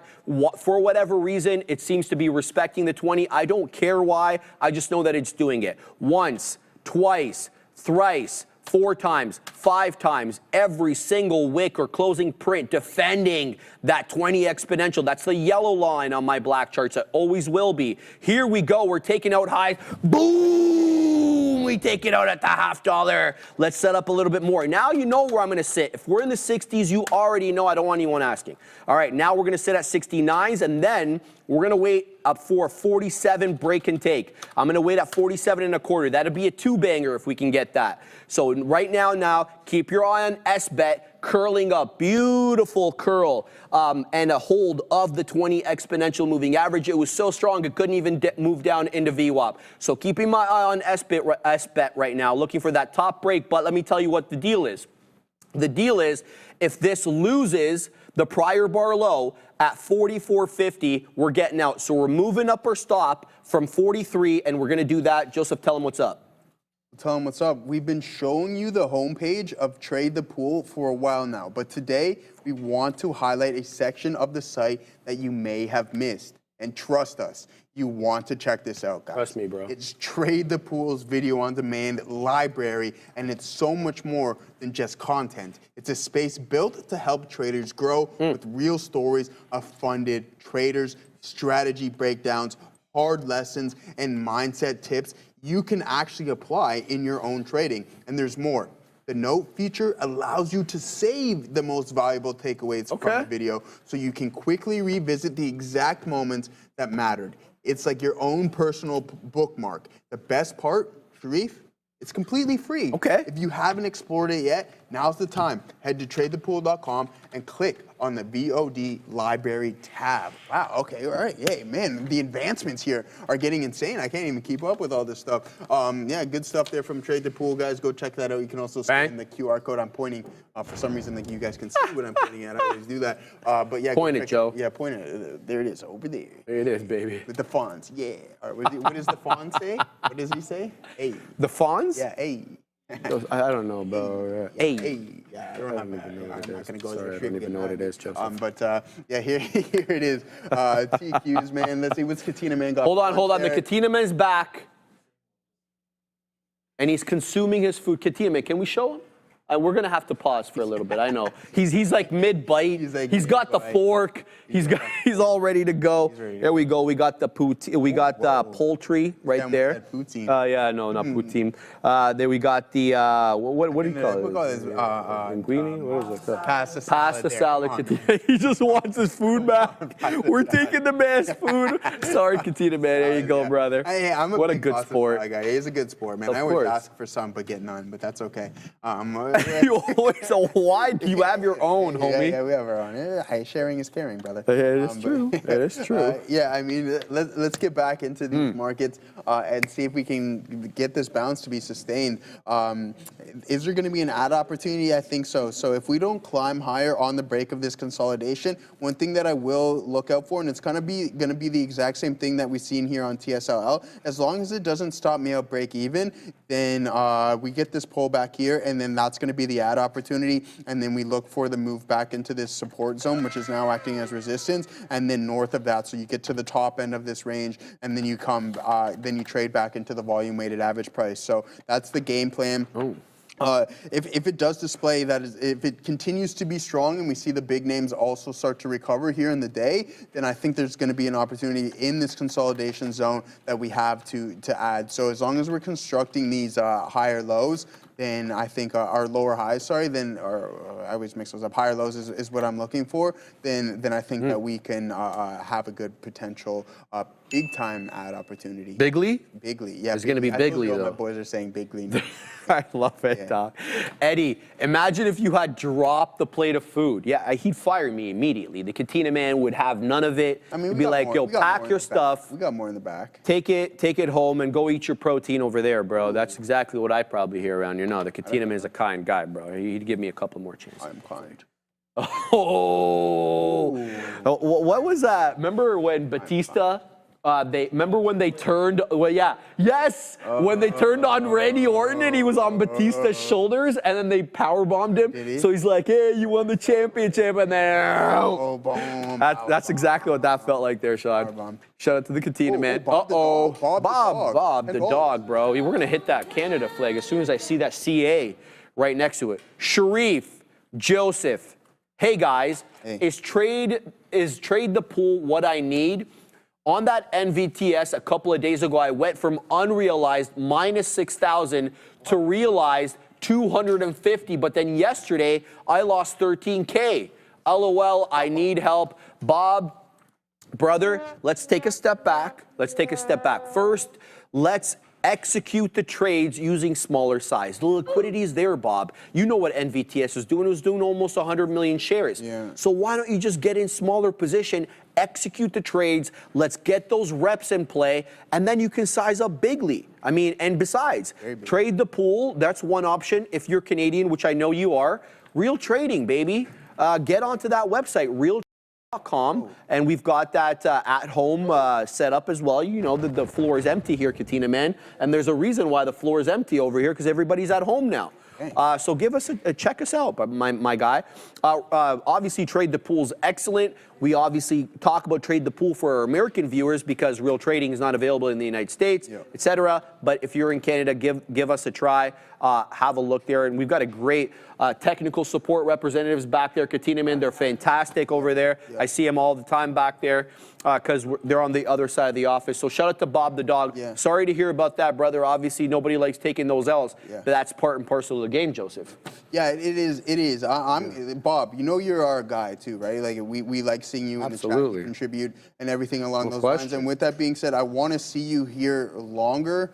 So my thing to you is we got to get this risk measures implemented. If you're okay with being negative 6K and then being positive 250 and then losing 13K the next day, if you're okay with that and if your account can withstand that, then by all means continue to swing that club. But I want to see you here for a long time, and I think it's really important that we get those risk measures in place and you don't take any outsized losses if that is the case in that situation. If you're planning to lose that, if that was your primary stop loss, etc., then by all means continue to put on that size and take those losses as long as you can make it out. But if you want to get serious here, Bob, that risk to reward being down 6,000 and then accepting $250 unrealized, you can see that the risk to reward isn't there. And I highly suggest there's no, I will say that there's no longevity in that. And like I mentioned, I want to see you here for a long time, not just, like just trying to make a quick dollar. So first thing is first, get those risk measures in place. Stop putting trades on without any form of stop loss, and start planning those trades a little bit more because we want to see you here a little bit longer there. Bob. Absolutely. So, well said, Joseph. Very well said, bro. That. So yeah, we got to get that intact there before you head over to anything else. That's a banger you got on there, bro. Why aren't you been talking about that, man? I haven't heard a peep out of you about that. It's not the size that I want, though, Sharif. I can't complain about it. Tesla I was significantly more aggressive here on Tesla, and I was just talking about the consolidation phase here within the TQs. Is that okay? Yeah, there's going to be an opportunity to add, but we've already broke through that, and talking about Bob the dog. So that's respectable. Bob the dog. Yeah, so that's okay. Sometimes we miss out on those things, but I would rather relay that information to you than me have to put on a couple extra shares here in this trade. But here it is, right? We are starting to cook up. We're now through that support zone that was now acting as resistance. We're heading back to the top end of the range. And I mentioned if the big names are going to start to recover. We've seen that exhaustion print. We've seen the indecision at the lows. So for me, the next target is the volume-weighted average price, and I want to see how these underlyings react around those specific levels there, Sharif. Adara, can you weasel in, or are you busy up there? I can weasel in. What's up? All right. Let's hear about the Niagara trip, woman. We didn't hear anything about it. Oh, okay, yeah. So basically, my sister was in last week. She flew out last night. She's there for like a whole 7 days, good times. And so for part of that, we did go to Niagara Falls. Now, I am not a huge, tourism, looking at attractions type person. I don't really play with that, but my sister really likes all the attractions. So we kind of managed to balance it out. We saw the fireworks on Monday night. I did not realize apparently they have fireworks every single night from May to For Memorial, I'm assuming, right? No, I thought it was Memorial Day, Sharif, but they have fireworks every night in Niagara from May to October. And we were just eating at the Margaritaville restaurant, and then the waiter's like, oh, are you here for the fireworks? My sister's like, we have to go. And I was like, okay. But yes, it was fun. We had a good time. Niagara was chill. I was saying as well, so I guess she has a friend up there, and her friend's husband works at Inniskillen, one of these vineyards. So we got a wine tour too. Really cool. Yeah, it was a very full trip. Happy to be back. I missed the markets. I tuned in for at least part of the show every single day I was gone. Hey. But yeah, so thank you for having me on here. I will close the door now, if I may. Shut the door, Jerome. Shut up, guys. I love Thank you, Adara, the Niagara vibes, too. I mean, 100%. Yeah. Niagara on the lake, actual Niagara Falls itself. They're two completely different vibes. That's the thing, right? At the, I'm probably not, but that Prince of Wales there? I haven't, no. Okay, I stayed at the Falls View Casino, and that's where it's always right back there. But when I go, sometimes we'll go to Niagara on the lake, and that's the more chill session. It's more quiet, stuff like that. Yeah, so that's where we go. But I used to play a lot of hockey tournaments in Niagara, and we would cross there, and just the times on the strip, you know how they have all the arcades. It's amazing, bro. It's a vibe. It's a sick vibe. It's a good time there. Yeah. And you feel you're on vacation because there's so many Americans, and they're all speaking there. They're it's so funny. When you sit down and order at a border city like that. like Americans say different words in Canada. Like they won't say iced tea. They call it sweet tea. Yeah, sweet tea. And Can I stuff get like some that. sweet tea? And what do they call it? They call it soda. We call it pop. Yeah, pop, They're like, right? yeah. So you immediately you're able to tell, okay, yeah. So it feels like vacation vibes, but it's like 45 minutes from Toronto. So It's funny. When I was at that dog training on Friday, Okay. I was just Selena and I were just talking with this other lady who was like, "Yeah, I bring my dog on these 3-mile walks," and she's and then as soon as she said mile, I'm like, "Oh, you're from America, aren't you?" She's like, "Yeah." I'm like, "Yeah, we don't." It's a say dead giveaway, we bro. don't say miles here. She's like, "Yeah, what do you guys even call it here?" I'm like, "Kilometers." I'm like, "Kilometers." Bro, if I said this once, Yeah. I've said this 1,000 times. The metric system is just too advanced for Americans. They can't handle it, bro. Jimmy Carter tried to switch the Americans to the metric system, and how did he do? One-term president, bro. So they just don't have. They don't want to have it, bro. We want to talk about yards and miles. Quarter mile. All right, bring on the hate, bro. Bring on the hate. I love it. All right, we're having a good time. Build the wall, says Lee. Do you measure in centimeters or feet? I don't know, bro. I just go on. But look, Fabian, I think we're a hybrid, Fabian. Okay, for example, I say my weight in pounds, I say my height in feet and inches, right? But we don't talk about speed or in miles at all, right? Or distance in miles. Fabian, I'll say like 200 kilometers, right? So we're a hybrid. And I think that like we are kind of a hybrid between England. Yeah. You too? Yeah, a little bit. No, but it's not hypocrisy, SSC. No, it's basically we have British heritage, but we're right by the Americans. So it's a hybrid system, right? Like you take a little bit of this, a little bit of that, right? How's that apples taste? They're guys for the hybrid system. Oh, yeah, well, there you go. Isn't it true though, right? So there we go. All right, guys, let's pull up my screen here. Let's see if we can continue to climb Just higher. bought yourself a wall. People are like, yo, they're building the wall on the wrong border, bro. Wrong side the wall, man. Hey, bring the wall my way. I'll climb that. Ooh, let's go. I like this, KB. Yeah, let's go. Do we got my screen up? No, we don't. We got to pull it up here, guys, momentarily. A big pop here in the market. This is exactly what I want to see. Let's go. I'm going to take a little bit more off here. Not too much. Another 10%. We got rejected. Okay, I'm going to post up at Post up, baby. 70, 86s there to see if we can catch a fill at 86s. That is going to be my next out there. I'm not going to take too much off. Only another 10% up there to see if we can catch another fill. We did get that volatility spike, but I'm looking around the board, and I don't know where it's necessarily coming from. I have my eyes on Nvidia, Tesla, Amazon, Apple, and Google, and I didn't see that displayed in any of them. Let's see what Microsoft is up to. There we go. We're above the volume weighted average price. Okay. I love this guy. All right, Spile. Yeah. Yeah. He's crazy. Yeah. We're not gonna thank you for that one. Nor get are him, we Spile. going to repeat that. But much appreciated as always, brother.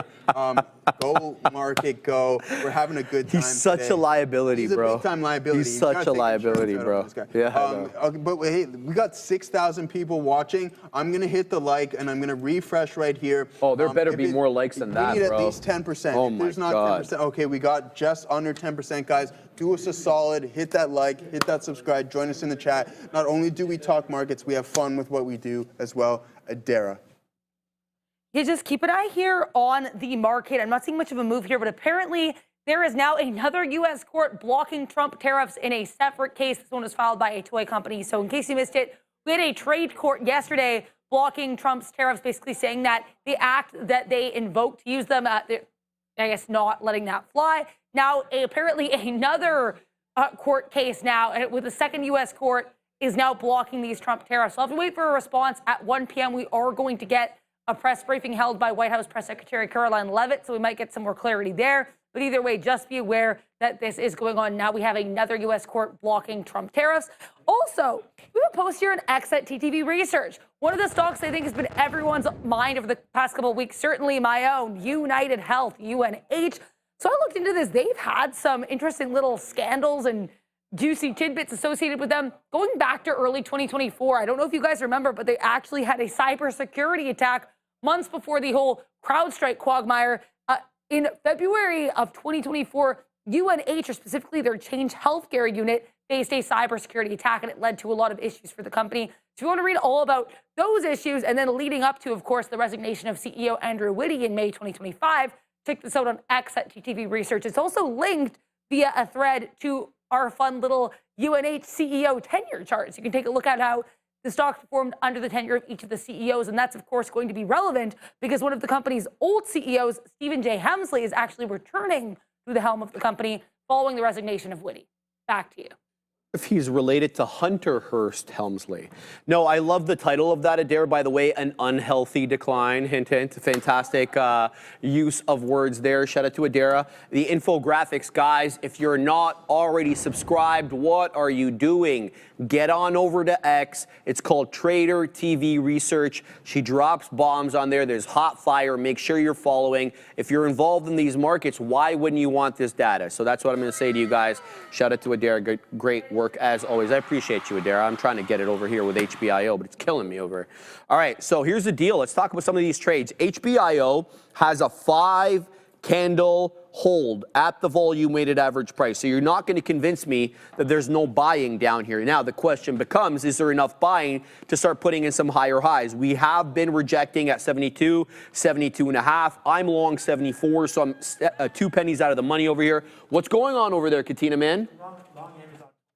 The Katina Man is long at, say again, 206. The Katina Man is long, AMZN 206. I happen to like that. Great recovery off that area low, Katina Man. We're going to shout you out and hope you print up multiple storms on that side of the desk. Volume weighted average price for anybody who cares, just a little bit below that 207 level on AMZN. One of the only green names, well, I shouldn't say that, one of the fewer green names in Mag 7 world. Amazon up 0.75%. No, it really is Google and Apple, excuse me, that are negative. So I misspoke there. So that's Katina Man's trades. We're going to shut him out and hope he prints up multiple storms. All right, here we go. HBIO, 73, 73.5. Now we're taking out previous area highs. So this has been a 5-candle hold at the volume weighted average price. I'm waiting at 75. Let's go ahead and wait some more up here at 77s. I've got shares on this one, but it's a cheaper name. So we'll be able to take out more levels if we do get a nice move up. Keep in mind, we have a 94.5 penny high a day. Can we weasel up? Here's 74. We're rejecting 74. Now we're above 74. Can we work into 75, Joseph Wilson? 74 and a third now. I hate these like million levels sub $1. I just want, that 1 penny level, but we got to deal with what we've got. 74.5 now, 74 and 2/3 showing up now on the level 2. It's up 162%. It's got a good looking candle forming right now on the 5. However, I'm getting no prints. A huge seller at 55s. Okay, so that was the third time. We went to 74.55 and there was a lot of churning there on the time and sales, yet the level 2 on the ask side did not move. So 74.55, a seller of note. Now, are they going to move down? We've talked about this many times. We see them initially 74.55. Then that same block order comes back down, maybe like a penny or two, or in this case, fractions of a penny, 74.44 rather than 55. So be on the lookout for new areas of resistance that show up on the level 2. You'll be able to discern them a lot quicker than actually on the chart, okay? So that's going to be my suggestion to you right now. So HBIO, trying to curl up off the volume weighted average price, but being met with a lot of selling. Simultaneously, we're still holding our position in Gevo. I don't mind holding this because there's obviously a buyer at 32s. Excuse me, 33s. So we'll see if that area ends up giving way. I don't mind packing my patience on this one. Moreover, MODV, you've had that cough for a hot minute now. You okay? MODV, guys, is getting back above the volume weighted average price. This is the one that had that wide range per candle. And it's, I don't know, I'm not really psyched to want to trade this. I feel it's just maybe the better trades behind it. Let's see what it does at that $1.50. Here's what I'm going to say. If it can clear a $1.50, we can have a different discussion. But for the moment, I'm going to steer clear of this one. MODV, it's going to remain on the side chart, but not going to be too gung-ho to jump into it. Just looking at my scanner up top on the top screen to see if there's anything new weaseling its way onto the small cap gapper scene. And there is nothing that I like. Joseph Wilson, tell us about that trade you had on. Yeah, we're still cooking up in that one there. I don't know. Right. I don't know what I just clicked. Oh, that's what I did there. Boom. Catch this fill, guys. That's where we're posted up there. I mentioned that not too long ago. I just got to pull something up here momentarily. All right, cool. So so that's the game plan, right, guys? I want to slowly climb higher here. Obviously, I would like that to happen. But one thing I want to note is that when we get into VWAP, because I'm positioned relatively well, I'm going to wait for that pullback here, and then maybe I can have another additional add opportunity. I'm not going to chase it, especially on this recovery. I think there is going to be a chance for us to do so. And if we take a look at the TQs, this is where we open up from last night. So essentially, we just filled this gap to the downside completely. So hopefully we can get an open up tomorrow around the top end of this range, and then maybe we can continue this move here. Excuse me. And kind of that's just my game plan, right? Thinking out loud. So yeah, let's see if we can catch this fill. Adair, what you got for us? Yeah, just keep an eye out here on the market. As I mentioned earlier, there's apparently now another judge blocking certain Trump tariffs in a small business case, which appears to have been brought by a toy maker. But the other thing here is I'm seeing this headline circulate. It seems like it's related to this other headline, but worth noting nonetheless because it's incredibly vague. I'm searching for more clarity, but the headline is as follows. Washington federal judge pauses tariff order for 14 days. So it sounds like they're trying to pause the implementation of tariffs, but again, the wording is incredibly vague.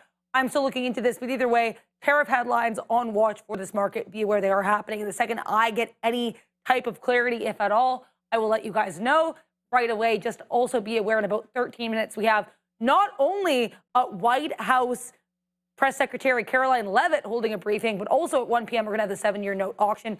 Before we send you back to the guys, we're going to take a moment to thank our friends at Easy Trading Computers. Thank you to Easy Trading Computers. Have you ever entered an order to buy or sell and the price you got filled out is completely different from what you expected? That is called slippage, and slippage happens when you're trading on an old or underpowered computer. It can cost traders a bundle. That's why our friends at Easy Trading Computers created the complete guide to trading computers. This guide shows you exactly what technology you need to succeed as a trader and to avoid slippage. So go ahead, scan that QR code, or click the link in the description box to get a free copy of this guide. Back to you. Oh, hey, what's going on, everybody? Hope everyone's having a good day. No, I'm playing. Bang, yeah, we'll hit the bang on that. I've seen somebody mention Bitcoin in the chat. They were trading around just around 107 right now. So yeah, we'll wait. Come on, come to Poppy. Come to Poppy. We'll definitely get some more size in on this swing trade that we're still cooking up. I mean, I'm just leaving some for a runner. Full disclosure, out of my swing position, I still have some NVDA from a while ago, about a month ago now that I've been telling you guys about this. But I've been sitting in NVDA from 105. So we like that. Looking for an add opportunity, and I'm looking for an add opportunity on IBIT as well too on Bitcoin. So yeah. Just be patient. It's the name of the game. You know that's what I do. I just wait for those precision entries. So that's the thing, right? Like for me, I'm okay with being wrong, but I don't want to be wrong all the time because it does definitely take a mental toll. So that's why I'm more precise in my entries, right? I don't like shooting 20%, 30%, or whatever it may be. I want to have a higher winning rate just because that's just my mentality and how I'm programmed, even though I had to kind of rewire my brain with that thinking because you can't always be right with trading. And I think that's a really important skill to kind of hone in on and try to not perfect because I don't think you ever will, but just try to be as good as possible as you can. It's just rewiring your brain and then having the ability to be wrong numerous amounts of times and then still kind of have a straightforward thinking process. But yeah, let's see what Adair's got for us, guys. This is a pretty interesting one here, guys. Not necessarily market related, but certainly something to keep an eye on. The Federal Reserve has released a statement saying that Federal Reserve Chair Jerome Powell has met with Donald Trump. They met today at the White House, though Powell did apparently not discuss any expectations for monetary policy. According to the Fed statement, Fed Chair Jerome Powell and President Trump did discuss growth, employment, and inflation. Now, this is significant because at a previous engagement, I believe maybe even the last Fed meeting, Jerome Powell was asked, will you or have you spoken to President Trump? And he said that he only speaks to presidents when they contact him. So it sounds like, based on, if this is to remain true, based on what Fed Chair Jerome Powell has previously said, sounds like Donald Trump contacted him potentially for a talk. That's something to be aware of. Again, this is coming from the Fed itself announcing that Fed Chair Jerome Powell today apparently met with Donald Trump. This wasn't on Trump's calendar previously either. So interesting to note there. And if you want a little bit of a background on the fun relationship between Trump and Jerome Powell, as revealed through Truth Social posts. Check that out on X at TTV Research. That is an infographic. Back to you. So you heard about the taco trade thing? Yeah, I heard a little bit about that taco trade. You heard about the taco trade, huh? Yeah. The thing is, all right. It's like he can't say this out loud, because if he says it out loud, it ruins his negotiation position, which is already being ruined. Here's what I mean. Yeah. So if he says, guys, I'm not chickening out. I'm starting at a really high tariff rate so I can work down. If I walk into a dealership, I'm not offering $50,000 for the car. I'm going to start at whatever. I'm just giving you any 30,000. I'm going to be absurd. My dad does this. It embarrasses me, right? Yeah. Always when we go buy cars, it's always absurd offers. He's a negotiator, man. Okay, so he can't say that, and the media knows that, but they don't care because they just want him to be wrong. They're obsessed with him being wrong, right? So there's that one thing. So the whole Trump is a chicken thing now. So he actually went on Saturday Night Live and dressed up in a chicken suit. Assassino. This is real, by the way. Assassino. Yeah, there we go. So this is him dressing up in the chicken suit, and now they're having a field day with this. And like, Adara, this is real. He was on SNL, and NBC obviously, got him to dress up in a chicken suit, and now everyone's using this on X to kind of, propagate the taco trade, right? So this is, anyway, I find it to be hilarious. Guys, I'm not going to engage with you guys in the chat. This is my opinion about how I think he's negotiating. Whether or not you guys think that or not is completely immaterial to me. I believe what I believe, and that's all that really matters to me. So I'll keep my eye on that. Anyway, I just think it's hilarious because he's like, the dude, he's unable to negotiate constantly, because think about it. If China was doing the same thing, and the media started doing that there, it would be silenced immediately. Like, they don't get pushback like that. But I think that's what a democracy is, man. That's such way to throw your president under the bus on that, I think, in my opinion, is just drop that and just be like, hey, you got the Congress has to deal with this stuff. You can't just slap tariffs on everybody. So I think that's a big time shot across the bow on Mr. Donald himself. That's not what you want to see. It is what it is. Is laughter allowed in Canada? Yeah, it is. I want to point this out. Thank you, Adara, for sending me this. This is Papa Powell's statement, or the Fed statement, the FOMC, at the president's invitation. Chair Powell met with the president today at the White House to discuss economic developments, including for growth, employment, inflation. Chair Powell did not discuss his expectations for monetary policy, except to stress that the path of policy will depend entirely on incoming economic information and what that means for the outlook. Finally, Chair Powell said that he and his colleagues on the FOMC will set monetary policy as required by law to support maximum employment and stable prices, and will make those decisions based solely on careful, objective, and non-political analysis. It's the statement that I would expect we're going with there. That's all he says. That's all Jerome says. I wanted to provide some more context here, too. So I mentioned earlier, I believe at the last FOMC meeting, Jerome Powell says that he does not call presidents. He lets them call him if they want to meet. So that does imply Donald Trump called him. But what's also interesting is I just went on Trump's Truth Social to see if he had posted anything recently with regards to the GDP print from this morning or any of this tariff talk. The last post he had on Truth from 13 hours ago was, I guess, just kind of forwarding this article from a news site called Housing Wire, saying that the director of the FHFA, who goes by the name of Bill Pulte, apparently has called on Powell to lower interest rates. So Donald Trump's last Truth Social post had to do with a kind of a subtle dig at Powell to lower interest rates. Pretty interesting stuff here. Again, not super market related, but interesting analysis nonetheless. About 5 or 6 minutes until we get both the 7-year note auction and the start of that White House press conference led by Caroline Leavitt. Back to you.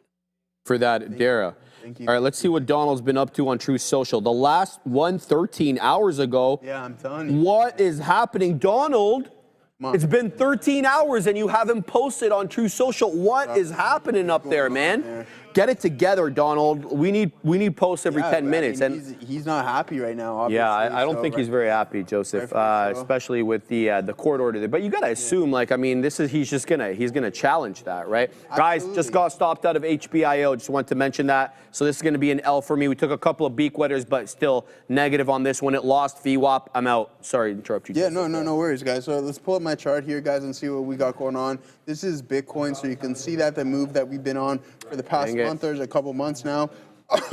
We're now sitting on the backside of this trend, but the thing is, though, excuse me, we're borderline parabolic, so I can understand this. Now, when we get that pullback, I do believe we're going to go and retest that 100,000, maybe even a little bit south of that. But I'm going to be looking for any form of indecision on this pullback because that's the name of the game, and I think that's how we can start to participate. I mean, it's been cracked already. We've already established a new all-time high. Let's see if we can continue on this trajectory. If you want to get involved, don't be chasing. I mean, buying all-time highs is relatively a profitable system. As Katina Man was touching on it, it's actually very profitable. But you also want to position yourself relatively well, especially if you're just swing trading. Long term, forget about it. Buy the previous all-time high, and then just let it ride for a couple of years or whatever it may be, or however comfortable or however long you're comfortable holding onto the position. But that's my game plan right here. You guys know that I started grabbing some more in my swing account, and I grabbed a little bit more in the long-term account here as well,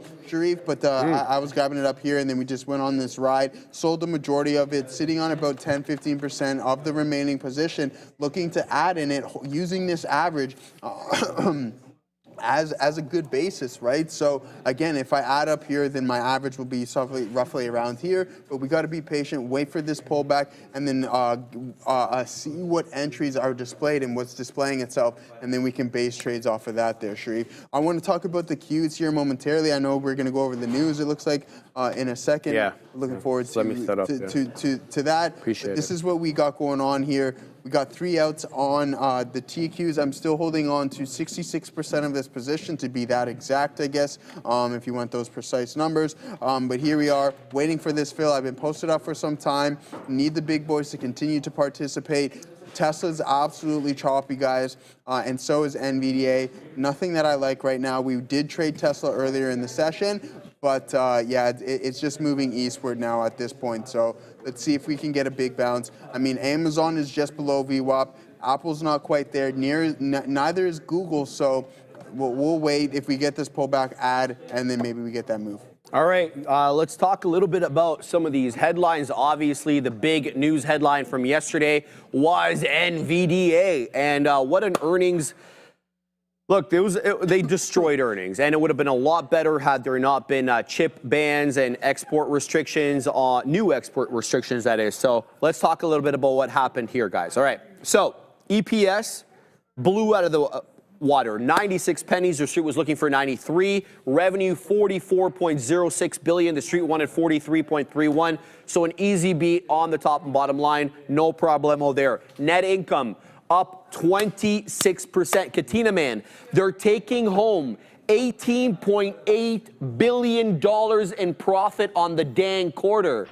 What the hell is going on over there, man? These are like 65, 68% gross margins on a physical product. That's like software gross margins. That's crazy. Anybody, if you know about that, you know about that. So net revenue, as I mentioned, grew 69% year over year, led by data center, which is basically their euphemism for their AI division. Their AI division, by the way, grew bigger than the company at large, 73% increase year over year in their data center division, which actually printed 39.1 billion of the 44 came out of data center. So the company is reliant almost exclusively now.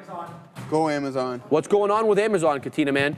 The Amazon's breaking out. The Katina Man's getting amped up, baby. The Qs are popping. Yeah, well too. the Qs are popping, and yeah, the VWAP's on the way. There, yeah. Yeah, continuing this news stream, because I want to talk a lot about Nvidia. I'm actually not going to tell you what to do, but I mean. Yeah, keep going. No, I'm saying you continue with Yeah. Okay. Equius, you're an idiot. That's all I have to say to you, and you just lost your voice on here, you moron. Hide. Anyway, go on. All right, so here let's continue on here. him? Yeah, he's an idiot. Who Boom. cares? That's our first block in a while. Anyway. That I told you, don't play with us. Yeah. Anyway, let's go on. So let's talk about the China ban. So this is really interesting because they would have made a lot more money had this China thing not come into play. So they expect $45 billion in Q2 sales, which is actually a miss, okay? 45.9 was what the street was looking for. But listen to this. The company said guidance would have been $8 billion higher, so about $53 billion for their revenue in Q2 had it not been for the H20 export ban in China. So, and they also, on the current quarter, that is, they incurred a $4.5 billion charge because of the H20 inventory that they have to hold on to. And the thing is about the H20, they can't even sell it to anybody else. The license requirements basically put the kibosh on any sales. Let's see if they're able to maneuver something with the government there and move that inventory. It'd be such a shame if it was just sitting there doing nothing. They also lost about $2.5 billion in potential Q1 revenue. So add another 2.5 to that 44.06 that they printed. That would have been likely the revenue number had we not had that April debacle with the H20. So Jensen Huang, the CEO of the company, said the China chip market is effectively closed to U.S. firms. I think that changes. I think that you definitely don't want China to, or the Chinese companies and Chinese industry to rely exclusively on Huawei. You wanna get some of that market, right? You want that American technology in the hands. Exactly. In my opinion. Right? Exactly. All right. So let's keep going on here. All right, so Charles, you're out too, bro. Sorry. See ya. Keep messing with me. Keep messing with me. AI demand as well remains robust. So they described it as incredibly strong and basically really giving a lot of credit to Microsoft over here, saying that Microsoft's buying up a storm of their Blackwell GPUs, specifically the GB version, which is the dual. So there's the B200 and there's a GB200. The GB200, you get 2 CPUs on the computer, or GPUs, excuse me, on the computer, and that's all tied to the OpenAI expansion, which obviously Microsoft is working with. They also did quite well on networking. They printed about $5 billion in revenue about that, and they said that cloud providers drove nearly half, of all data center revenue. So really reliant on one industry here to kind of put it lightly. So keep tabs on that. Some of their growth drivers as well. Their gaming division continued to grow nicely year over year. Even though they only printed $3.8 billion in revenue, it's up 42% over year. So is their automotive and robotics. Watch for this one to really explode going from this year to next year. Automotive and robotics up 72% year over year. Only $567 million though in revenue. Like that's a drop in the bucket compared to the 39 for the data center. Yep. Anyway, going on here, Pro Visualization up 19% to $509 million in revenue. That's for things like AI design tools and stuff like that, okay? Cool.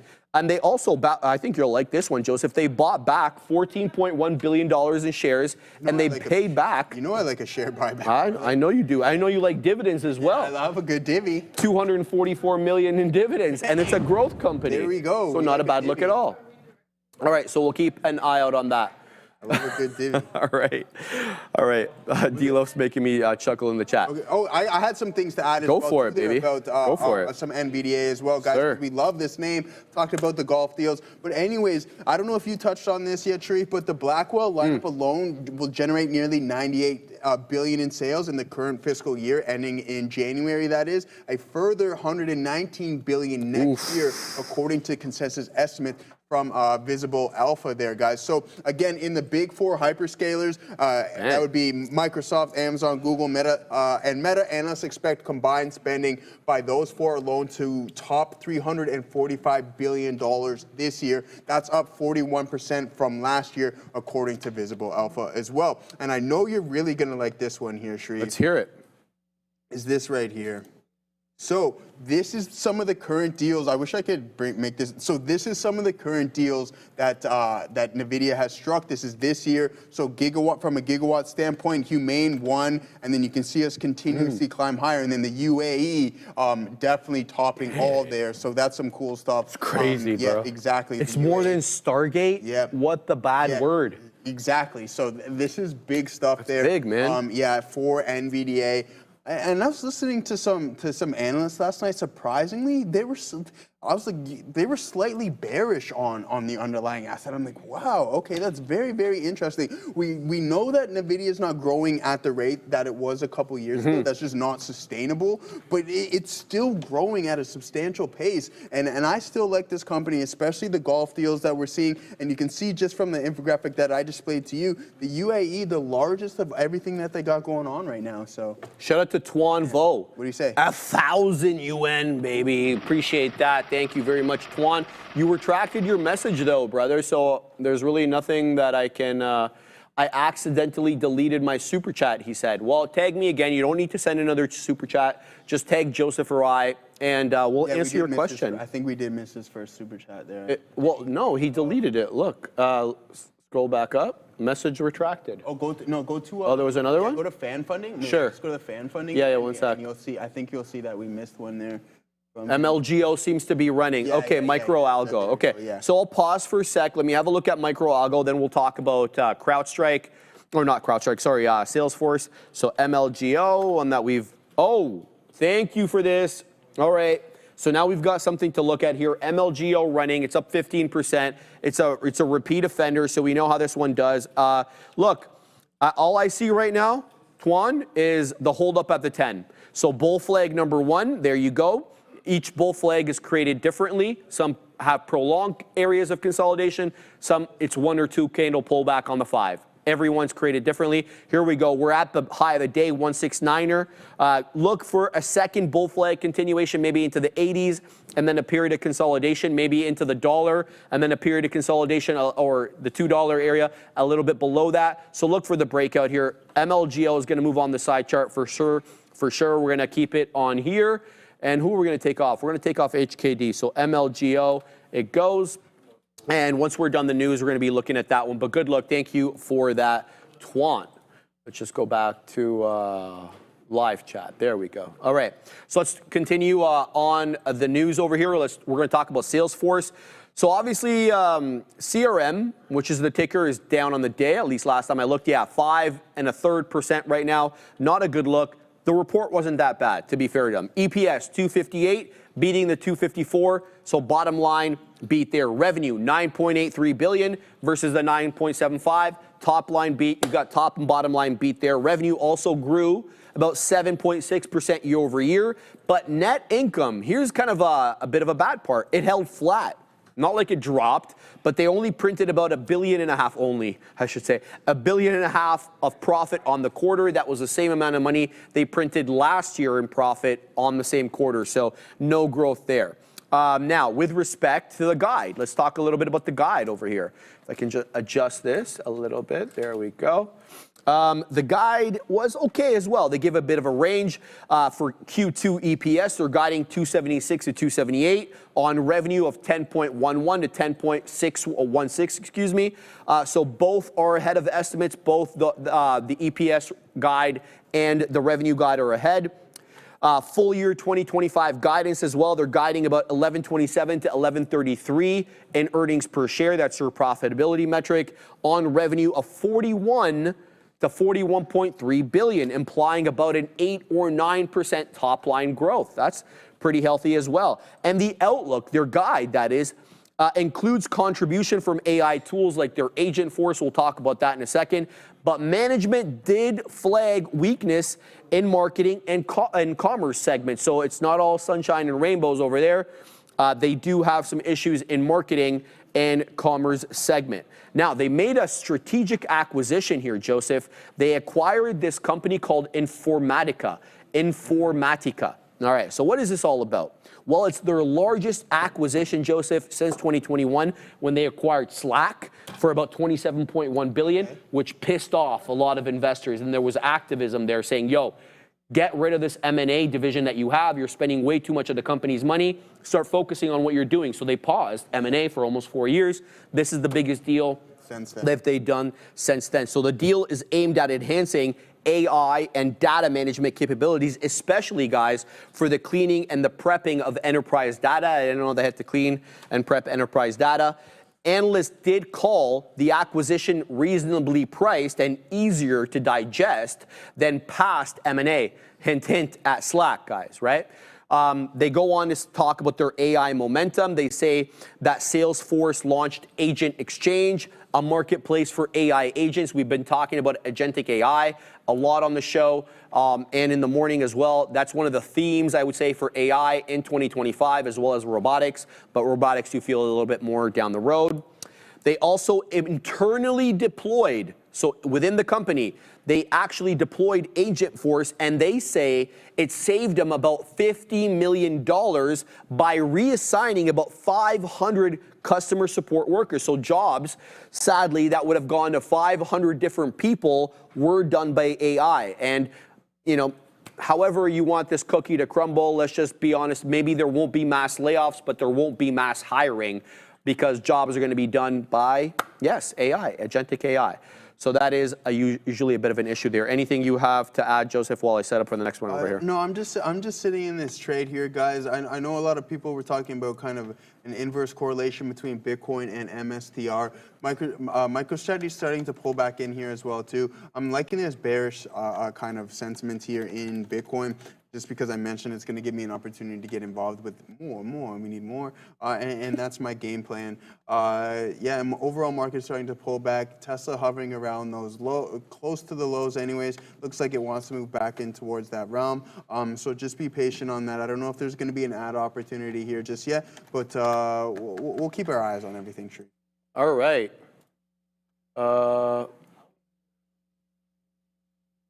Okay, well, you're just gonna get blocked again, bro. Oh, poor soul.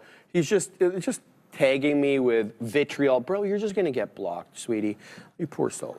Anyway, let's go on here with the U.S. halting the tariffs. This is a major blow, obviously, for the Trump administration as they try to kind of get the tariff situation under control and strike some deals. So we'll see what happens there. So a federal court blocked Trump's broad reciprocal tariffs imposed in April on imports from dozens of countries. It wasn't just one judge, though, guys. 3-judge panel ruled that the tariffs exceeded the authority used by the statute that Trump was employing. What is that statute, you asked? Nobody asked. International Emergency Economic Powers Act. It's the IEEPA.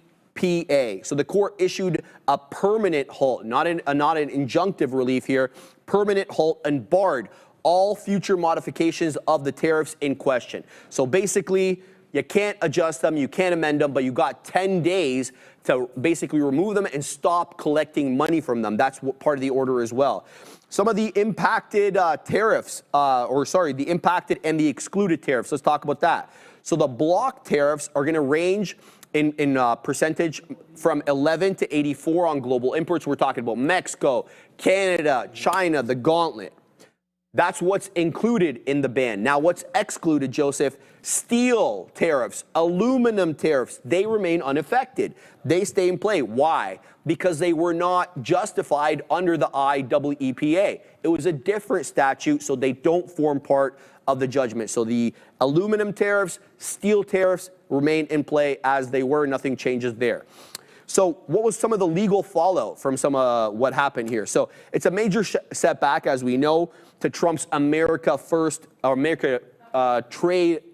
trade strategy, I should say, and could limit, obviously, the future unilateral tariff use. Trump is appealing the decision, as we know, and the case could eventually get to the Supreme Court. We're going to pause for a second and send it to Adair. We have a couple different stories from Google, one of which came just seconds ago. So the first here, the Google-specific story, TechCrunch, reporting here that apparently YouTube is going to start letting viewers use Google Lens to search what they see while watching shorts. So Google, again, this is just reported from TechCrunch, apparently YouTube could be allowing you to use this Google Lens to search what you're seeing as you watch shorts on YouTube. Now, the other piece of news also impacts Meta. Financial Times reporting that Germany is considering a 10% digital tax on some tech giants. So again, we know that these names in the EU have really, or these countries, sorry, in the EU have been going after these American tech companies. Looks like that's continuing. Again, Financial Times reporting that Germany is considering a 10% digital tax on major tech companies. Back to you. Thank you, Adara. I just got a couple of here and then have you chime in. So that's the fallout, essentially. So what power he did have to levy unilateral tariffs, at least for the moment, until this either gets struck or temporarily suspended by an appellate court, it is going to remain in effect. We'll have to see how swiftly that can or can't get done. So stay tuned with us, obviously. Make sure to always be here with us, and we'll bring you the latest news on the day. All right, so obviously here, market it received it well. So the court said Trump's orders were unlawful as to all. So that blocks the states as well as the businesses who were suing Trump because of the tariffs. It wasn't just small business that were doing that. Certain attorney generals from certain states were also joining as, what do they call it, amicus curiae or whatever, something like that means that you're a party to the suit. The panel found that no legal or practical link between the tariffs and Trump's justification of stopping drug trafficking. I think that's where he may have an argument at the appellate court, because it's not for the court to substitute their interpretation as to what may or may not be justified. It's their interpretation to see what the law actually says, but not to substitute their own opinion for Trump's. I think that's where he might have a legal footing. We've got to go to Derek. More breaking news. Lots of news. I'm going to go from most to least urgent. Most urgent synopsis here. SNPS dropping pretty aggressively. The company suspending guidance for Q3 and fiscal 2025. So SNPS taking a push to the downside. Now let's talk about some of these other catalysts. We have comments from Feds Goolsbee. He was talking earlier around 10:40 a.m. Now it looks like he's talking again. It's like on a radio station. He's saying that the Trump administration could be using other justifications to impose tariffs. So even if there is this court ruling on tariffs, it could actually just lead to further extension of uncertainty, and that could even be more negative. So Feds Goolsbee really not even viewing this potential pause or suspension of tariffs as a good thing. He just sees it leading to more and more uncertainty. Another catalyst, not likely to be huge, but I think worth noting potentially regardless, Amazon reportedly, according to CNBC, tapping the Xbox co-founder to lead one of its new teams developing breakthrough consumer products. Keep an eye on AMZN and Microsoft here. Back to you. All right. Joe, Mama, Tony, I appreciate you guys. We're going to keep going on with that. You have anything? We've got quick last one here on the tariffs, and then I'll throw it to you for a second. Let's talk some tariffs. All right, guys. So some of the reactions and the commentary, obviously, coming in about the tariffs. Trade experts say that while the ruling limits the IAAPL actions, as Adara said just right now, tariffs could still return under other legal frameworks. There are other statutes that he could possibly employ. So even if he loses in appellate court on the IAAPL, he could weasel his way using other statutes. Stay tuned for that, obviously. The administration, as we already know, Joseph, likely to explore new legal routes or modify the strategies to preserve that trade leverage. Anything with you, my friend? Yeah, perfect. Yeah, thanks for that, Sharif, as always. And I know I was listening to some stuff as well this morning. Bang. And they're just saying Canada amounted to less than 1% of the fentanyl that goes into the United States. So, I mean, I was never buying that, Joseph. You know I was not going to buy that. Yeah, obviously. It's like everybody was like, okay, this guy's just using it as an excuse. So there we go. Thank you for that, Sharif. Yep. DJ Bob. Okay, so we got one for a super chat for Adara here. Bob the dog there, $5 Canadian, our good friend there. We missed you at Adara LePage. You make us cash money. So there you go. Thank you very much for the kind words, Bob. Thank you. Oh, There you she go. popped Boom. in. She caught that there. Like that, and then she shut the door in her face. Shut the door real quick on that. She Jeromed. She Jeromed. Ooh, Got it, okay. Jerome. She Jeromed on that. Should I go on? Oh, yeah, you got more stuff? Yeah. Yeah, man. All right. Hailey Bieber just got a whole lot richer. Yeah, I know. Okay? That's crazy. A billy I wonder how much of Rhodes did she own, though? Like, she didn't own 100% of it. There's no way. She obviously had investors and everything along those lines. Well, we can ask chat, but I'll just tell you what I got right here. right. Yeah, you can ask Copilot over there. Okay, I think Adara wants drop pot lines. We're going to send it to her before we start on ELF. Sorry for all the interruptions here. I do have to draw hotlines really quickly because we have comments coming through from the White House. White House Press Secretary Caroline Leavitt beginning her, her briefing, and she's already right away starting hot off the presses. Not a fan, of these trade rulings. She's saying that the trade court ruling was judicial overreach that is being faced by Donald Trump. So if there's any other comments of note, I'll let you guys know, but it is worth noting we have a bit of a rejection here on the NASDAQ as we get these comments coming from Caroline Levitt, who's also apparently just chiming in here as well, that Trump's rationale is, quote, legally sound. Back to you. Thank you. All right, we're being instructed by Ramin as to what we need to be doing during the show over here, so we don't want to upset her. So we're going to click. Oh, here it is. Thank you for that. Yes, Justin Bieber sold his entire music catalog to how do I say this? Hypnosis?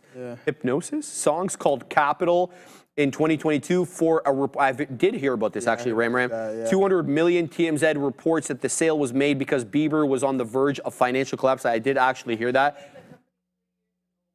Yeah. So she made the company 3 years ago. She got 1 billion. His entire music's 200 million. Yeah, but I mean, he's also been making money off of that music for how many years now? Yeah, but like he was music catalog. I don't know if it's true that he's under financial collapse because we know some of these guys, they hide their money in ways that we don't really realize, but there's no way. I would really hate to believe that he was actually in trouble with money. I don't think that. I hate to hear that. He made way too much money in his career. I have no idea. I mean, obviously the guy is going through some things, I think. Ram's trashing you in the chat there. She's like, Joe is a believer. I'm a big time believer, man. Yes, sir. The guy, I have nothing wrong with him. I mean, he's a Canadian kid. Unfortunately, he was a child star, right? And then as you get older, you just live a different lifestyle, and you can see that most definitely on his. Like the media makes him look so bad. I don't know if it's that bad. I'm obviously not involved with Justin, but he made substantial amounts of money, and I highly doubt that Hailey Bieber owned 100% of her Rhode cosmetic line. So I mean, she's not saying that she didn't make significant money. I think in a career basis, Justin Bieber has probably made a substantial amount more. All right, let's. Can we just do it now, Andre? Because I got to this. All right, guys. In sports, playing flexibility is literally everything, and at ProfitX, you can see the order book just like a financial exchange. You pick your spots and you customize the odds to fit your risk. Why would you settle for a single offered price when you can set your own? Plus, their mobile interface makes it way easy to play on the go. ProfitX, baby, where you call the shots anytime, anywhere, and users can use code TRADERTV to get their free or their sign-up offer of 2% cash back up to $300. Shout out to the great folks there at ProfitX. And as we know, the Katina Man and the Neil, who's on vacation, use it live on the show to place their bets. I think they've been pretty happy with it. So yeah, if you're interested in that, have at it. Let's talk about ELF. So this is what we were talking about earlier. Sorry, I don't have images made for this, so we're gonna have to do this kind of bootleg screen thing. So ELF Beauty announced plans to acquire Hailey Bieber's Rhode in a deal worth up to $1 billion, its largest acquisition to date. The deal includes the following: $800 million in cash and stock, and then about $200 million in performance-based earnout over 3 years. So total, it could be up to worth up to $1 billion.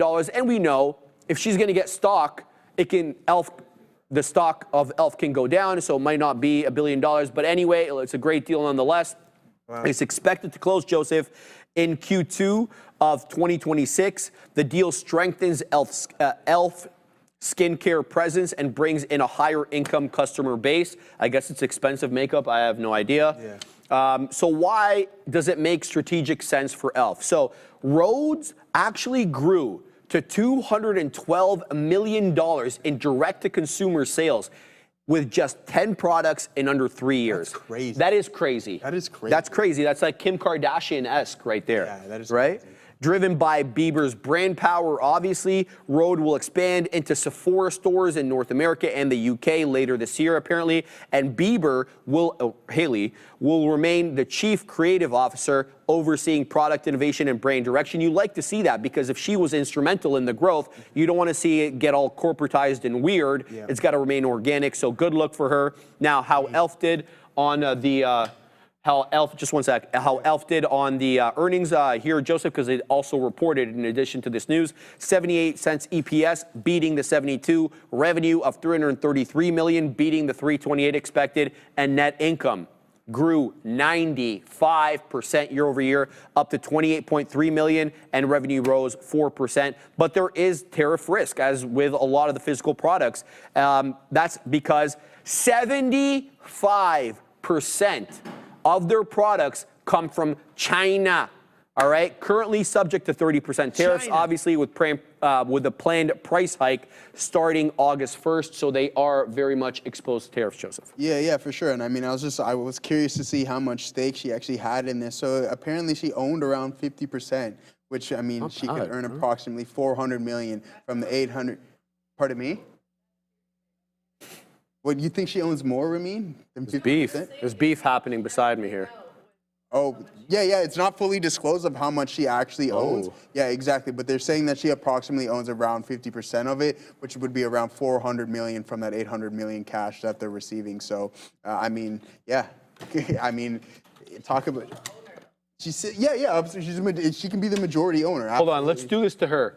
Mike, please. Mike, please. Yeah, exactly. There you go. I mean, there it is. I mean, just the name. The name is what I think definitely helped get her this deal. There's no question. Well, yeah, of course. But look, she's obviously very talented in her own way. I'm not going to get down that road. Where are you now? All right, let's talk about Fannie Mae and Freddie Mac. This is actually really interesting. I think you're going to like this. I like this one. So Palantir striking up a deal with Fannie Mae and possibly Freddie Mac. Here's the deal. So Fannie Mae announced a partnership with the OG Alex Karp and company at Palantir to use AI and their data analytics tool to proactively detect mortgage fraud, starting with multifamily unit houses. This is really interesting. Early pilot tests showed Palantir's platform, that AIP platform we always talk about, could spot the fraudulent activity in seconds when it took a human months to find that same activity. I kind of believe that, because with the kind of computers they got now. So this is going to be really interesting, because we know that mortgage fraud raises the price on everybody else, okay? We know that. Through insurance, through higher rates, etc. It's kind of like insurance as well, like car insurance. When there's a lot of car thefts, the rates go up on everybody. All right, so Palantir's AI gains momentum. Obviously, the tech stack here, including the AI-driven data protection protocols, align with government goals of cost cutting and modernization. This is like a government-adjacent institution. CEO Alex Karp emphasized that the solution can preserve privacy and protect sensitive mortgage data, addressing potential concerns over surveillance or data misuse. I still think people are not going to like this in the same way that people didn't want Elon using Grok to look through their finances and look through sensitive information in the government. That was a big thing as well. So I don't think we're going to be completely out of the woods there. But Freddie Mac could be the next contract here for Palantir. So they got one with Fannie Mae. Freddie Mac, the next one. So FHFA Director William Poult, indicated the program could expand to Freddie Mac, and the agency is also exploring AI collaboration with your friend Elon and his company XAI. Poult stated the goal is to pull costs out of the system beyond just fraud, opening the door to broader AI integration across housing and finance. So another use for Palantir's AIP platform and their Maven system, obviously, which doesn't have anything to do with this, but a fantastic look for them. Joseph, what do you think about that one, my man? Yeah, I like that one a lot there, Sharif. I love Palantir as well, too. I'm not involved in the name or anything along those lines. But yeah, I like Palantir, just striking deals, Alex Karp, left, right, and center. And I think it's going to continue to grow without any question of that. So I got to agree with that, man. Getting more involved with the government. So there it is with Mr. Alex Karp and company. Yeah, I mean, sorry, guys. I'll touch on the markets here momentarily. Jag, it already touched VWAP. I'm still holding on to just under half of this position here. I'm looking for this opportunity to add as well. I mentioned that time and time again. Yeah, we got to be patient. NVDA heading towards the lows, not too far off of that low of the day. Neither is Tesla. So yeah, some weakness definitely displayed in these sessions. And I think for the next couple of days, especially with all this uncertainty going around with the tariffs, the market doesn't like that. So just be cautious. There might be some more down days ahead. All right, guys. Micro algo still putting in lower lows and higher lows, and not exactly higher highs. That $1.71 still the top. But thank you for whoever pointed MLGO. As soon as we're done the news, I'm going to be on that one. Great look for it. Let's talk about HP though. Not a good look at all for them. They missed on EPS and their guidance as tariffs weigh heavily on the company. So EPS 71 pennies. Missing by 9 pennies here. The 80 pennies expected by the street. Revenue did beat expectations, 13.22 billion. The street was looking for 13.14, and it's also about a 3.3% year-over-year increase on revenue. Net income, though, did fall slightly, not slightly, more than slightly, about $406 million in profit. Compare that to last year in the current quarter where they took home about $607 million. So tariffs definitely eating into margins there, and it's causing them to have a weaker outlook and to cut guidance. Let's talk about that. Q3 EPS guiding below the street's consensus. Even the top end of the range are guiding 68 to 80 pennies, a range there. Doesn't matter, the top end is below the 90 penny consensus estimate of the street. Also, the full year adjusted EPS forecast, they're guiding $3 to about $3.30. Again, well below the $3.49 expected by the street. Management cited, of course, you guessed it, Trump-era tariffs as a key reason for the cost headwinds and lowered guidance. We're going to pause for a second, send it to Adair. Yeah, I just want to let you guys know here as well, as the market drops, you still have comments coming through here from White House Press Secretary Caroline Leavitt. She is saying basically that the U.S. administration will be fighting this block from the trade court on tariffs, saying that the judge ruled against Donald Trump's quote-unquote tariff power. So it looks like they're going to be fighting this. Also, she's saying that she hopes the Supreme Court will weigh in. So really, guys, we did have a little bit of relief, at least pre-market, on these hopes that we would potentially have a little bit of a block on these tariffs. It sounds like the Trump administration is very much willing to fight to keep these tariffs in place. So keep an eye on the market with that in mind. She's still speaking as far as I can tell. Back to you. Thank you for that, Adara. Yeah, CSIO, I see you there, Sergeant Sexy 12. CISO looks really good. It's earned its way onto the side chart. I'm putting it on right now. Let's see. We're going to finish this one. Let me just see quickly here if there's anything else I want to cover. C3AI, nobody knows what this company does anyway. And then JD Vance's keynote yesterday was kind of a nothing burger at Crypto 2025. Adara, is crypto, is that Bitcoin Conference 2025 still going on today, or did it end yesterday? Thank you. All right, so we'll find out exactly what the situation is with that. I appreciate that, Adara. Anyway, guys, let's get into some trading now. There's MLGO that I like and CISO. So let's load up these bad boys and get ready to trade. SBET is taking out the highs, though. Okay, so I'm going to have to pause for a second here. SBET, yet another insane day for this company. Clearing $51. Shout out to the OG, Zion Lala, bringing this one to my attention. You got a plethora of higher lows and higher highs. How do we get in on this one? I'm going to put a dip trade at, I think, in the high 49s. Let's go ahead and throw that on there right now. See if we can get something maybe in the high 49s if possible. Wow, this thing is taking out highs. Here we go. 51.62 now, up 76%. Let's throw an order over here. I'm going to throw it at 49.50. So let's go 49.55. Let's see if we can get something in and around there to get a bit of a dip trade. It's a great breakout right now, though, but trade this carefully, guys. Adara's got more information for us. So I looked into this trade. Looks like it was 2 days, starting on Tuesday, ending today. But here's the thing. It looks like they're already ready for this to end because their homepage has nothing about Bitcoin 2025. It's all about Bitcoin 2026 in Vegas. So they're already on to the next, for lack of a better term here. Again, this conference is still going on, but you wouldn't necessarily know it if you looked on the Bitcoin 2025 homepage, guys. Back to you. Thank you, Adira, for that.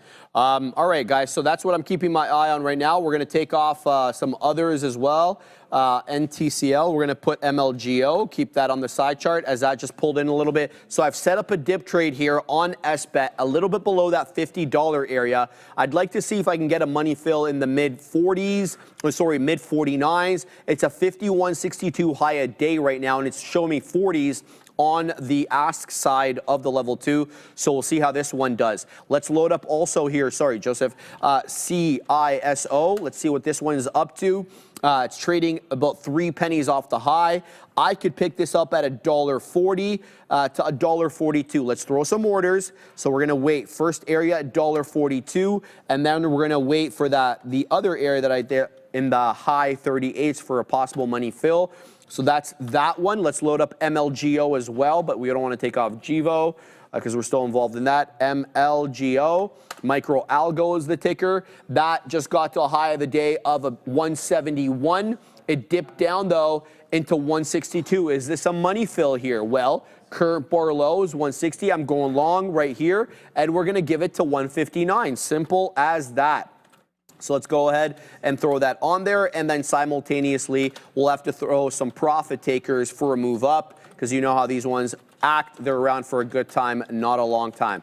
So I'm throwing my orders there, and we'll throw one into the high of the day as well at 71s, and we'll see what we get there. Nothing yet, sadly, though, on SBET. It did not fill me. Been waiting for that. That didn't come in yet, Joseph. So I'll pack my patience there, see if we can get something on SBET. Yeah, for sure. All right, guys, I added into this TQ's trade here aggressively as well. So we're starting to come back in.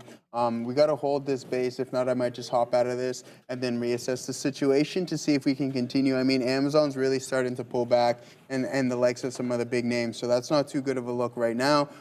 So I'm gonna keep an eye out on this here and see if we can continue to climb. So I'm looking for the bounce, pull back. One thing to note is that I know the primary trend is still to the downside, so I'm kind of just anticipating and front running a move that maybe I shouldn't be doing. Yeah, but you can see this downtrend line here. If we can sit on the back side of it, then maybe we can climb and then breach the volume weighted average price and then sit on top of that. So that's just the game plan here on TQs. I mean, I'm profitable on the trade. I risked a lot of unrealized here just to potentially make this trade significantly bigger. I mean, I'm in larger. I'm double the size of what I had in right here, guys. So big time out after taking off some of these profits, and I would like for these key levels to hold up. But if NVDA wants to continuously put in new lows of the day, then that's not looking too good for me. So you can see the weakness displayed here in NVDA. This thing. I mean, it's such a great stock, but it's not the best. Again, up here, great stuff. But then when it wants to do all this choppiness and noise, in my opinion, I just don't think it's the best intraday trader, right? Obviously, I'm wrong. I could be wrong. It all depends on what you like. But I like orderly price action. I don't like a lot of choppiness. And I kind of compared it to the likes of Apple. But just due to how large the float is, it takes a lot of capital in order to move the underlying asset. And then you kind of get this choppy price action. I like what Katina Man was touching on here. As for a day one earnings, a lot of hands involved, right? And we've seen with the likes of the quantum computing space, sometimes that's not the best. But let's see what Sharif's got for us here. All right, new traders, listen up, guys. First month, it's free. That's right. We're waiving the fees so you can trade smarter, not harder. But you got to upgrade to that elite experience so you can analyze and strategize. And then after all that, you'll capitalize on their platform that has everything, guys. Infinite data, instant trading, lightning fast market insights, and game-changing charts. And you'll predict better with their awesome back-testing tools, guys. It's reliable, real-time data, global markets, literally at the tips of your finger. An all-in-one platform is what I would call it. So do not miss out, guys. Execute your best trades now. Ready and only if you're ready to elevate your trading. Scan that QR code or check the link in the description of this video. Daryl LePage. Gabriel, we currently have Caroline Levitt, another individual here, speaking right now at this White House press conference. And I'm just going to mention it here, guys, because there's a lot about tariffs, as we can generally be expected. We know last night we had a U.S. trade court blocking these Trump tariffs.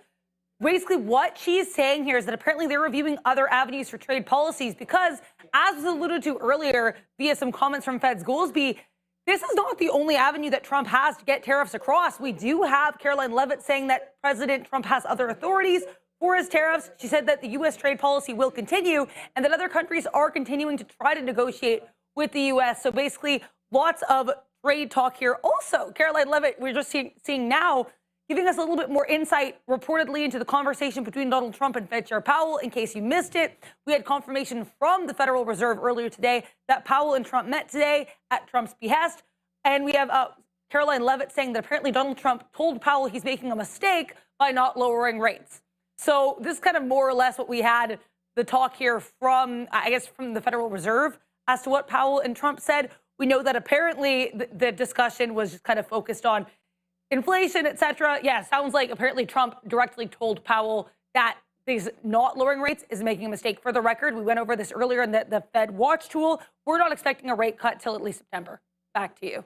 Thank you for that, Adara. All right, keeping my eye here on SBET as it's breaking out crazy. We're punching at the highs. We're going to take small size here, see if we can get that continuity. This is going absolutely nuts now, 83% on SBET. What a fantastic move up. I'm also keeping my eye on MLGO. We were able to take one quick beak wetter there, but it's really nothing to write home about right now on MLGO, so we'll keep tabs on that. SBET, we're finding resistance right now at that $54 area. 54.74 is the high of the day, well extended off that $50 area, so let's be careful with that. Keep your eye on 54. It is losing the bid. I don't mind adding into this, into the $50 area, but I want to see how quickly this can either recover or drop back down. So 83% right now on SBET. We'll keep tabs on that one. Also keeping my eye on this one over here, MLGO, as I said, a couple of outs on this one. Now looking for the next peak wetter there at 68.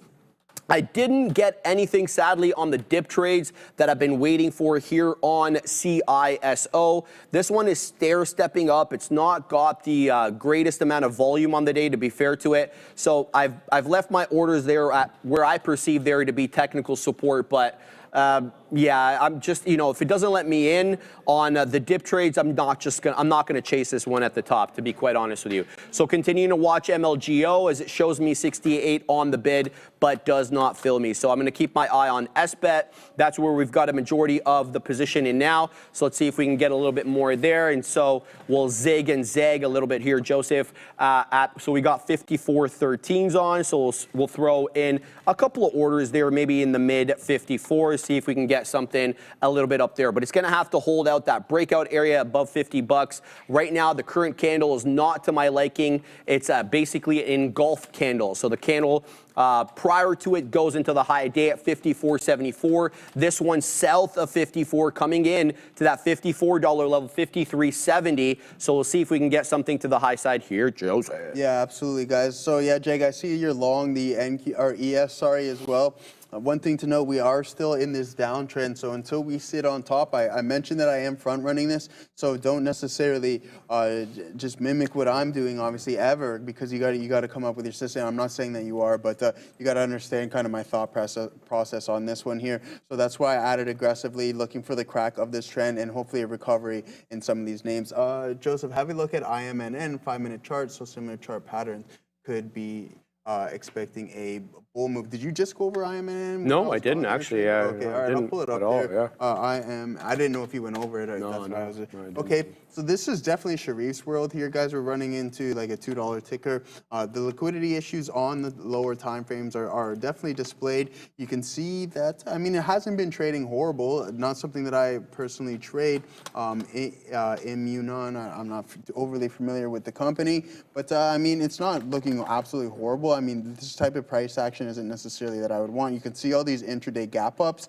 That's, for me, I would just be moving on to the next thing. But if you're comfortable with sitting through some of this volatility and just a consistent gap up, then by all means continue to trade that JAG. I always feel that once I enter a trade, have faith and patience. No, I wasn't saying that. No, exactly. There's too much money to mimic you. Yeah, I don't know about that, but no, I wasn't saying that you were mimicking. But I'm just saying this, you got to think about why I was in this trade specifically and adding to the position. No, I'm not implying that at all. All right, so you can see that we're knocking on the door of the downtrend continuously, and then we have some aggressive rejections on the tape.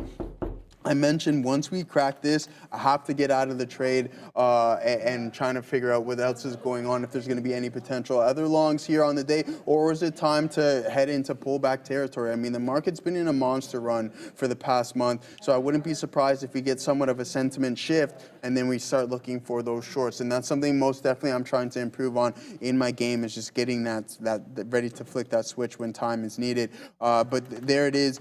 What a run on here. This is the TQ, so this is 3x levered, but relatively similar from a price action standpoint to the Qs here. So you can see off of these lows, we get this big time move. We pop up above the key resistance zones, but then we come right back into the middle of this range. So I'm going to look out for tomorrow. If we get an open just below of where we're currently trading at right now, I think there might be an opportunity to start taking some shorts in this overall market. You see that Bitcoin is on the backside of the trend as well. And then now Nvidia coming off of yesterday's earning report, giving back the majority of its gains. So it's filled that gap to the downside. Where is the closing price of yesterday? We're not quite there. So this is the opening print on the earnings report there, 136.01. And then now we're trading around 139.5 there. So yeah, giving up a lot of this move. We did touch into 143.87. And I just mentioned utilizing the options chain to gauge what the market sentiment is telling you. And in my opinion, I didn't see that amount of size on the put side. On the put side, that is, it was not displayed, but you've seen the amount of size on the call side on this week's expiration cycle. So surprisingly, I'm going to be coming in tomorrow's session slightly bearish on NVDA. Could I be wrong? Is there a lot of time from now till then? Absolutely. But I'm just listening to what the market is telling me, and I'm going to look to base some trades off of that. Whether they work or not, then you just look to figure things out after that point. You just try to execute, see what you got going on. Is the market reacting in the way that you believe it is? And then you just try to add into those positions as well. So try to make them as large as possible. But you can see the weakness displayed here, most definitely in NVDA. And that is not good for the TQs long and the addition to the position that I just put in there. So yeah, there it is, looking like it wants to take another leg down. Same with the legs of Apple, Amazon, and Google. You got a little pop, but the primary trend still fully intact, and it looks like the weakness is not quite over yet. So yeah, don't try to force anything. Listen to what the market is telling you. DMAG, please don't do that.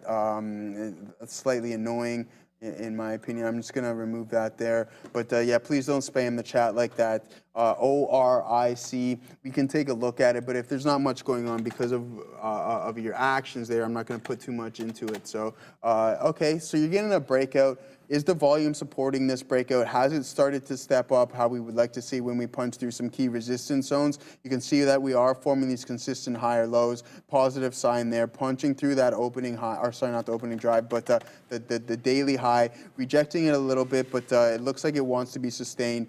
Is that volume there? Nothing crazy, but it's a pharmaceutical company. I personally don't intraday trade these, so that it is what it is on that front. Not a horrible trading underlying right now, but not something I would particularly look to get involved in. And here we go, down channel still intact here on the TQs. You can see the weakness continuously step in here on the tape until we break it otherwise and sit on the backside of this. Then I think the trend to the downside is going to continue, Sharif. All right, let's cover MLGO. We're taking all the prints here to the high side. Good trade here on micro algo. We missed that 74, well, because we didn't have an order there, and I missed 72s and 73s. So that's kind of frustrating because it did pop up into those levels, but I was not waiting there with a resting order. Hence, I didn't get printed. But we're doing it freaking live right now on SBET. Here comes. We're taking out the high of the day. I got 75s on. We're dollar in the money. Here we go. Let's go. Let's take out those levels, man. We're really close to taking out. I just saw it flash 75s. I'm waiting at 69. So that's kind of frustrating there. SBET. Boom! Boom! boom to the high side, Katina man. Or we're taking size on this one too. So here we go, flattening out the rest of the trade here. I'm happy with this trade. Big move up here on SBET. This is like one of my biggest winners in a long time, which is not saying much, guys. I don't take that much size, but we're adding definitely more size lately, okay? A lot more lately. Shout out to the Katina man. He was talking to me in the kitchen the other day, and he was letting me know some stuff, so we're gonna shout him out. Don't tell everything though. Now I gotta stay quiet. Shout out to the Katina man. So we're doing it live. Are we going to Adara? I didn't get it. Oh, I didn't. Yes, we are. We are. Boom. Congrats on that trade there, Sharif. And also, not a news update, but I just want to let you guys know, in case you've missed it, I post here every single day on X at TTV Research. And what I usually do when I'm here in the office is give you guys a look at the implied moves for some earnings names. Now, this is the implied moves as of, I think, around 12 p.m. They do tend to change, but they're usually about this. I haven't posted this quite yet, so you guys are getting a sneak peek. There are some big implied moves tonight with these earnings plays. Costco, a casual, roughly $1,000 ticker, 10% expected move. The smallest expected move here today is Zscaler, 6.4%. So you can't check this out on X at TTV Research yet, but soon you will be able to. Make sure you give that a follow. I'll be posting this imminently. Back to you. Adara. Need the update on the Jimmy Carter day because I think Tesla's starting to recover, and it's definitely one of my picks. Almost the end of the month, she said. So yeah, quite close to that. There we go. So there it is, guys. All right, let's have a look at our friends at Micro Algo over here. We're taking prints over here as well. Let's see if we cross 73s. Not quite. It was just at 73s. So we'll see. Oh my God, SBET is flying. Joseph, SBET is about to take out $57, 56.65. HO dang D. This is really going now, guys. Be on the lookout here for SBET. It's a repeat offender. I do believe we are ahead of Tuesday's high. I keep wanting to say Monday, but it's not Monday. Let's flip to the 15 over here on SBET. Are we above? Yes, we are by some distance as well. There was resistance, as I mentioned, at that $52 area. That's where the closing prints ended up rejecting on Tuesday, but it was 53.50. That was the high of the day, and we are well above that now. Essentially a 57 high of the day, 56.96 HOD. We're going back to Adara. Sorry for the interruption there, guys. I just want to let you know, as we get this pushed down in the market, I'm not seeing anything huge, although we do still have comments coming through from White House Press Secretary Caroline Leavitt about tariffs that I want to address. Most recently, she did say here, when asked about this 90-day window with the tariff pause, she said that the trade agenda is moving forward. So it looks like regardless of this pause, they're going to keep holding to their plans for trade. Caroline Leavitt has echoed the sentiment, worded in a variety of different ways throughout the majority of this press conference, guys. They really want to, regardless of what judges have to say, regardless of any windows, they want this trade agenda to continue with smooth sailing. Back to you. Thank you for that, Adara. Tesla's absolutely tanking, putting in a new low a day there. I got stopped out of the TQ trade there, guys. So yeah, the short's definitely coming into play. I like this kind of sentiment shift because I think I'm going to start looking for some shorts here, not just punching everything long, because we have been on a really nice run here, guys. All right, so you can see from this local or this low here, it's up 72%. All right, so I'm going to expect some form of a pullback. Is that commencing now? Maybe, possibly. We'll wait until tomorrow, but and there's still plenty of time left within this session, right? So I'm going to be waiting for a pullback here. We have cracked through that low a day, so there could be some more downside too, but not going to chase it all the way here. So you can see we had this nice support level established throughout this intraday session, and then we cracked it with momentum, and it's really starting to pick up steam. I'll pull up my TQs chart right here because I did get aggressive. And then I got stopped out here. So there we go. Looking for that continuation, running into resistance, guys. Don't do that until you sit on the backside of this trend. Don't anticipate. Don't try to front run something like this here, especially when the primary is to the downside and you're seeing a lot of the big names that are extremely important and have a high level of influence on what the TQs are doing are moving to the south side. So yeah, no, that's a no. We don't want to be doing that stuff there. So yeah, NVDL and TQs. I took a loss on there, but Tesla was my definitely most profitable trade here on the session. We'll pull this up here to see what we got going on, and it's unfortunate that I didn't make it any bigger, but I did add here, stuck to the game plan, and then we eventually just get that stop out. So there we go, we enter this position, and then we add aggressively right there, and then we get that move to the top side, and then that's what I was kind of going with, the same thesis there on the TQs. looking for that continuation. So you can see we get in there, we add, but I need to be more aggressive within these ads, especially on this pullback. And then as soon as we get into the volume weighted average price, it's like, okay, see you later. We're going back towards the lower end of the range, and that's that. So if we get in some more waterfall type price action in Tesla, and I get a big indecision with some nice indecision print and some isolated pivots here, then I believe that there could be a bounce play, and that's what I'm going to be looking for. So going to be patient. We'll go on to the lower time frames because it's really important to display what's going on from that standpoint. And here we are. That's not what I want. You can see the selling pressure still displayed here, but a massive engulfing candle, momentum to the downside, volume picking up. So maybe we do continue in that direction. Let's see what Adair has got for us. Keep an eye on X, that's USD, a little pop for this one right now. This conference is over, but we're still seeing comments coming through from White House Press Secretary Caroline Leavitt. It just ended. Basically, she was asked about U.S. Steel and its potential acquisition or merger with Nippon Steel. We know this has been going on for a while. And Caroline Leavitt basically said that Donald Trump is going to Pennsylvania, and when he's there, he'll be commenting on U.S. Steel. So the stock reacting positively right now. Again, just to clarify, President Donald Trump apparently going to comment on U.S. Steel, and hopefully it's possible merger with Nippon Steel when he visits Pennsylvania. Also, Fed Kugler to speak at 2 p.m., so that's in about 5 minutes. It's been a very exciting day of trading, to be sure. Back to you. I think, Derek, he's actually going to have a rally there. I think that's what he was saying. Yeah, he's going to do one of those Trump-esque rallies to let everybody know, he's the savior of their jobs. Yeah. He's got to remind them. You got to make sure the people know, sure. Got to people know, you bro. Gotta let them know. What's going on over there? Now you know. Now we need the. Now you know. Hit it now. Okay. No, oh, that's okay. That's all right. I think Assassino we'll try it one more time. Hit it now. The more you know, the more you know, Assassino, that way. Catching on streak. There we go. Give him a second, bro. Yeah, there we go. Told you not to upset the production team, we bro. we don't want to upset those guys. We live in fear of them, Joseph. Yeah. Well, I do anyway.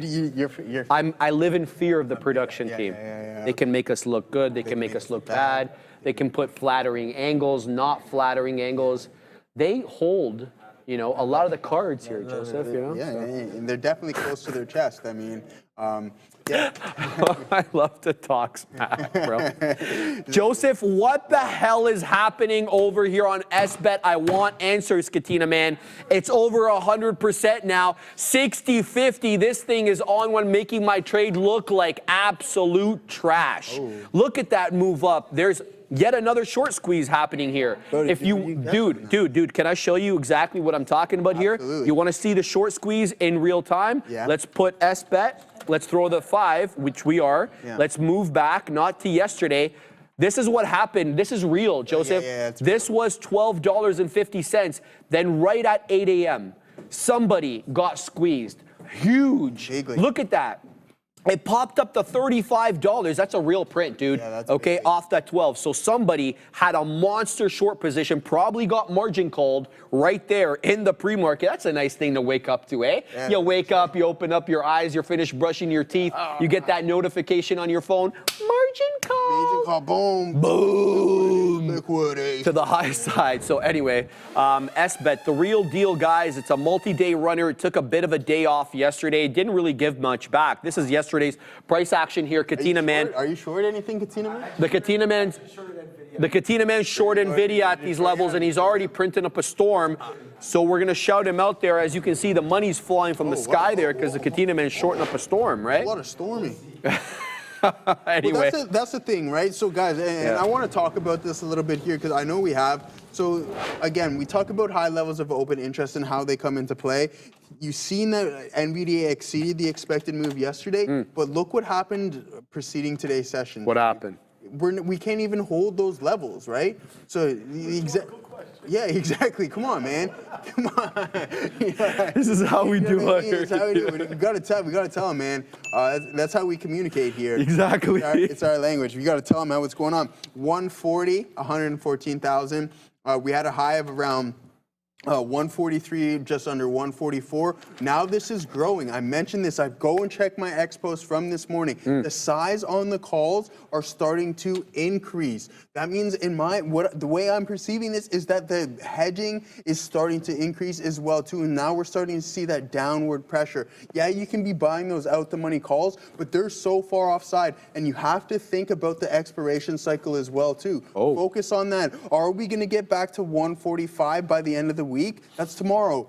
We could, but the chances are that the theta has chewed up the complete value of those contracts. Okay, so now you have to think, why is there that much size at those specific levels? It's because now you have a bunch of individuals who are shorting those specific calls from 150 to 145 as well too. We can't even hold those levels. If I go down to 140, another 114K. Oh. See you later. We're not even thinking about holding 140. Why? Because there isn't enough demand. There isn't enough demand to hold those specific levels. And in my opinion, the way I'm looking at this is why we're going to see this continuous selling, and it's going to be tough. And that's why we look at the options chain to see where these high levels of open interest are rolling over to the next expiration cycle. We've done this earlier with Nvidia when it was trading around the teens. I remember it was 116, 117, 118, etc. High levels. We couldn't break through those. Then you wait for that rollover, and then you see those lifted higher and higher. It's 125, 130,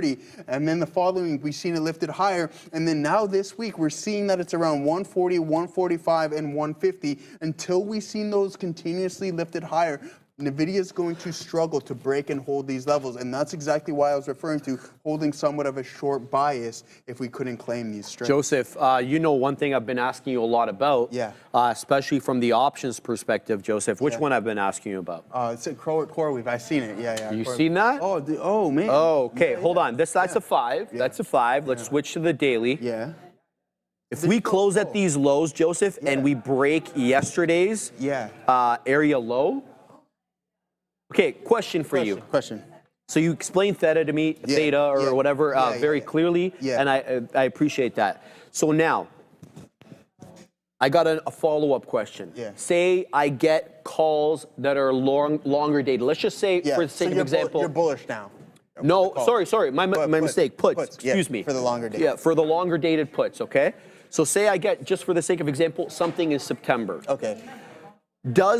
If it drops, okay, so say I get puts for, I don't know, $85. Okay, yep. Okay, so does it matter that the expiration date is in September, or will I be in the money really quick if it, say, drops to $85 in July? Would there be a lot of money for me to take in the July, so if I want to close it out at that time? Okay, so I'll break it down for you. Go. Okay, so say you were to buy the 85 puts, right now that expire in September, right? And then in July it trades down to $85. That contract is still not in the money, but what it has gained is extrinsic value. So that's the time value. So options premiums are derived from two things. It's moneyness and the time value. Okay, so what you would have done, you wouldn't have gained any intrinsic value because you would $85 still out of the money, right? But what those contracts would increase, you would make money just strictly because of the time that is left on the amount, the duration that is left on the contracts. But what you did is from where it's currently trading at to going to 85, that's strictly time value that you're collecting. That's the only thing I'm making money on. And that's what you were trying to aim at, is that, okay, yeah, you want to make that. You're not looking for the intrinsic value. You're looking to gain time value. Okay, and so it would be a double whammy if there was time and I was in the money on it. Exactly. So it would be a double whammy at that time. And that's where you, I got you. The traders making those 300, 400, 500%. That's what it is, returns, is because not only have they gained intrinsic value of the contracts, they gained time value. That's fantastic, man. That's actually a fantastic lesson right there. That really helps me kind of understand the whole thing. Hey, Bart Simpson, what do you want me to do, bro? My lips are what they are. They're not going to change. So yeah, get over it, bro. So yeah, that's fantastic, bro. So there's two ways to make money: the time left on the contract, and whether you're in or out of the money. Well, in the money, obviously, to make money. Yeah, that's really interesting, man. Okay, so now I can really think about this. But you always execute your options, entries, and exits based on TA, always, Yeah, right? always. So you need to see what you need to see on the TA. Yeah, on, exactly. Okay, So don't fantastic, yeah. just use it. Just think of it as another vehicle to trade stocks, right? Don't change your methodology or anything like that. It's just a leverage system, and I look at it as the exact same thing if I were to be grabbing shares. Amazing, man. I do appreciate that, bro. That really helped me understand. Because I have a bias for this thing. I've already made my point, right? Yeah. Dude, buy those longer dated, right? That's what I want. Buy them yeah. out the money, and if it by the time like a month or two out, when theta really starts to pick up and it's the underlying is starting to decrease, you would still profit from that trade, right? Because there's still some time value in there. All right, guys. It is now 2:01:52. We'll round up to 2:02, so we got 2 minutes left in the bank there, baby. They go 6 minutes, my guy. Last time I was six, right? It was 6. Send them off, Joe. Yeah. I don't really have much to say other than the market is weak, guys, and just continue to monitor things. Don't be fighting the trend and looking for those continuations and long. All right, sorry, Bart Simpson. I didn't know that's what you meant on the blockchain, explaining it to me. I apologize. You know, sometimes it's just hard to read everything, so I just kind of glanced at it. I do apologize. All right, guys. And Pug Life, so you're right, 100%, and that's what I was referring to. Extrinsic value is essentially time value, which is correlated with theta, and that's what I was explaining to him. When you have something so far out the money, you're not looking to gain intrinsic value. You're looking to gain the time value within those contracts. All right, guys. Yeah, I totally agree with you. There it is. All right, we're going to send you over the Katina man and what's his name? His name is Obi, by the way. Obi. Yeah, shout out to the Ob. He is the one, Kanob. Just want to send you off with a couple of ideas, guys. MLGO, Assassino, still going here. It's taking out the highs. We just printed 75s. So if you're looking for small cap gappers, SBET, CISO, and MLGO. And with that, I love that. Yo, yeah, me and Obi we're actually just talking about we can tell them what we were talking about. We were talking about Blue Ocean. It's available talking here. about swimming in the ocean. Yeah, we were talking about swimming in blue oceans and stuff like that. So Blue Ocean is the after hours liquidity pool trades. I don't know what the hours are exactly, to 4 a.m. or something? Yeah, something like that. They start at like 9 p.m. or so, and then so I think it's 9 at 4 or 5 a.m. Yeah. So anyways, we were just talking 4 about a.m. is when the market's open. where you can find some extra liquidity there after hours. And so I think it's important to talk about stuff like that because I had a friend of mine, what's up if he's listening, he's actually messaging me right now because I was talking to him about I'm trying to get longer in Amazon in my own account and blah, blah, blah. So, and yesterday he had phoned me because he made a play on Nvidia. Oh. And it was a decent amount of shares he put in there. And he did it with NVDL because he was looking, he was really excited. Great play. You know who you are if you're watching, of course. And he had called me and it was on my way home and we were breaking through 140. And that was sort of happening as Sharif and I had wrapped up the show. And it got to like 141, 142, something like that. And he's kind of, wasn't panicking, but just like, yo, bro, like, what should I do? What should I do? Yeah. And I was like, okay, obviously you're thinking about what to do. So this money is, something. It means something to you. Yeah, it means something. It just means something, right? Like if you're rolling $1,000 and you're like, whatever. Yeah. But anyways, it was a decent amount. So I said, go in there and just trade out a half. Yeah. If you're nervous about it, you're happy with the return that you've gotten so far. And he goes, what do you mean I can trade after hour? Like he had and he's an experienced, but he's like, I don't want to say he's an experienced trader because then he would know that, but he is often trading. He's been holding Tesla forever. He knows about the market, but was unaware of the liquidity pools and stuff like that after hours. So he hopped on and whatever, I don't know what service he was using, Wealthsimple or Robinhood or whatever it was. And he wouldn't have been, Robinhood's not available in Canada, but whatever it was, TD, Wealth, whatever. And he was able to get out. Yeah. So he was able to find liquidity there after hours. And of course, this was 5:30, so not Blue Ocean, but was able to find that liquidity. So welcome back everybody. So just a story that Obi and I were talking about there. I'm going to get into the chat. I'm not in the right chat right here, but you're going to come back with me short Nvidia, and it's just I'm going to go over all of the trades that we had here today. I was trying to find an area, and now we're light, and I'm going to get heavier in a second. But I was trying to find an area on Nvidia that I really wanted to short, and I thought 139. we have a couple. That was the first one. That was my first one right there, 138.90 basically. Then I added to it. Then it just came back in, and now we're popping. So yeah, there's the 50-period moving average. That's where I'm sitting. So if we can get something at 139.30 or so, then I'm going to see about that level break right there, and then get out of Dodge. So if we get a little bit of a bump up, little more than this on Nvidia, we'll add to the position, and you'll see something come through there on Nvidia. So we're waiting for, I'm actually at 139.40. Maybe I need to change that. It seems like it's a little bit of a different price right now, but yeah, that's Nvidia. So I'm looking short over there right now. Welcome back, everybody. The market has kind of been wavering here. I mean, the downside play is definitely here right now in the market, but you're still flat on the day. I want to check back on crazy on CRM, because it had that crazy move. I hate that word crazy. It's not even not like an even legitimate word, really. But it had an interesting move there right off the open, and I thought it would even be lower than where it is right now, but it's trying to climb back. I think Salesforce had a much better quarter than it's getting credit for, down 5% right now. So we'll talk about that over the next couple hours. Thank you, everybody, for joining us. Obi and I will be talking about some different trades, you know, working out some of the evil that we have in our system, with holding on to trades like we did today, both of us, and we're going to go over all of that, and just hope that you guys are able to you know, follow along, ask questions, hop into that chat, and yeah, we'll be there very, very soon. And recap show with Adair and I tonight. There's some more issues here coming tonight, so Costco reporting. It's going to be a good one. So we're excited and ready. I thought you meant like issues in the bad way. I'm like, oh, what kind of? No. Sorry, like more reports tonight that we're going to discuss. Yeah, we're excited for all of that. Of earnings. Yeah, Nvidia making a move up. Yep, go ahead. I mean, I've been watching TQs pretty much all day. Fought the long in the morning, was definitely not right on that one. Got saved by Mother Market and kind of got a little aggressive here.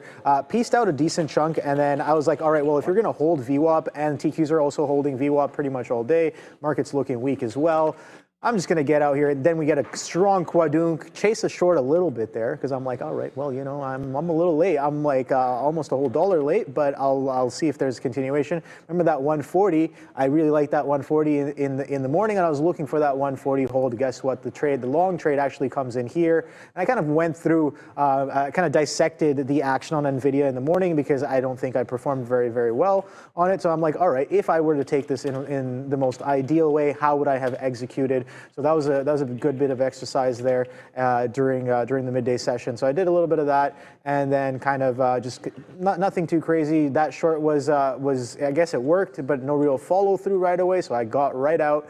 And then a little, I guess a double tap, cheeky tries at a potential false break of this low here, which was the day low at the current time. But yeah, a little bit of a flush down, so stopped out of that one there, keeping it tight as of right now. But Nvidia still kind of holding in and around this 140, 139. But you can see both the NASDAQ and the ES very distinct in terms of the direction that they're headed in. Sellers definitely dominant, not only just off of the open, during the midday, and now let's see if they're going to stay dominant during the closing session as well. So other than that, don't really have anything else on watch. We were talking about some earnings names, of course, this morning. Again, CRM looks relatively similar to Nvidia here. I'll pull it up on a chart so we can take a look at it together here. So, oh boy, what is this? Oh, right, that's Uber. We were looking at that one as well. A very bearish action on that one off of the open, pretty much sideways since 940. So if you had the short anytime before 940, you're probably sitting pretty nice on that, but everything after that, bit of a chop, dead cat bounce, flat consolidation here on Uber. But I was going to talk about CRM, right? So CRM, a little bit of a flush, dead cat bounce on this one as well, but slow, steady creep back up towards VWAP there. Nice little lick grab. I'm noticing this now. Look at that false break of that day low right there. Opening range low, false break gives you a nice slow grinding trend all the way back up to VWAP for a reversion. So that's kind of what I was watching during the midday. Let me know in the chat what you guys are watching as well. But there's some news. There's something happening with Nvidia. Nvidia's going on? I know there's Nvidia. No, don't worry about it, Sharif. Stay there. No. It just ripped up there and gave us the fill that we needed. And then it just tanked right back in. I'm like, I'm going to take something out right there. It had a little bit of a burst there. Don't worry about it, Sharif. I got everything in my ear if something does happen. Sharif ran over there to chat. Thanks for doing that, though. But as Adair's grabbing her lunch. So, yeah, we're ready to go. So, all right, here we go. It's the recap. You got to get involved with this on the Midday show. And what a great way to start our show by reviewing some of the names that you guys are interested in. So let's throw it over to the screen with Sharif.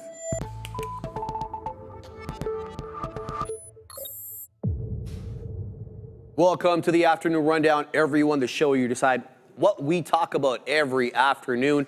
Obi, Infernil, and Sean, the big kahunas are locked and loaded and ready to look at the tickers as decided by you. But the only way to get those tickers up there is to join Joseph and myself on the Midday Show and get into that chat and vote for your favorite tickers every day. But you got to be a subscriber to vote and engage in the chat, so make sure you're liking, subscribing, and sharing. Here's a look at all four major averages.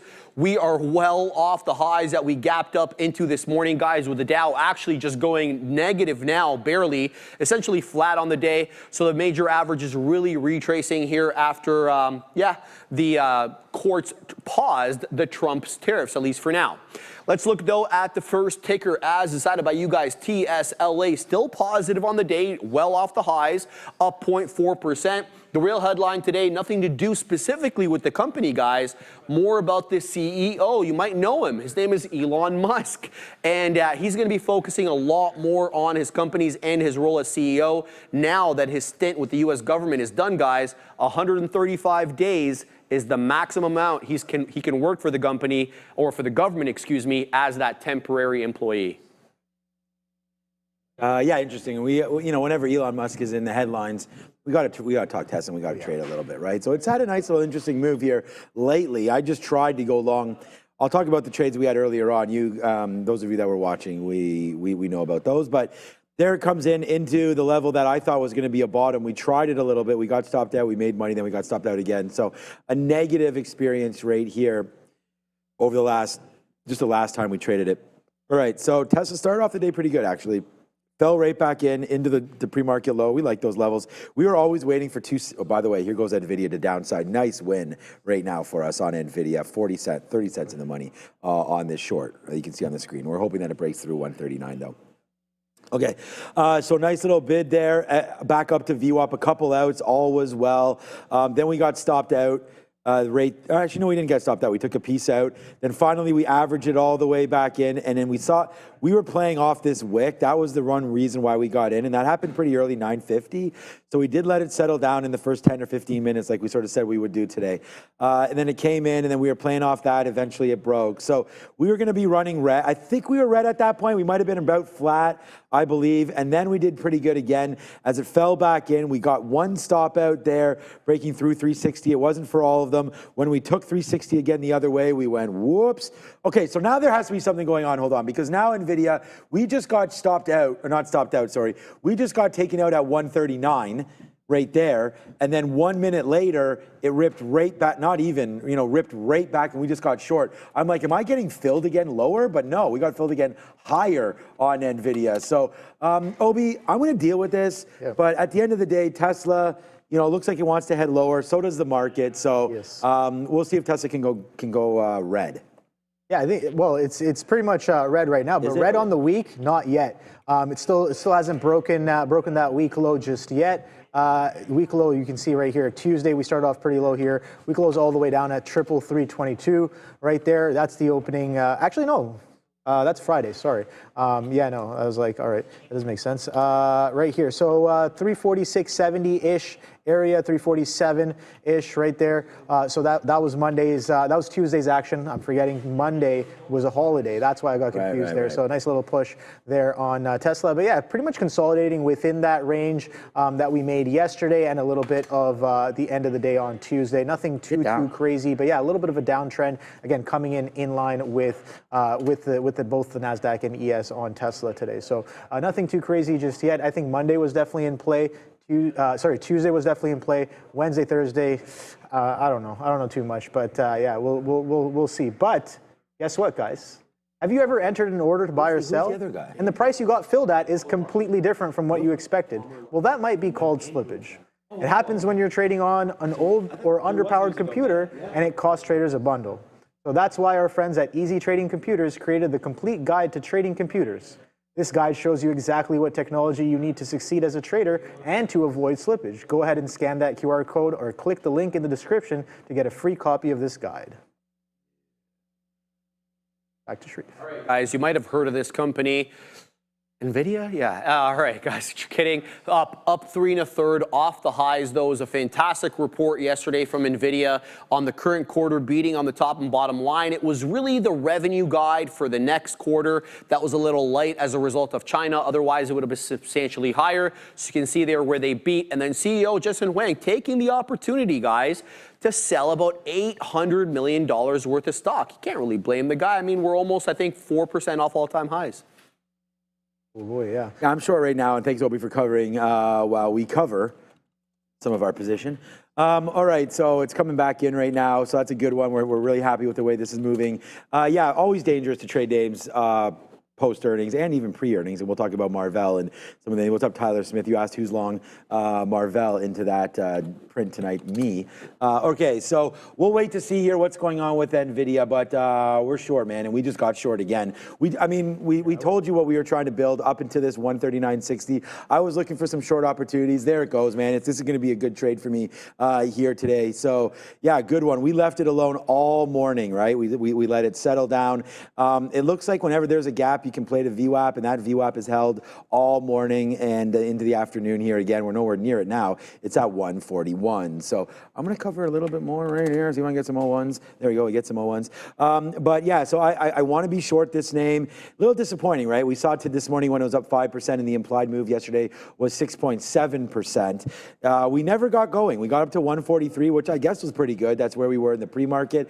And then we just got hit, right? And so yeah, great quarter, no doubt about that. I just told that story about my friend getting out yesterday, and I think that we are now underneath or roughly where we were last year at this time, back in June right here. So that's 140 last year's June, and now we're right here. So it's kind of done nothing in 1 year except for travel a lot. So yeah, I mean, you got to like the stock, but the game has changed, right? You're not going to get those blowout quarters anymore where Nvidia's up like 30% or wow. Okay, here we go, man. We are now pumping lower. This is a big trade, Obi. We just talked about that. I got to give some credit to Sharif because he had mentioned talking about, he and I had a discussion, and I was just noticing that a lot of the trades he was putting on, were quite successful trades. And then, me and him look at each other all the time, and it's just like, he's like, oh, I wish I had more shares. And I say that to you all the time, and I say that to Neil, and we all say that. We wish we had more shares.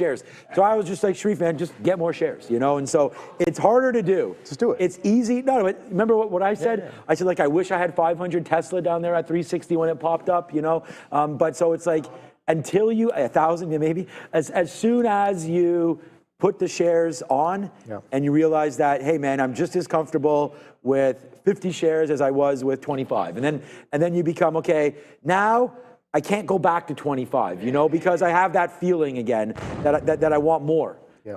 It's like once you have a good ravioli, you don't, you have that issue sometimes as well. You say, see you later, Chef Boyardee. You know what I'm saying? Yeah.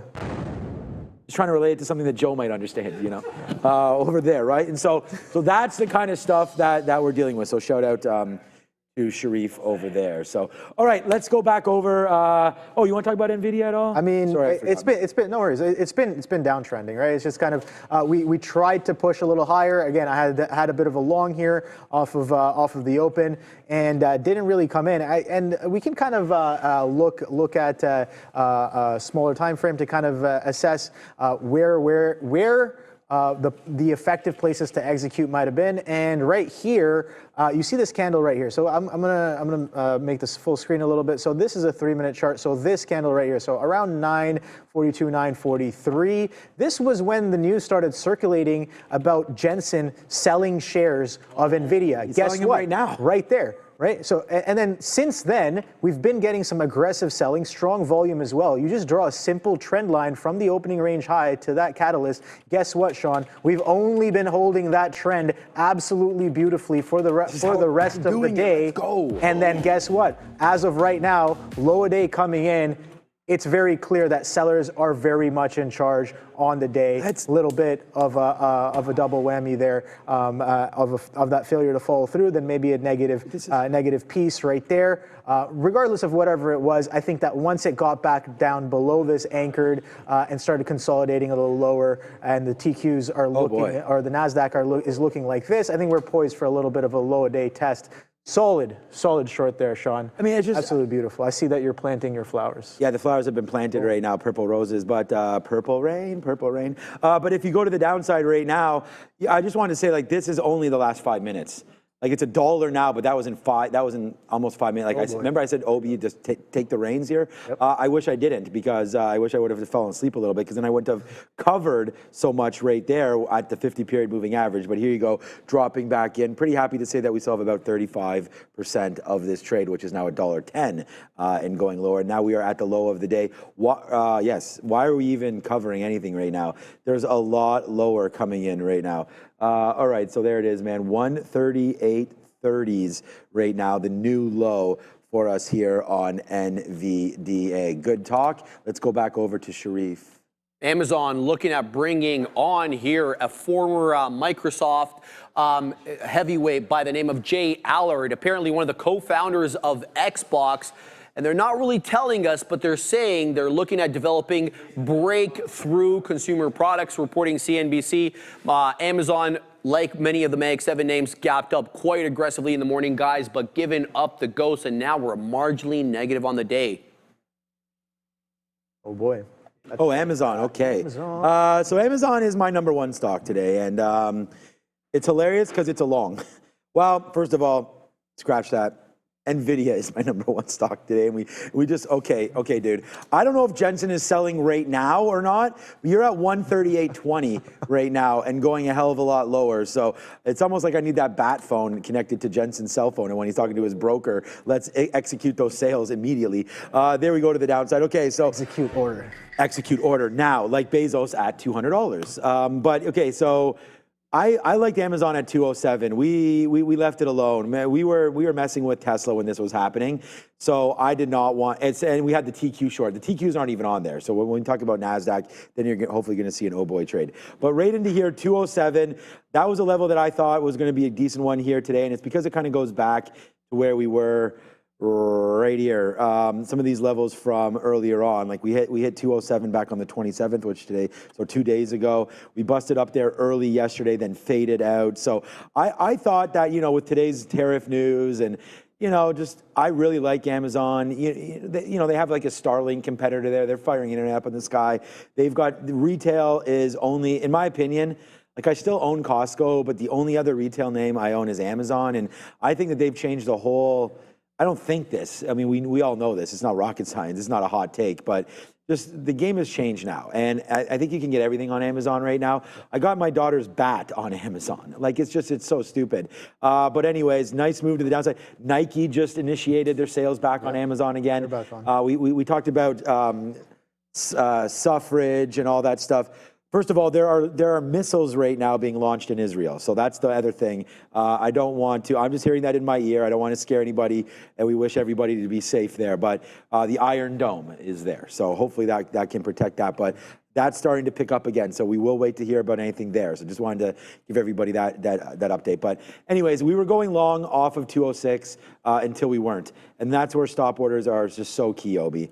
Like, long there, out, wasn't breaking. Live on the show, on the midday show, we broke there. We had our order right there at VWAP. We got most of it out there. We got more out as it came back. We tried one more time, and then we got out. Now we don't have to worry about this. But the market's getting really cranked. Amazon, I mean, this is the face slapper for me. We'll make more money now. This is taking over TQs. So now this is it, man. This is the trade right here.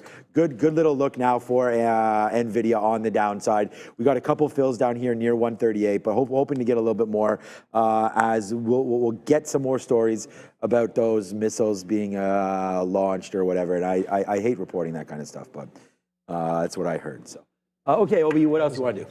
I mean, Amazon, I think one thing stands out to me right away. We got that aggressive push in the after hours here around, I guess, about 6, 7 p.m. Very aggressive push. 211s, 211.92s, couldn't really get to 212s, but you can see since that 4 a.m. high, we've only been trending down and just holding that VWAP. VWAP shows up, I guess, sellers showing up at VWAP in the pre-market, pretty clean off of the open. Guess what? You make one attempt to push through and then coming right back in. Look at these clean tests of VWAP on Amazon. Very similar kind of look there as to the TQ. So maybe some selling happening in and around some of those moving averages there across the board. But yeah, Amazon, beautiful kind of downtrend there today. Started all the way at 4 a.m. So one to watch out for. But I didn't really have anything on it today. As a dare. All right, CRM guys down 4.75%. Kind of feel bad for this name. I mean, they did quite well. It was a good report for both the current quarter and the guide. Some misses in and around the report. It did gap up substantially there, then selling off with the overall market, guys. So down right now 4.7%, trying to hold on to 260. Oh boy, yeah, coming right back into it's anchored, right? We were just talking about this one right before the rundown here. So yeah, again, shout out to Mr. Brian Shannon there. That anchored VWAP coming in pretty nicely later on in the day, but you can see that it doesn't really hold or respect too much in the after hours or the pre-market, but you can see nice little continuation, right? I think in this situation, you're not using anchored or VWAP as much. Sure, that intraday VWAP comes in pretty nicely, but you can see how hot it is right off of the open. But you can see that nice little downtrend, that shake and bake, right? We attempt to push highs. We actually do an aggressive move off of earnings. We're up almost 7%, and I think we were talking about this yesterday. I think the expected move was around 7% for CRM. So it does the expected move off the pop, gives it all back, and then trades even lower going into the open. Guess what? Maybe there might be some offside, short-term offside from that earnings volume, and guess what? That strong selling coming in right off of the open. Regardless of what it is, that continuation definitely came in. But since then, since that opening range low, you can see that we've been kind of slowly grinding back up. So a lot of the selling kind of done right off of, or going into the open even. I have that, the first strong sell candle that came in, it actually came in at 927. So not even off of the open. The open continued that selling. But that selling actually comes in 3 minutes before the open there. A little bit of a potential front run on that, seemingly. But yeah, Salesforce, nice little reversion to VWAP is what I'm seeing right now. I mean, I really like Salesforce. I think just to get more exposure into the AI plays here without actually being like an Nvidia, Marvell, AMD type of thing like that. And again, you know, on the daily, we just failed, at $300. So we were pretty close there about a week and a half ago. Then I mean, we might have got up there. Well, we did. We were watching it yesterday in the after hours. And then now today, right, really got hit back in. What was a good quarter, I guess, isn't. So down 5% here today. I think it's a buy. Like, there's not that many names that are going to be AI involved that do have big customers, are working on new projects that are going to be back near some of these lows. So like, if you can get Salesforce, if we have another couple bad days here in the market, which we may do. I mean, the market's losing itself right now again. You know, back into 240 or so. I without that crystal ball, I just looking at levels and understanding, you know, that major customers, you know, acquiring new customers, guiding forward, margin expansion, like CRM should be a winner, but there's not much you can do other than wait at this point. So we always say give it a couple days, right? So it's +3. So it's earnings, let it settle down. Day 3 after earnings is generally, you'll get day 1, you see the move here. I thought it was a good quarter, so if I bought at the open, I'm down, you know, 5% from yesterday anyways, and maybe even more from that open. So, or not more now, but that's a problem. Then you see tomorrow, maybe you get upgrades or downgrades again that either affected today, maybe affect tomorrow. Then you wait for that third day and you see if there's any buy pressure or if we're continuing to go lower. So let's see if CRM gives us a base. We might be right here right now. Nothing wrong with dipping your toes into a little bit. You always want to buy good companies that actually are putting out good quarters. Yeah. And I thought CRM did that. You know, the long term on this thing, I don't know, I could ask ChatGPT to tell me what its 10-year annualized return is, but it's going to be pretty good. So I think if you stick with this, you stick with good leaders. I like Mark Benioff. I think Salesforce is a winner. So yeah, thumbs up for that trade. there. Wait a couple days. Let's see if it can bottom. Apple giving back the entire move that it gapped up in the aftermarket yesterday when we got news that the court was putting the kibosh on the Trump reciprocal tariffs. Apple now eyeing the worst month versus the S&P since 2018, guys. But apparently, according to this article, if history is any guide, buy the dip now. What do you guys think about that? Yeah, Yeah. I don't know. Yeah, I mean, It's Apple, right? $200 as high was what, 240 or what was the high here on Apple? I'll tell you what I did today. 260, my bad. Yeah, so I mean, everything kind of mooned there at the end of the year. We did have obviously a big boon there from the win of President Trump, and then really just the fade ever since, right? This is one of the #1 names attacked by any Chinese tariff talk. Apple, we put out a video last week there where President Trump was calling for everything to be onshored into the United States, and that was talking about or face a 25% tariff. It's going to be too expensive for Apple to do that. They're not going to bring everything back to the United States, and I know that sucks because we would like everything to be built in North America. I feel like, and I understand why. So this is just directly in the sights right now. Plus, they don't have the AI sort of push through that a lot of these other companies do right now because we're waiting for that next iteration. So when Siri comes or whatever they're going to change the name to, if they do at all, then we can sort of see how it adapts, how it plays with the ecosystem. Yeah. But I just said this to you the other day, the install base on Apple, you're at 1.5 billion phones more, every day thinking, they're losing some market share to Huawei. They're losing some market share to Samsung, Android.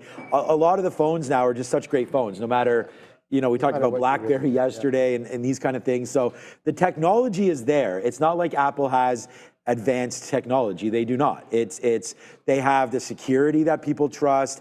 They have the name. They have an all-in-one sort of suite. These AirPods, like everything is just seamless. And I know it's true for other platforms as well. Yeah. I'm just saying Apple can build on that. Their services revenue continues to grow. Let's see if they can get that going again. So I like Apple. I think Tim Cook will figure it all out. And yeah, buying the dips might not be a horrible idea in Apple. And in fact, I tried it today. I wanted to buy 200, right? This was on the sticky. Like when we opened up the day at 207, I didn't think we'd get 200. But we did. It came in. I wasn't even here. That fill came, and we punched out as soon as it broke 200. So we'll lose 20 cents real quick there on Apple. Actually only had a little bit left over once it came back. Yeah, we got out of those as well. So, yeah, never really a winner today, man. This 200 did not hold. It's been holding the 200 period. Looks like downside. I would say you're not safe buying Apple here. You're not safe at all. China's not playing nice right now, and neither is the U.S. They haven't come up with a deal. You're better off to wait, right, until there's a deal, and then go back into Apple. I think you have lots of time to get this stock. Yeah, I think there's nothing. I guess is wrong with waiting. I think it's definitely encouraged for sure. And Apple definitely want to wait on and watch out for, because again, it's pretty much kind of in no man's land. A little bit of a consolidation around 200 over the past couple of months. You can see that it's trying. Nothing too crazy. We did dip down pretty aggressively to 167.84. I guess in April there.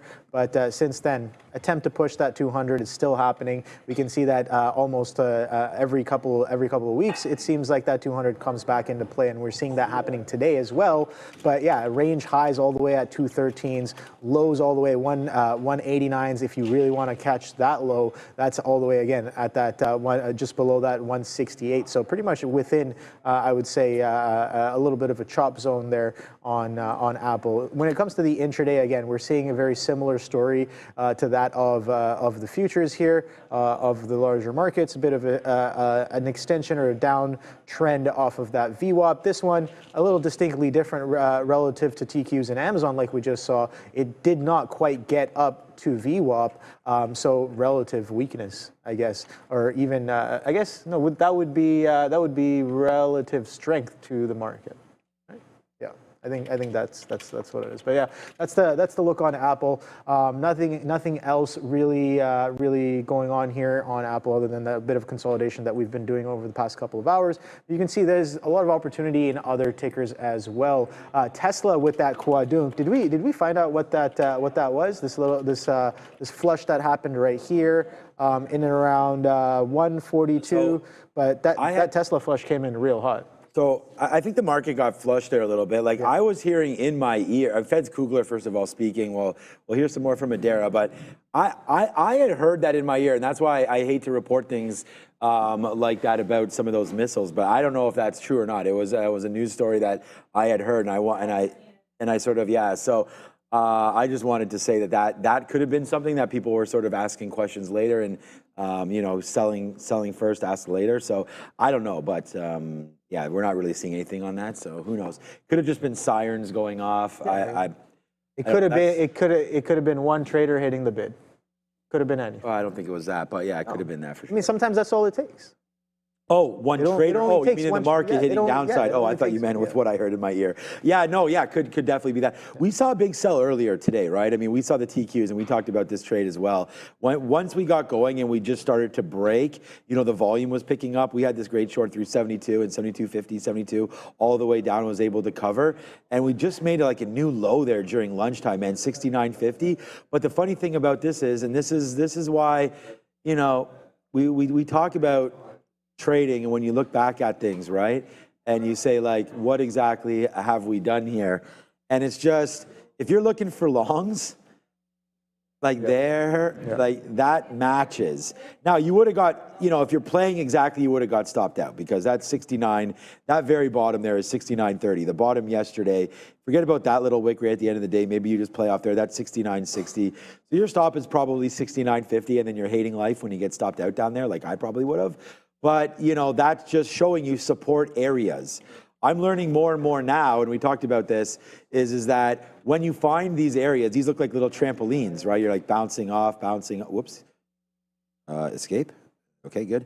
Bouncing off these areas here, you got to give it a little bit of room. We talked about less shares and more room to bounce. More room to maneuver. And we sort of did that with Nvidia as well, where we started off with like very small shares here. And then when it came up into the 50 period is where we started to say game on.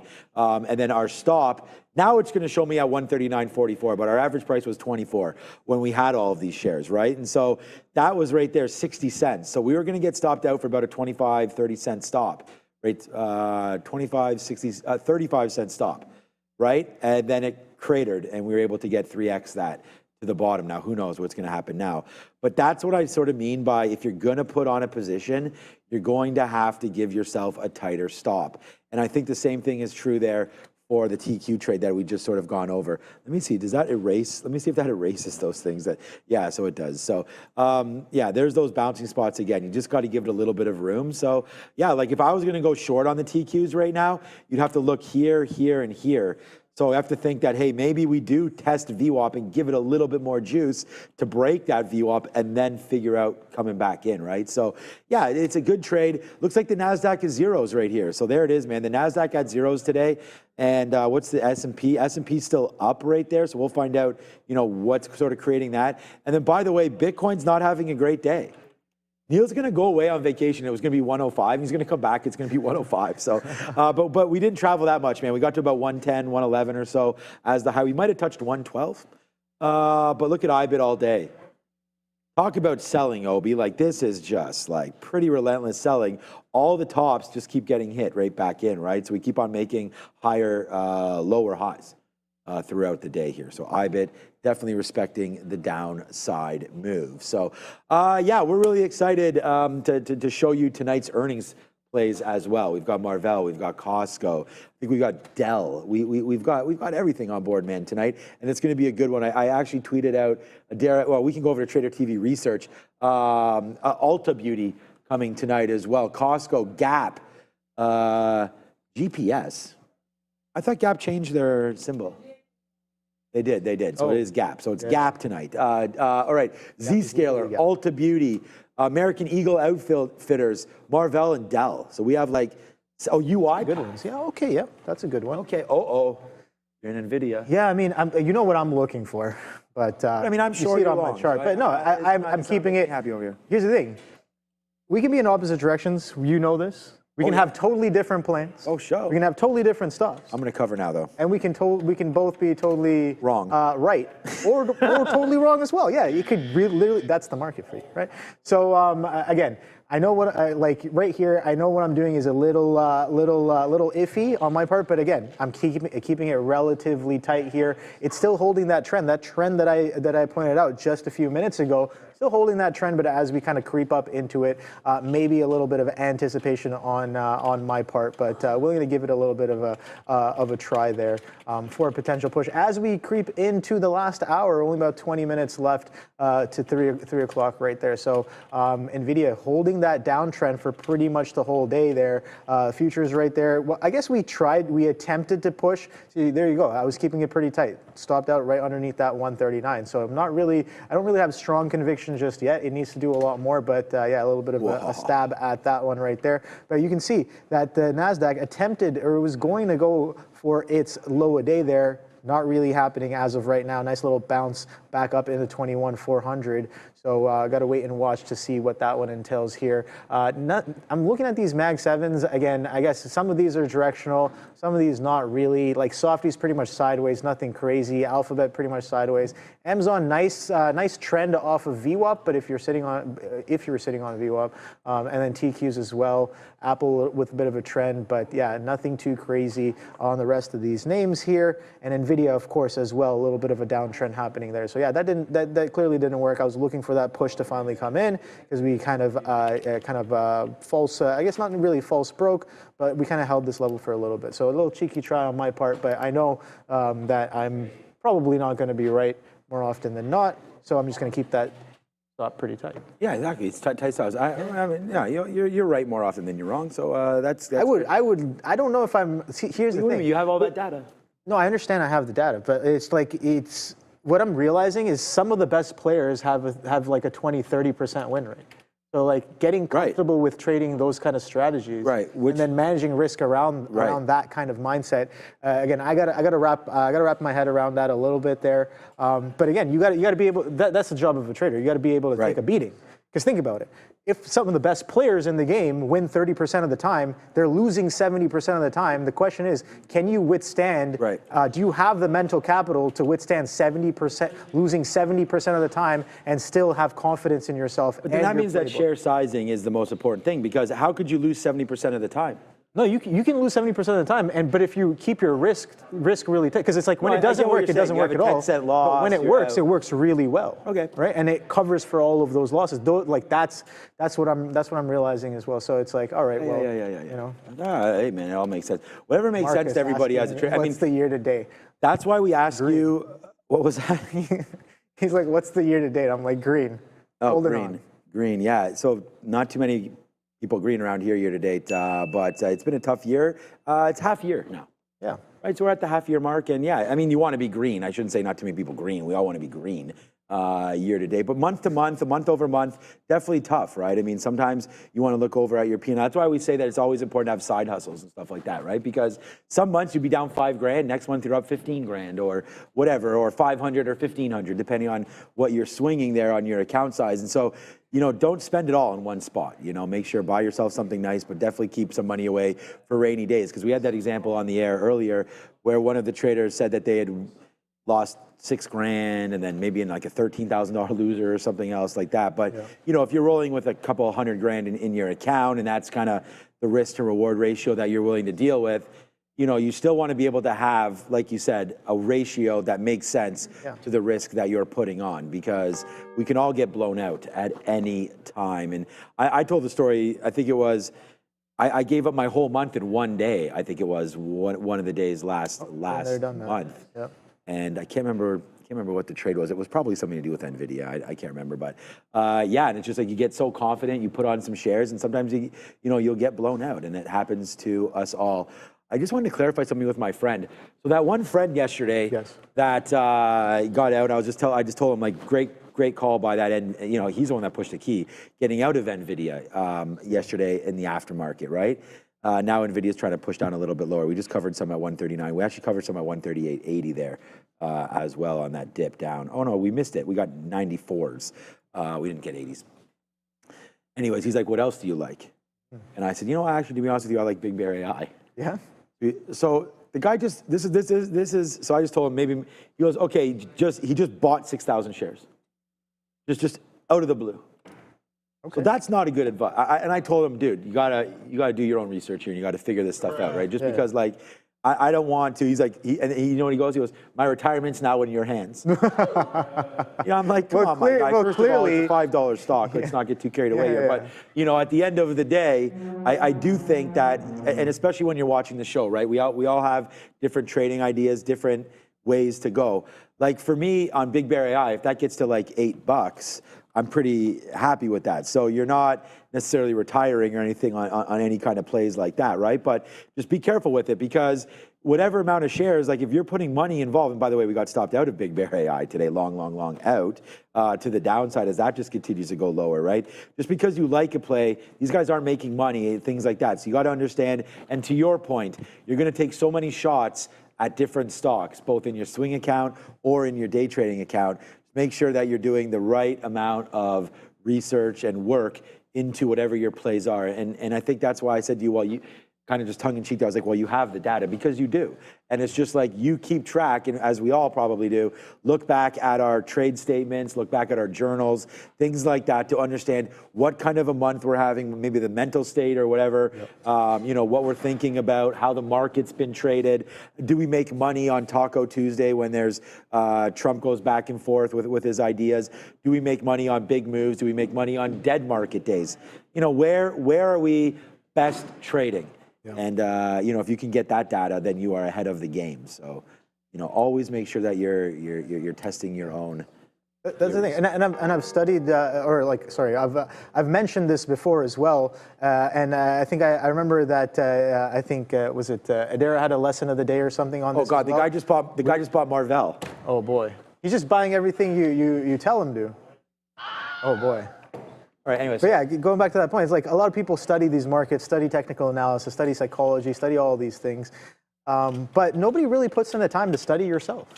Study your stats, study how you perform, and see what you're good at and see what you're not good at, and then kind of go from there, right?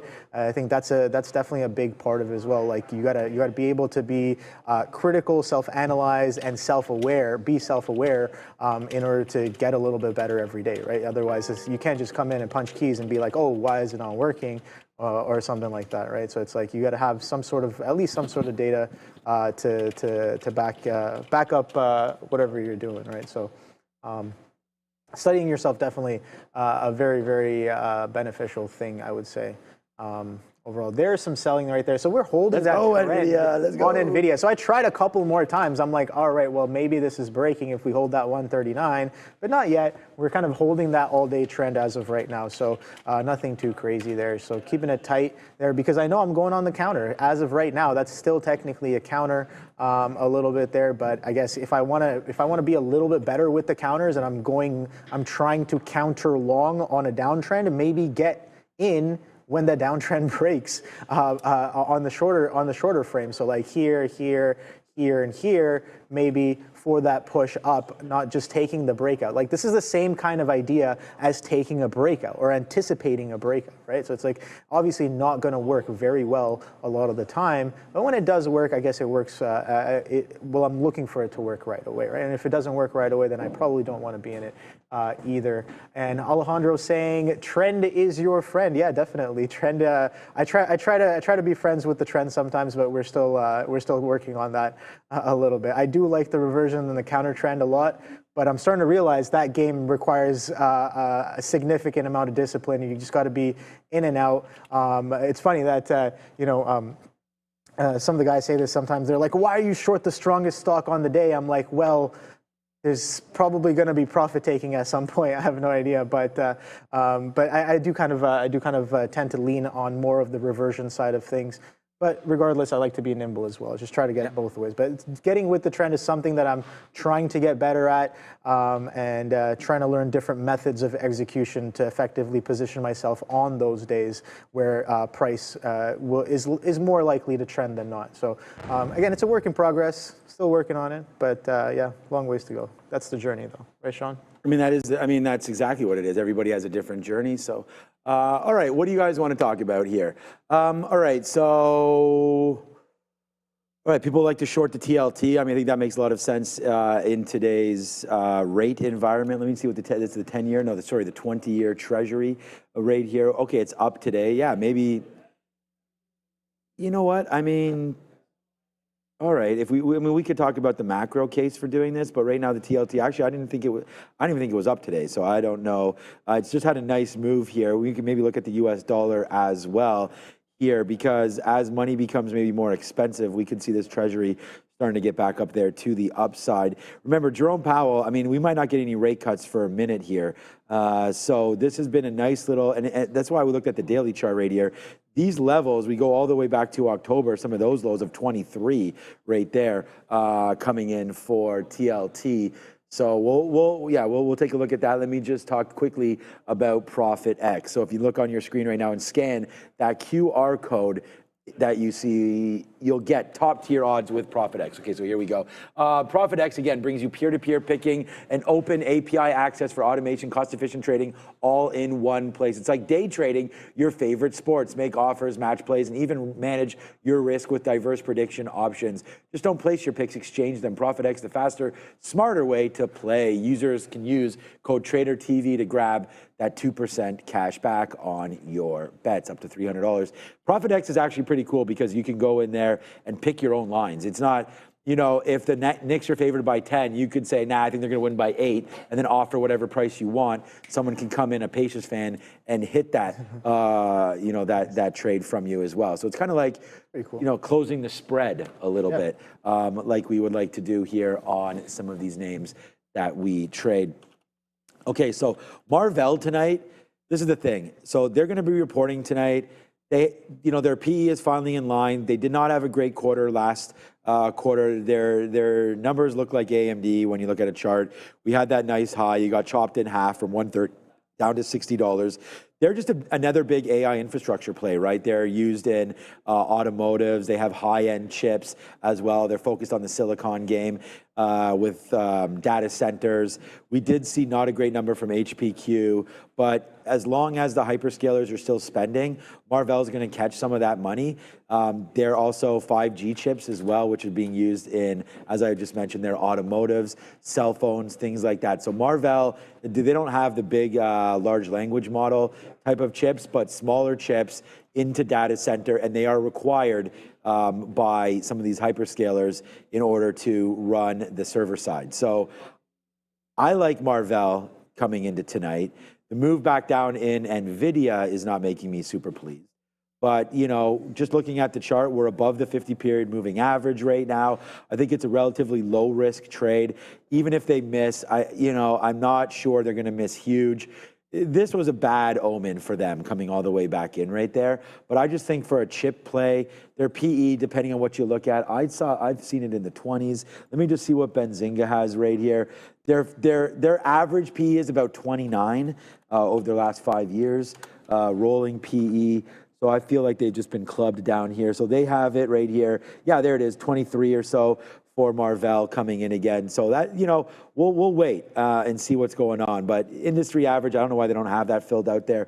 I like the name. A lot of options plays on them tonight. We've seen Broadcom and other names start to work out as well. AMD's trying to battle back from some of those basement trades. So I think it's worth a stab a little bit here on Marvell. I don't normally take trades heading into earnings, but again, I thought we did pretty good not nailing it. I mean, Nvidia's coming back down. I'm short right now, but the Nvidia trade was a pretty good one today.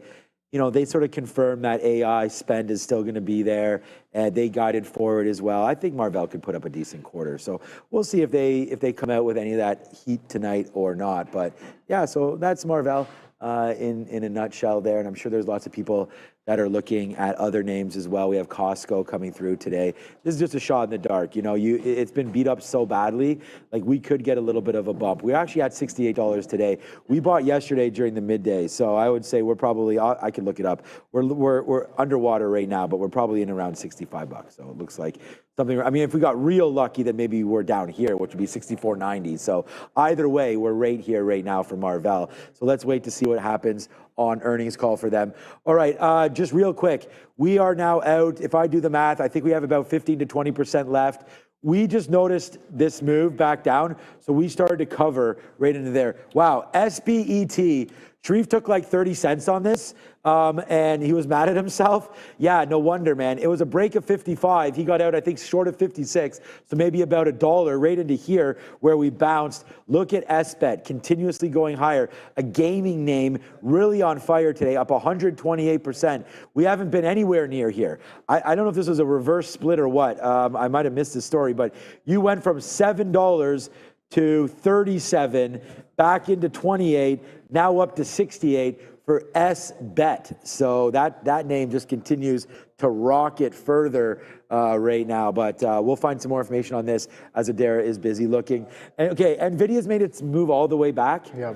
Okay, so good. You're long right here. Tried a couple times. You're It long took a right here couple right times, now. Okay, yeah. go ahead. Yeah. Again, I gave the reasoning for it right here. I'm not So average. this is what I was talking about. I was like, we're holding. I got a little cheeky here as it started to build into it. I like this little flush here. Did I actually try on that flush? No, I didn't. I tried over here. I tried before the flushes happened. I got to be a little, like you said, a little bit more patient for it to kind of really show me a stronger reason to, I guess, again, you can kind of boil it down to reasons to buy, reasons to sell.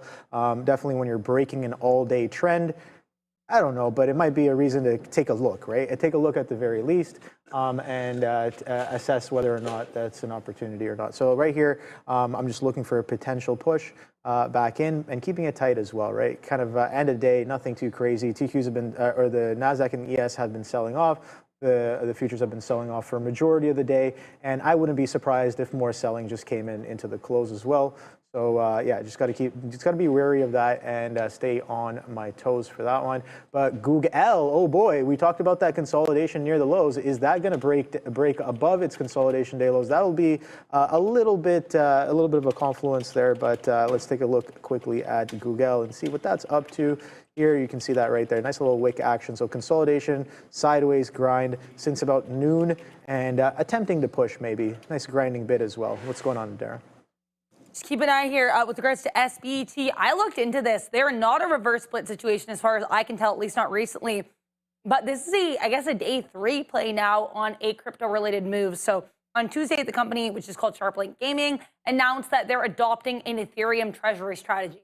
So that's what's happening here for SPET. They also have about a 615,000 share float, I believe. So pretty small float here for SPET. There's another story here. It's not really moving the stock, but I think it's worth noting regardless.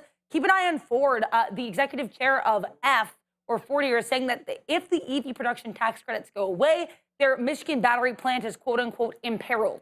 So spelling trouble here for F if these, I guess these credits should go away. Back to you. For Randy, if he was here to be saying Ford. He's taking a day off. Shout out, Randy. How you doing, my guy? If you're watching, which you're probably not, good for you. All right, man.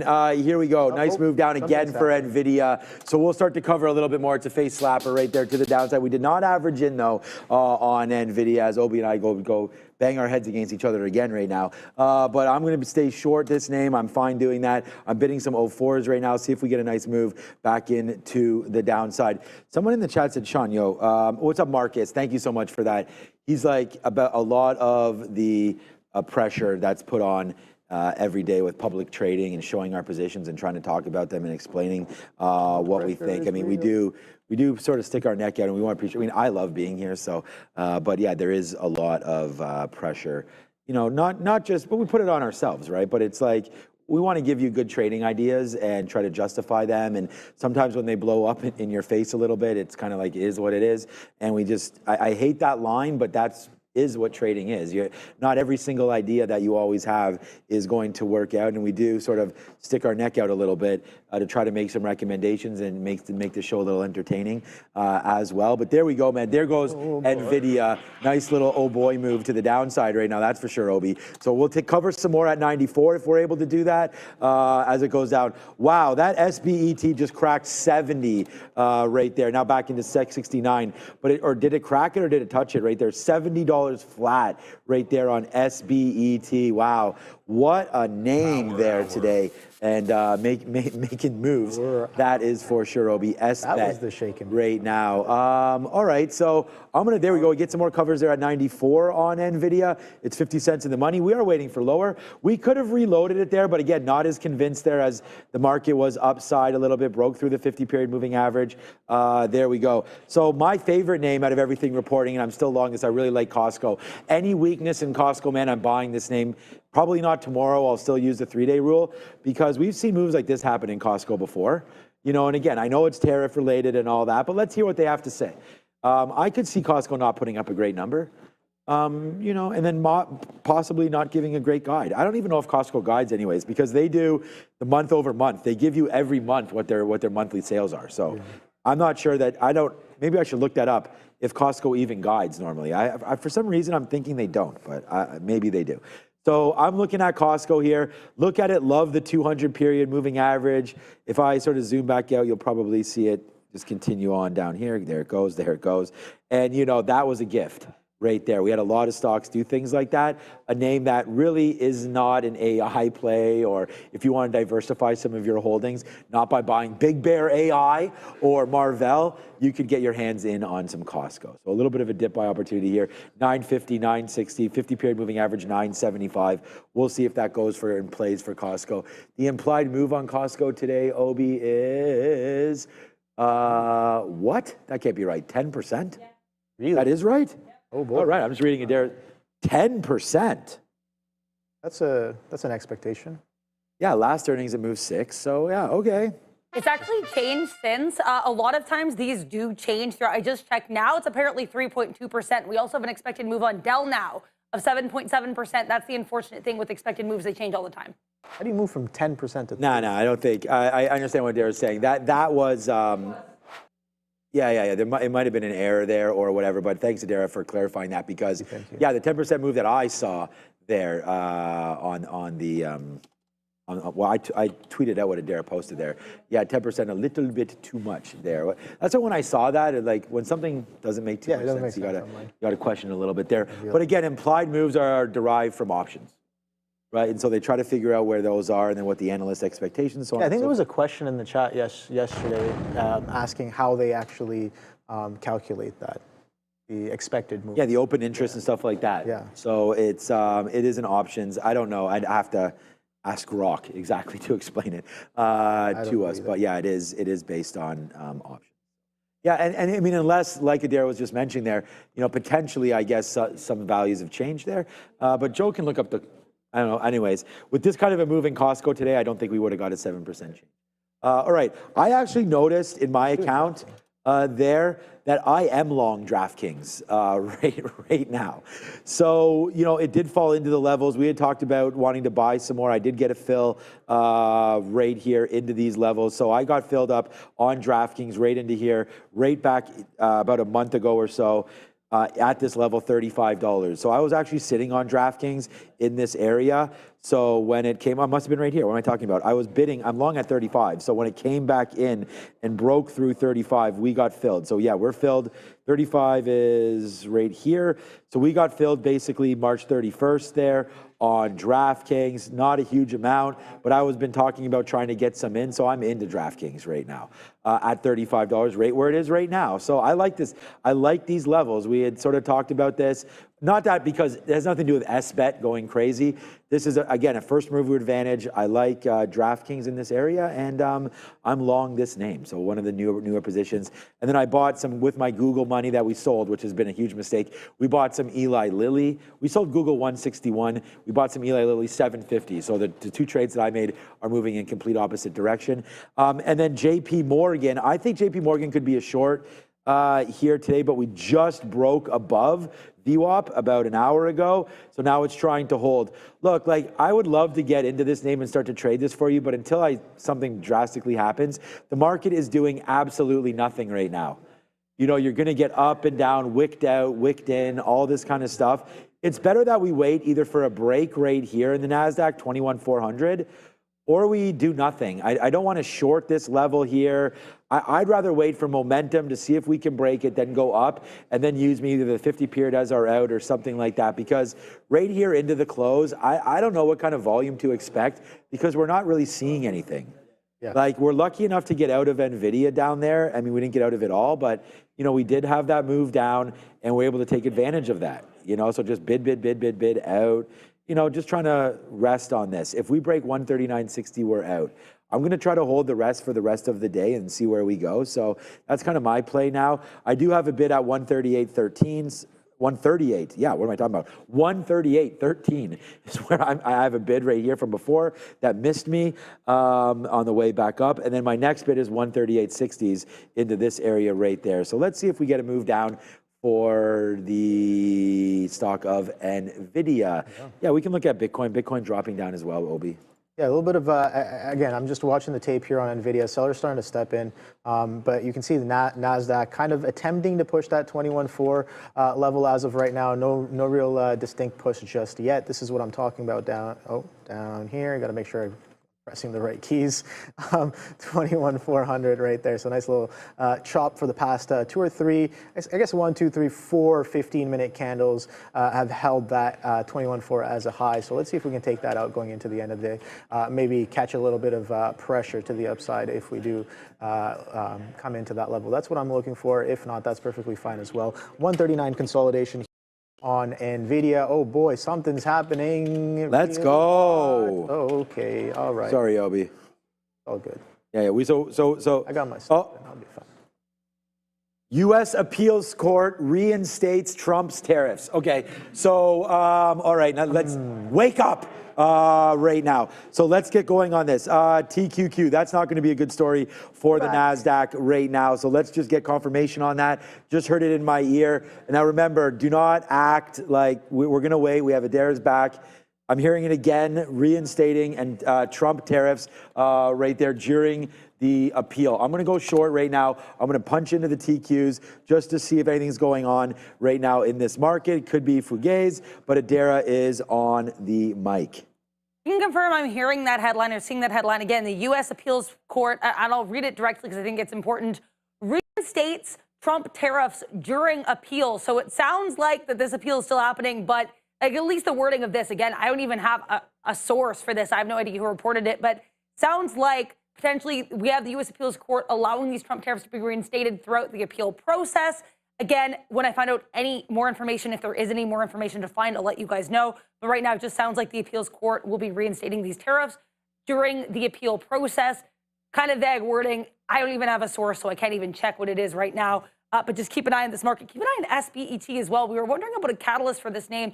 We still don't have one to explain this push to the upside beyond the Ethereum Treasury announcement a couple days ago. But Martin Shkreli, noted pharma bro, actually coming out here about 3 minutes ago and saying that he's actually interested in this as a long. He said that the float is under 2 million shares and that the 69 million shares issued are subject to a registration rights agreement.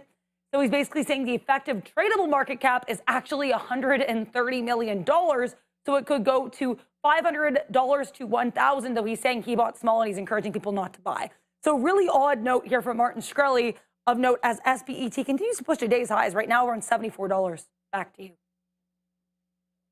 Going crazy. Someone's going crazy. Yeah, I keep incrementally looking at it throughout the day, but that's an absolute. Martin Shkreli also called quantum names zeros.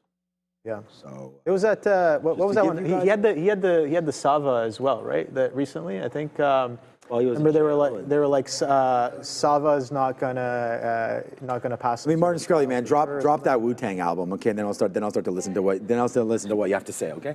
All right, so we'll wait on that one. All of a sudden, Farmer Bro becomes like analyst, so we'll have to be careful with all of that. But the guys, I mean, look, the guy's those ideas that he just gave with Adara, you know, he worked out the market cap, he worked out the shortable shares and all that kind of stuff. So yeah, thumbs up. I mean, He's great not horrible. job. As long as you're going to put up the work, you might as well give him some kind of respect. Before I go back to Adara, I just want to give you, I punched in just really light 1 unit here on this TQQ news, on the NASDAQ there, on the news that the Trump's tariffs have been temporarily reinstated during the Court of Appeals, as we knew that Trump would do that. So now we'll wait to see here what's going on. I'm going to try to use basically just a break of 70. So that top right there is 70.10s. If we break above that, I'm going to get out. I think it's worth the risk at this level. So that's what I'm doing right now with the TQQs and the NASDAQ. And then we were able to get some great covers as well at the 50 period on the NASDAQ, on Nvidia. When we came back in there, we did touch as low as 71. Adara, more news on this? The good news is we have some more context. The other news is that it's still all a little bit unclear what all of this means. So basically, Bloomberg, we now have a source for this report, Bloomberg reporting that the appeals court is now just temporarily holding the ruling against Trump tariffs. So not only are they reinstating the tariffs, according to this report, it actually sounds like they're temporarily halting the ruling against these Trump tariffs or trying to block these Trump tariffs. We also have the Federal Circuit Court apparently saying that they need time to consider filings. So right now, again, not a lot here beyond the fact that these tariffs seem to be in limbo. And for the time being, seems like any rulings blocking them, or at least this one ruling blocking them, will be temporarily ended and that the tariffs will be temporarily reinstated.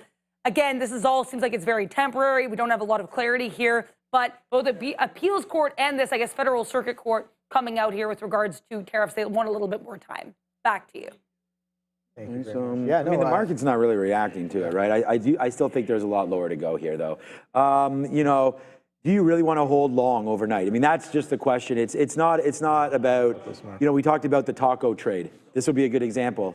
You're supposed to buy this dip. That's the whole idea, right? It's the Trump will chicken out of any of this tariff stuff. But it looks like right now, the market's kind of just trying to figure it all out, right? And so let's let it settle.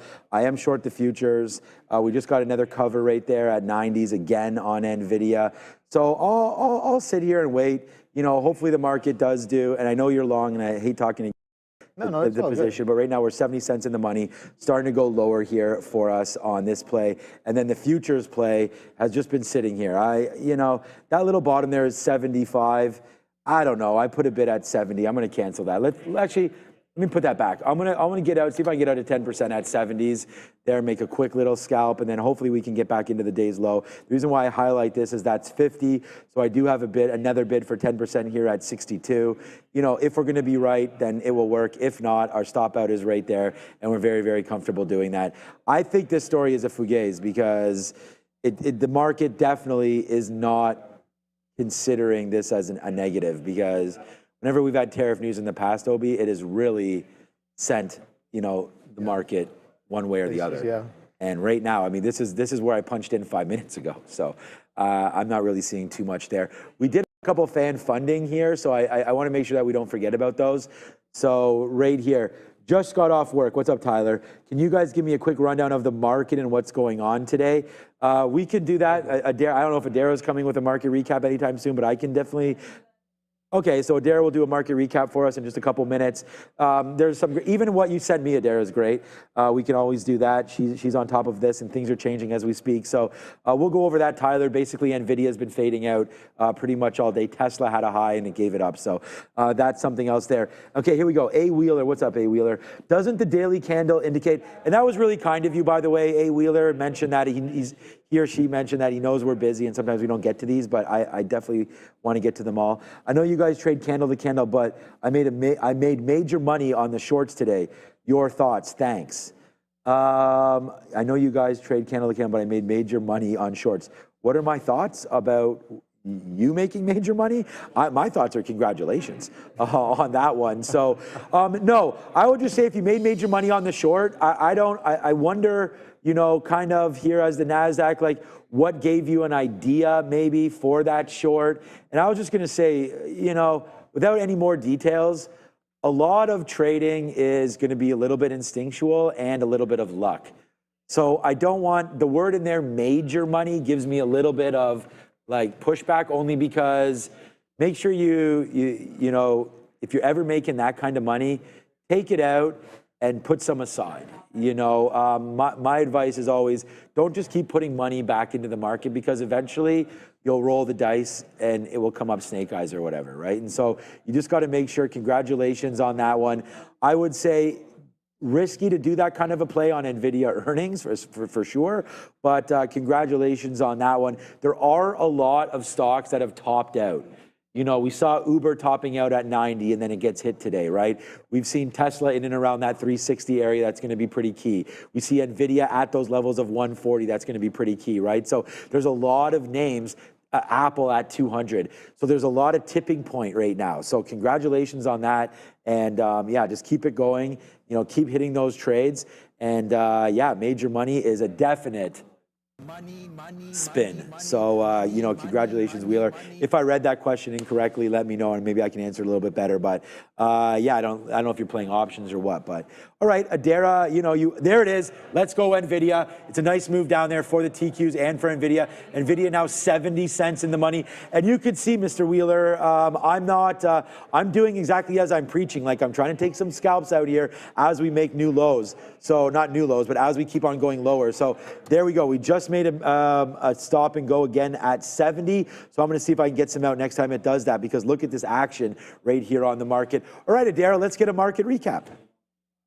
So I can recap what happened in the market today. We actually had a really nice gap up because there was a federal trade court here who had actually blocked these Trump tariffs, saying that because there was an invocation of a certain act that they would not be able to apply. However, certain tariffs like aluminum tariffs, which were applied without invoking said act, were good to go. So that's the deal here with this massive gap up and this total push to the downside. But there's another piece of the puzzle. Sean mentioned it here. We've all been talking about it. Both Sean and Obi are in it right now. It's NVDA. How does NVIDIA fit into this? Well, they had earnings day one. Stellar report, revenue up 69% year over year. Data center revenue up 73% year over year.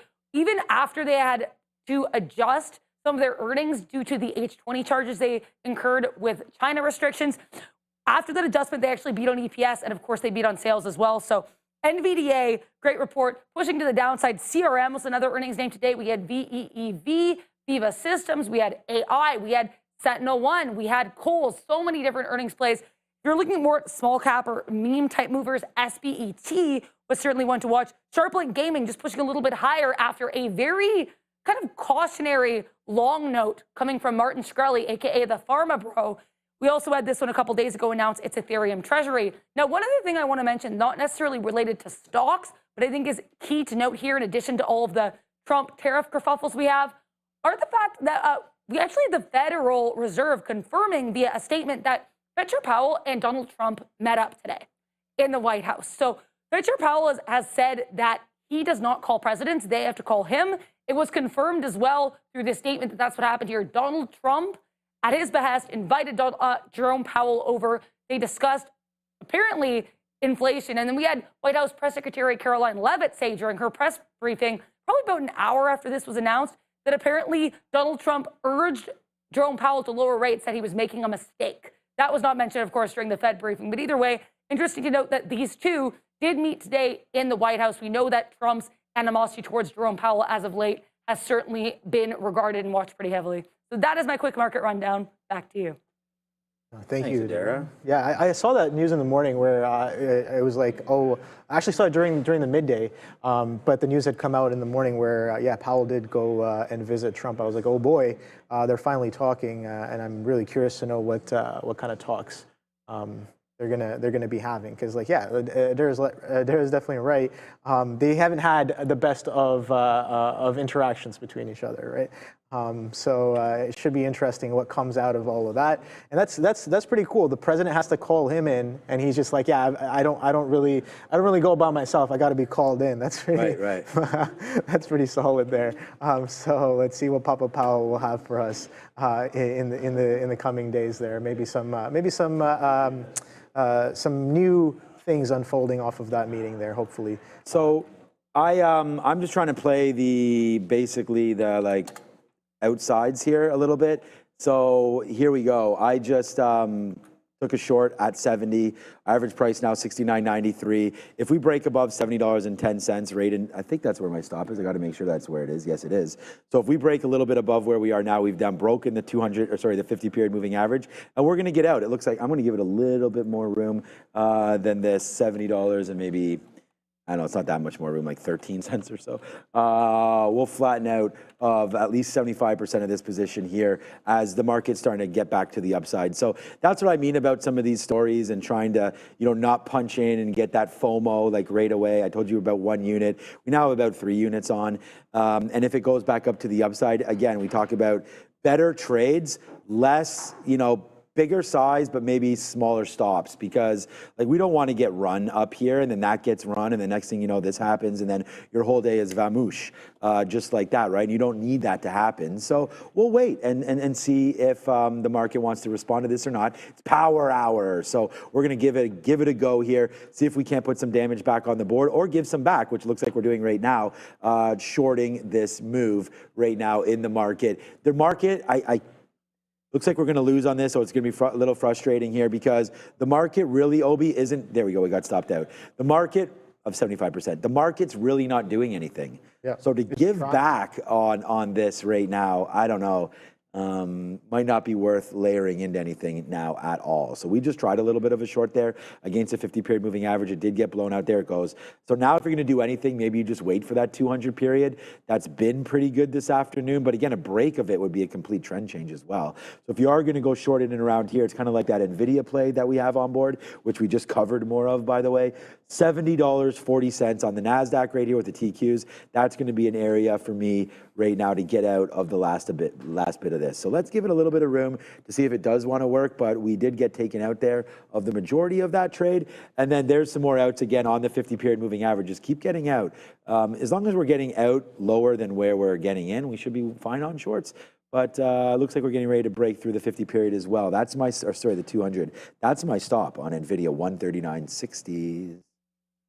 Yeah, no, you just gotta, John, you just gotta remember, you gotta buy low and sell high. Oh, is that what it is? That's what I've heard. Obi, man, why are you sitting here? But I've also heard something maybe new as well. What's that? Buy high and sell higher. Buy high. Or sell low and sell even lower. Yeah, go with the momentum. Yeah. That worked for us early today too. That could work as well. No, I'm just joking around there. Well, that's not joking. But yeah, no, market's not really doing too much. We are still kind of consolidating within the same range as we have been for the past 3, 4, 5, or 4 15-minute candles, 5 15-minute candles, if you want to call it there. But yeah, nice little push there. Aggressive push there as we push in, aggressive push here on Nvidia as the NASDAQ pushes there into the 21.4 mark there, that consolidation high. So let's see if we can make that push. 139.40s is where I have some recent prior highs here on Nvidia, only about 20 pennies away. But again, it's been chopping around, consolidating pretty much sideways here for the past, I guess, that hour or so. So nothing too crazy going on here just yet. Apple still kind of in that downtrend there. Google didn't quite break that consolidation high just yet, but it's still trying. It's still kind of, I guess, trekking along there, closer and closer into that multi-hour, I'd say, range high on Google. If you take a look at that, oh boy, yeah, this 139, man, we keep chopping this 139 a lot. So I don't know if I want to stick around here much longer. Again, it's 322. Imbalances are coming out, I guess, relatively soon as well. So I want to stay wary of that. Don't want to get, blindsided by an aggressive imbalance. I'd rather react after the imbalances is out on that one. But yeah, no, nothing too crazy just yet. No. But let me know in the chat, what are you guys trading? Like I've only traded Nvidia today, right? Sure, there were trades on TQs that I might have missed that I definitely had planned. But you know what, it is what it is. Where's the next trade? But let me know, what tickers have you traded in the chat, and we can take a quick look at those. I'm curious to know what everybody's really involved with. What do you want to do with SBET? SBET, I mean, I guess it's now $90. You would have had to bet long on that name earlier on in the day, but yeah, a little bit of a squeeze, right? That was brought to our attention much earlier, and the daily chart on SBET does look like a liquidity trap. So, and I think Martin Shkreli highlighting some of the impactful nature of the short float right there. Definitely having a look right now for SBET. Getting involved in the Ethereum looks to be the catalyst. And then now that was the catalyst here, which, I mean, that's just a ridiculous bump, like $6 to $35. And now you're pushing higher as there's just not enough shares out there. So people are getting called. There it is, 90. There it goes. They're getting called out here on their margins. So 91, 90, 92. Like if you went short on this, you know, you get called and then they have to buy them back. And that's what's sort of creating this. I'm going to assume, Joe, there's no options. Oh, we're going to halt. We're going to halt right now. Is this the first time we halted on SBET live right here? No way. I could go long right now. What do I want to do right now? I don't know. It's going to hold. It's going to hold. It's going to hold. There's the halt on it's halted. SBET. I froze and didn't do it. I didn't freeze. We talked about that muscle memory. I mean, I could have gone long there. Yeah. Is that the first halt? On the day, maybe. I don't know. It's There it is, coming man. up all the way from You just saw it 35s. live. Yeah. No Lyft options. and Uber. No options on SBET? Damn. Okay. All right. So no, not option eligible. Okay. All right, so you know the main. So there it is, man. Well, you guys are in SBET right now. I'm going to double check that for you in about 2 or 3 minutes, so we can find out where the. There's too much news in my ear happening right now. I'll let you know where the imbalance could print there on open. Yeah. All right, Uber down today, but now bouncing a little bit. All right, so we're back into the futures against that 40 level right now. So let's just see, we're back up right into this level. We could be wrong. This is playing sort of against momentum right now. But I was already saying the Nasdaq wasn't really doing anything. So what's up with this little bit of a move? We'll short the top. I feel a little bit better about shorting this area than we did before. So we're going to give this a go, man. We're in many more shares than we were before. This is about a 4 or 5 unit play right now. So I'm going to give it to this level. It's not huge, but there's the 200 period. I don't mind it. We have danced a little bit above that level before. So because we're near the end of the day now, definitely not something that I'm in love with because we could get this move extension now into the close. So that's something where we don't want to hold too much past where we are right now. Take a 20-cent hit if we have to on that. I wanted to see what the catalyst was. Nvidia's not moving. Is Tesla making that move back upside? So Tesla's bottom again.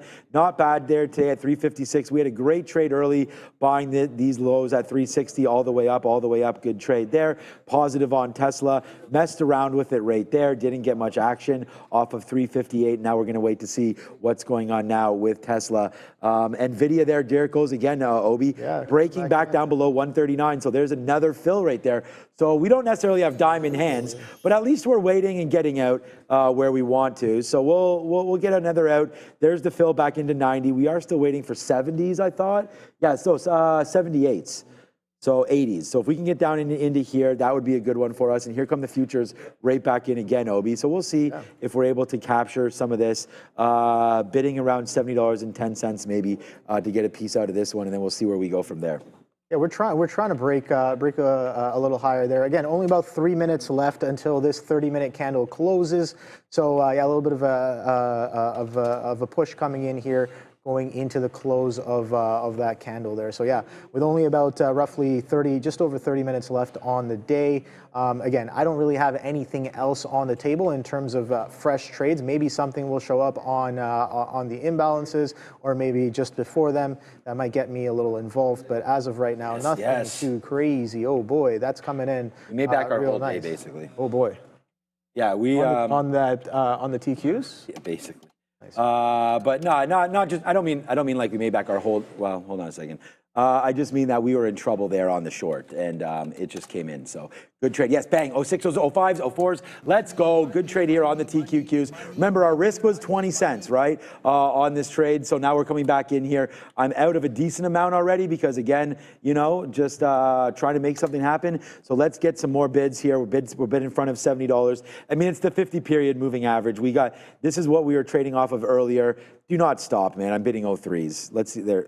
Let's see if we can get some of that. There it is. Okay, so good trade there on the short. And all we had to do was wait for the 200 period, Obi. Patience pays, man. Patience is a killer trait to have. Like, if I could have any improvement. Superpower. Yeah, well, it's not even a superpower. But if I could have any improvement to my trading routine, it would be to add just to be a little more patient in just in everything, right? Dealing with kids, dealing with everything, really. Patience is very, very key, and so is discipline. And on that note, I'm going to take a little bit out at 05s. I'm using ARCA. There it is. Nice little fill there at 05 as we come back in. So this is going to be a good trade for me right here to close the day. And Nvidia is falling as well. So patience, man, is just... It's really everything when it comes to trading, because we can find all the trades. It's when you get into it, right? Like this trade right there, we heard the story. It was only one unit, and we had, I told you about 4 or 5 up there, right? So it's just a matter of trying to wait for your position to come in, and if it doesn't, no trades. I think you did a good example there when you mentioned that you've traded Nvidia today. There were other trades, but you were waiting for things to set up on Nvidia, you know. So yeah, I mean, good look. Nothing really set up like crazy good, I would say, other than some of the stuff off of the open. But yeah, definitely a lot of opportunity. If you had the idea to get short and continue the short, yeah, you definitely could have gotten in pretty nicely, and a lot of opportunities to sell as well. On the day, we talked about those VWAP tests. We talk about market tailwind confluence with the futures as well on an all-day downtrend as well. So yeah, a lot of confluence there on the short side. Let's take a quick look at how some of these earnings names ended up on the day. Again, I know I keep looking at them every now and then, but yeah, I want to know what the top names that I was looking for in terms of earnings opportunity today, how they ended up by the end of the day here. So let's take a quick look through all of them. Now, of course, Nvidia, we kind of already have been watching that one. We just talked about a bit of a nice downtrend here. Let's take all that out of the way right there. Let's take, we'll keep VWAP on. Okay, so nice little downtrend there on Nvidia. CRM, again, this was my second top idea right there, but yeah. Actually, it actually got all the way back. Did it get back to its anchored right there? Oh, wow, beautiful. So it did get back to its anchored and traded well above it as well. So not quite a reversion all the way back to the open just yet, but reverted, I guess, about 50% of the move there on CRM. SNPS, again, coming out with that catalyst yesterday after hours, but again, once again, another one intraday catalyst there on SNPS, giving us some more quadrunk to the downside. But we've recovered a decent chunk there, now just consolidating underneath. VWAP, so synopsis, nothing too crazy. I don't really see a synopsis on that one just yet. Sentinel one right here. Okay, so again, had it in the morning, but didn't really do what I was looking for, so I left it alone. But it seems like it has reclaimed some of those morning, that morning high kind of price area and just consolidated sideways. So nothing crazy. A lot of things just consolidated. A lot of the big moves happened in the morning session and just consolidations across the board for the past few hours here. Of course, there was AI as well. Again, you can see that same story here. Aggressive push in the morning session. Oh, wow, there goes Nvidia. I'm probably going to get stopped out soon. Nice short there, Sean, on that one there. So push off of the open. That trade comes in right off of the open, and then look at that. Sideways, just consolidation, chop, chop, chop for the rest of the day. So it seems like some of the best trades on the day today were straight up off of the open. Even if you're talking about the short, some of the best prices for the short that you could have gotten were straight up off of the open as well. So trading today for tomorrow, saying sell in May and go away. I don't know. Maybe that was the thing today. But it depends. Are you leaving at the end of May or at the beginning of May? Because if you left at the beginning of May, you kind of missed out on a lot of things. Yeah. But I don't know. I don't know how that works. But I have definitely heard that before as well. But a little bit of selling happening at the end of May. So tomorrow, one more day. We'll see if that selling continues. Something else I wanted to take a look at as well was the SPY. I did have eyes on the opening price in terms of the week open. So the week open was Tuesday in and around. Let's go specifically and see where that open was exactly. Go to the first candle. The open was 586.08. So 586.08. Did we get all the way back down there? 586.08. Guess what? Today we actually lick grabbed the week open right there. Today's day low on the spider is 586.07. So 1 penny away from that week open, and then look at that aggressive strength that gives you that reversion to VWAP. Absolutely beautiful on that push. And you can see, like, we got that strong quadrunk, strong volume, rips into the open of the week, and it gives us a little bit of volume as well. So maybe people are thinking capitulation, regardless of what it is. Nice little reversion back into VWAP. So it's interesting that by at the end of the week, or near the end of the week, we do test that week open. And I'm going to be watching today's day low, also now confluenced with the week open on the spider coming in tomorrow. So let's see what the SPY will do in and around that 586. Again, just a little bit of an, I'm just going to be using that price as an indicator. If we trade below, we're holding structures below, then that might give me a little bit of an indication. If we're doing the opposite, that goes the same for that one there. So maybe just to look for that spider on the day tomorrow. Nvidia, I had my stop at 69, nice, and it got taken out. So that's done there. Like I said, no real. I'm not really looking at anything else on the day. Let's see if imbalances provide us with any sort of opportunities. It is still 3:34, and I still haven't seen you guys throw up a bunch of tickers in the chat here. People are talking about tickers and question mark. Okay, so Ash is asking about Tesla, 359.50. Yeah, I don't know about that. Again, we've kind of sold off that Quadroon. Could that happen in the middle of the day on Tesla? That was absolutely wild here. Take a look at that. Would you look at that, Sean? Would you just look at it? Absolutely crazy. Look at that. VWAP, boom, boom, boom. Every time since the open, Tesla attempted to push VWAP, gets straight slammed back through. Not many candle closes above VWAP here on Tesla, and even if they do, the next candle just trades well below, and strong quadrunks over and over again. So you didn't know. There might be sellers that are in charge on Tesla as well. They're coming in at that VWAP once again. So we've seen that across the board pretty much all day today. VWAP sellers just sitting there apparently on a lot of these names. Yeah, maybe that's the thing. Maybe you just post an order to start the position at VWAP when you see that that kind of thing is being respected across the board, and see if that kind of works there. Maybe that's the way to do it. I don't know. What do you think about that? Good. One of my friends here, this guy that made all those moves, he's telling me he's going to Cancun coming up soon. So I'm hoping that it's already paid for, so it's not dependent on Big Bear AI or anything. Yeah, I mean, if you're slapping 60 lots, just because, you know. Some people, but no, there goes that video. Okay, here we go. Now we're starting to slam back down. I don't know what was up with the Nasdaq though, like why that's not actually going down right now. But you know, Nvidia definitely is, and there it is again. We're right back into that vaunted club right now as we break through 138.50. Peter Navarro also right now. Are we throwing to Dara? I missed that. Okay, yeah, let's go over to Dara then. More commentary here coming from the Trump administration on tariffs, specifically with regards to this block or attempted block here on tariffs from a judge in a U.S. trade court as of yesterday. So White House trade advisor Peter Navarro, saying that, quote, you can assume even if we lose tariff cases, we'll do it another way. So they're very confident here. And if they do lose these tariff cases, that they're going to approach these tariffs and make sure these tariffs come across through a different avenue. We actually had some people earlier from the administration saying they're confident they'll win the cases. So sounds like even if the winning doesn't happen, they do have other avenues. So long story short, looks like these tariffs, which you thought might have had a little bit of a break here after this block news, looks like they are here to stay, at least from the POV of the Trump administration. Back to you.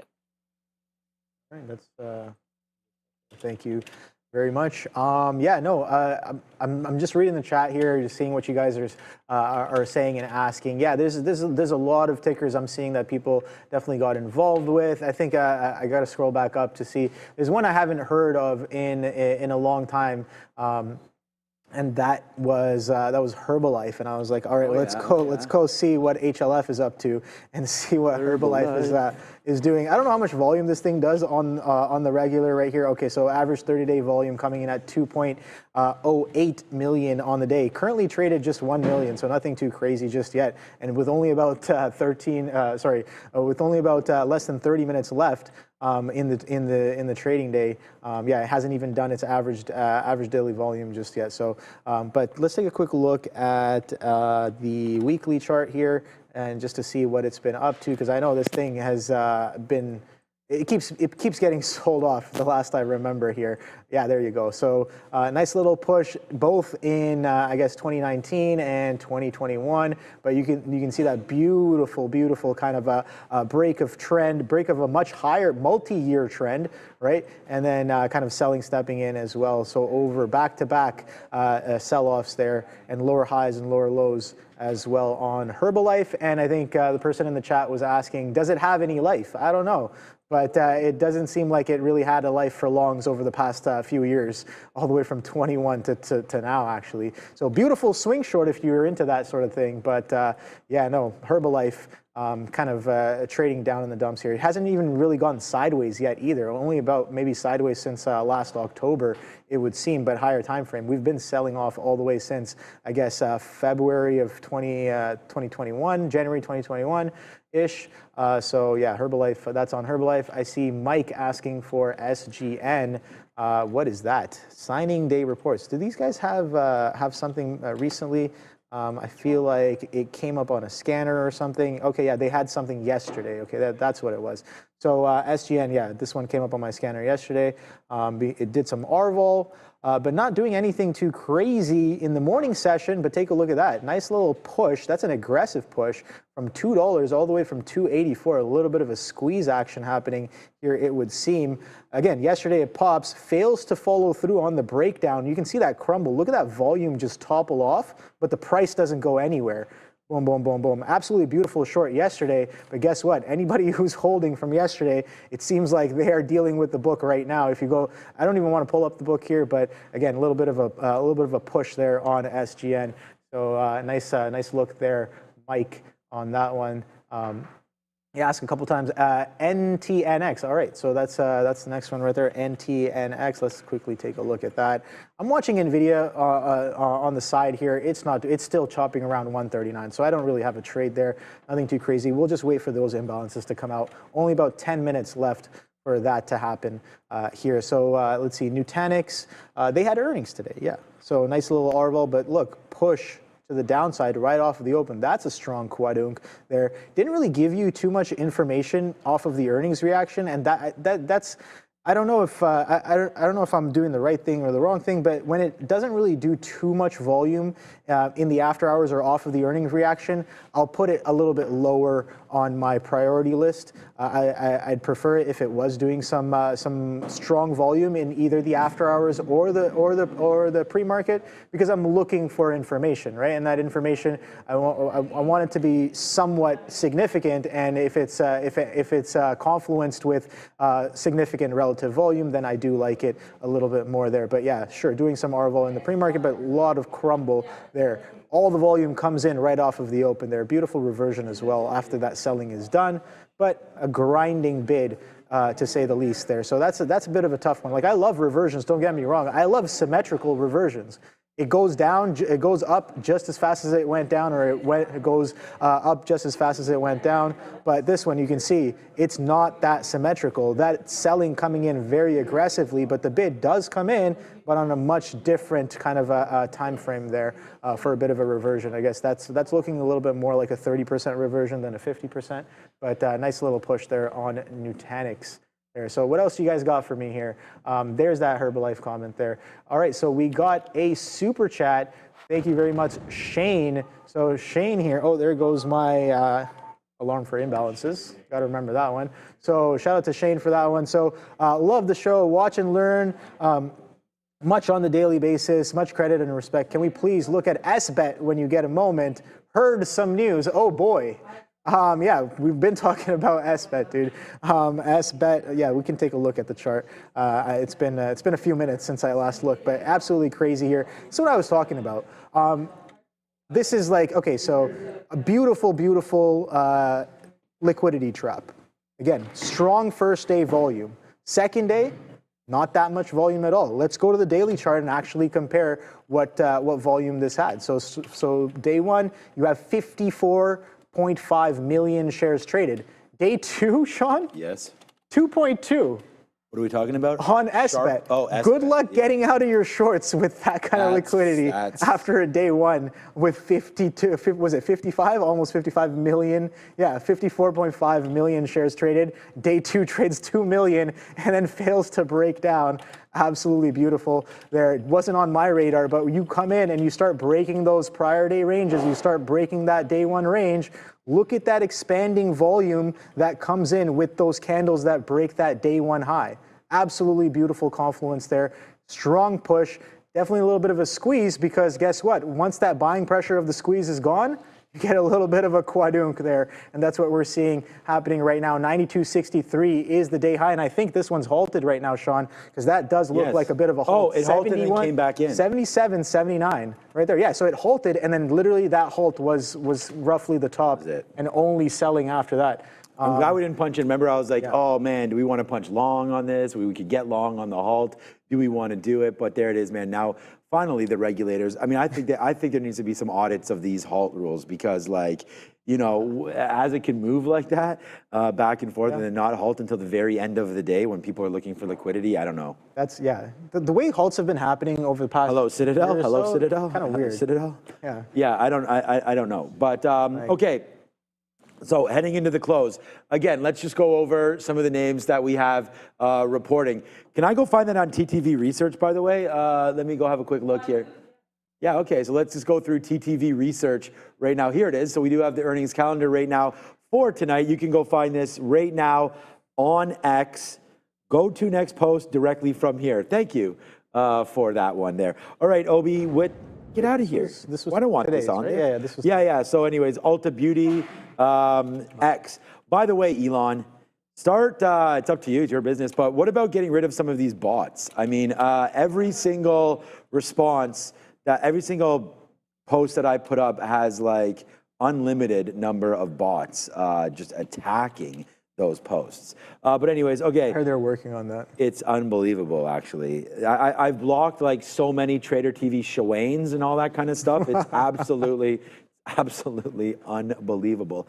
But okay, so Marvell, yeah, we like ye. Let's see what winds up happening there. Marvell tonight, 405 American Eagle Outfitters. We saw ANF going absolutely nuts on their report. So we'll find out if AEO has anything to say about that. Zscaler, right? Again, like we'll get into more data here, cybersecurity and whatnot with Zscaler, ZS symbol there. Costco, the big one, we like that. Implied move now fixed down to 3%.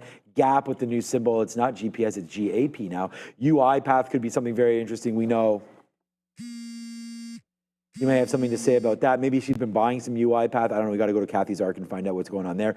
Ulta Beauty. We saw that move with e.l.f. Obviously, e.l.f. Makes the cosmetics themselves. Ulta Beauty is going to be selling them. So again, in competition there. Sephora is not LVMH. Who do they sit with? Sephora's in.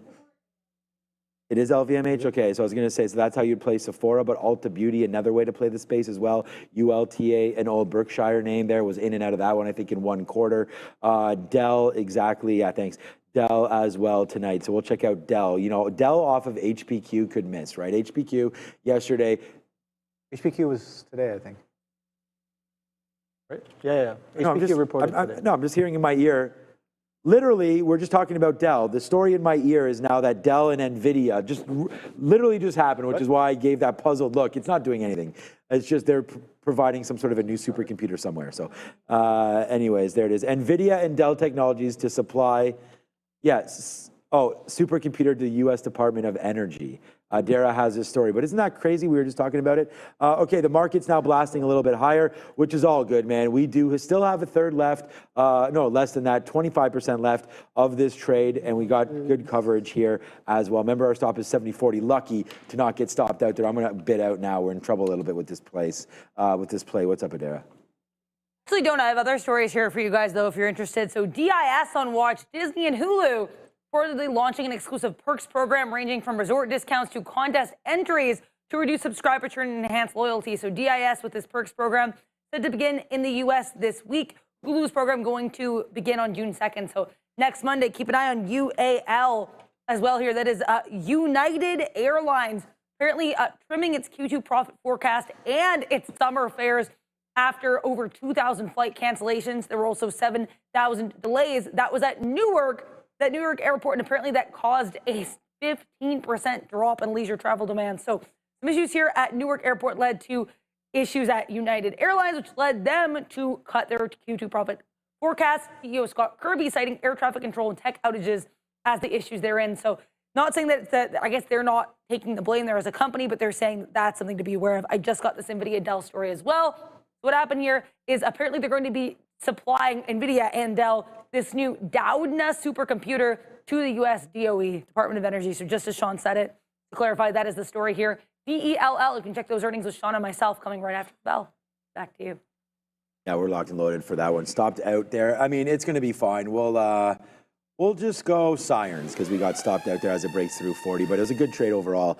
Again, 30s out 40s at the end of it. Good trade there. We were able to cover down near the bottom, and I can see the net TQs still a positive look for myself there. But it is, again, I want to bring this up. This is the imbalance locator. There's nothing on here right now because we're waiting for this to update. So you see all these times right now. We have 1 minute to go, and then all of these will say 350, and then they'll be highlighted. Oh, look at that. Darn. See, I mean, that's where you gotta be disciplined. We talk about getting stopped out. It's gonna look silly because we get that high, but look at that wick goes another 10 cents. Here it comes right back up. It's not a smart move to be into too many positions here heading into these imbalances. So I should have been more cautious of the time. That's for sure. All right, let's get ready to go here with only 20 seconds now. It's great to have Adara back. Thank you for dropping all this news. And we just I feel like Adara is kind of like ChatGPT. It's like, I heard Sharif say, hey, Adara, could you find out information on this? And she's like, on it. And then 1 minute later, it's right there. So, okay, here we go. 10 seconds left now, and we'll see what's going on. So happy to have gotten stopped out there. Never happy, but we did get stopped out. Here we go right now, and let's see what, whoa. Wow. Okay. Whoa, Nvidia's a huge buy right there. So there goes the market upside there. So there we go. So I'm happy there. After all, see how my opinion changes in just 1 minute. Wow, I'm so happy we got stopped out. But there it is right there. There goes nice move upside for Nvidia. You see that move. We're stopped out of that right where we're in. So good trade there. Apple with the buy side. So the buyers are coming in right now into this market. So let me zoom in a little bit more just to see some of these plays. Apple. Disney with the buy. So they're shooting higher. Ooh, Amazon. Like this name a lot. Amazon with a nice little move higher there as well. So that's going to start to tick upside. Good move off of those lows, 204 today. Google with so all the NASDAQ basically. There goes Google. There's Microsoft. Sorry, there's Microsoft right here. That's probably a decent value for Microsoft. Yeah, 710,000 shares for a $500 name. Nice move there. There's Broadcom. Oops, that's Pfizer. There's Broadcom. That might be a big move for Broadcom. Not really, but still going upside there as well. So a lot of bids and not that many sells, man. So let's wait to see what happens here into the close. I'm not into anything. We're done for now, and I'll probably will stay relatively light here into the close as, this is what these imbalances do. If anything, I would play the reversal. On a name like Nvidia or something that had a big pop, play the other side of it because at 355, these levels will pair off and you'll get a completely different look. So remember yesterday we did 240 million on Nvidia. Today's volume, 340 million. So good one there for Nvidia today. That was a nice little pop on those imbalances there. So I guess we're kind of still within that range. We came all the way down to 138 halves, and then coming back into those 40s. That's what I was looking for earlier. I was looking to take a potential bid through that prior high there at that 139.40s. You got maybe a little bit of a double top, so we tried to push that price a couple of times, couldn't really make it. But it seems like maybe potentially coming in with this little bit of a buy imbalance going into the close today on Nvidia, but nothing too crazy. Even the NASDAQ snapped up as well. We broke that 21,400. That's what we were looking for, that consolidation push like a solid push through that, but we're taking a little bit of a pullback right into that level as of right now. So going to keep things on watch, nothing too crazy here. But yeah, imbalances, that was pretty wild right before the open. And then I don't know if you heard me, like 30 seconds before the open, there was like 400 lots on the bid on Nvidia, which got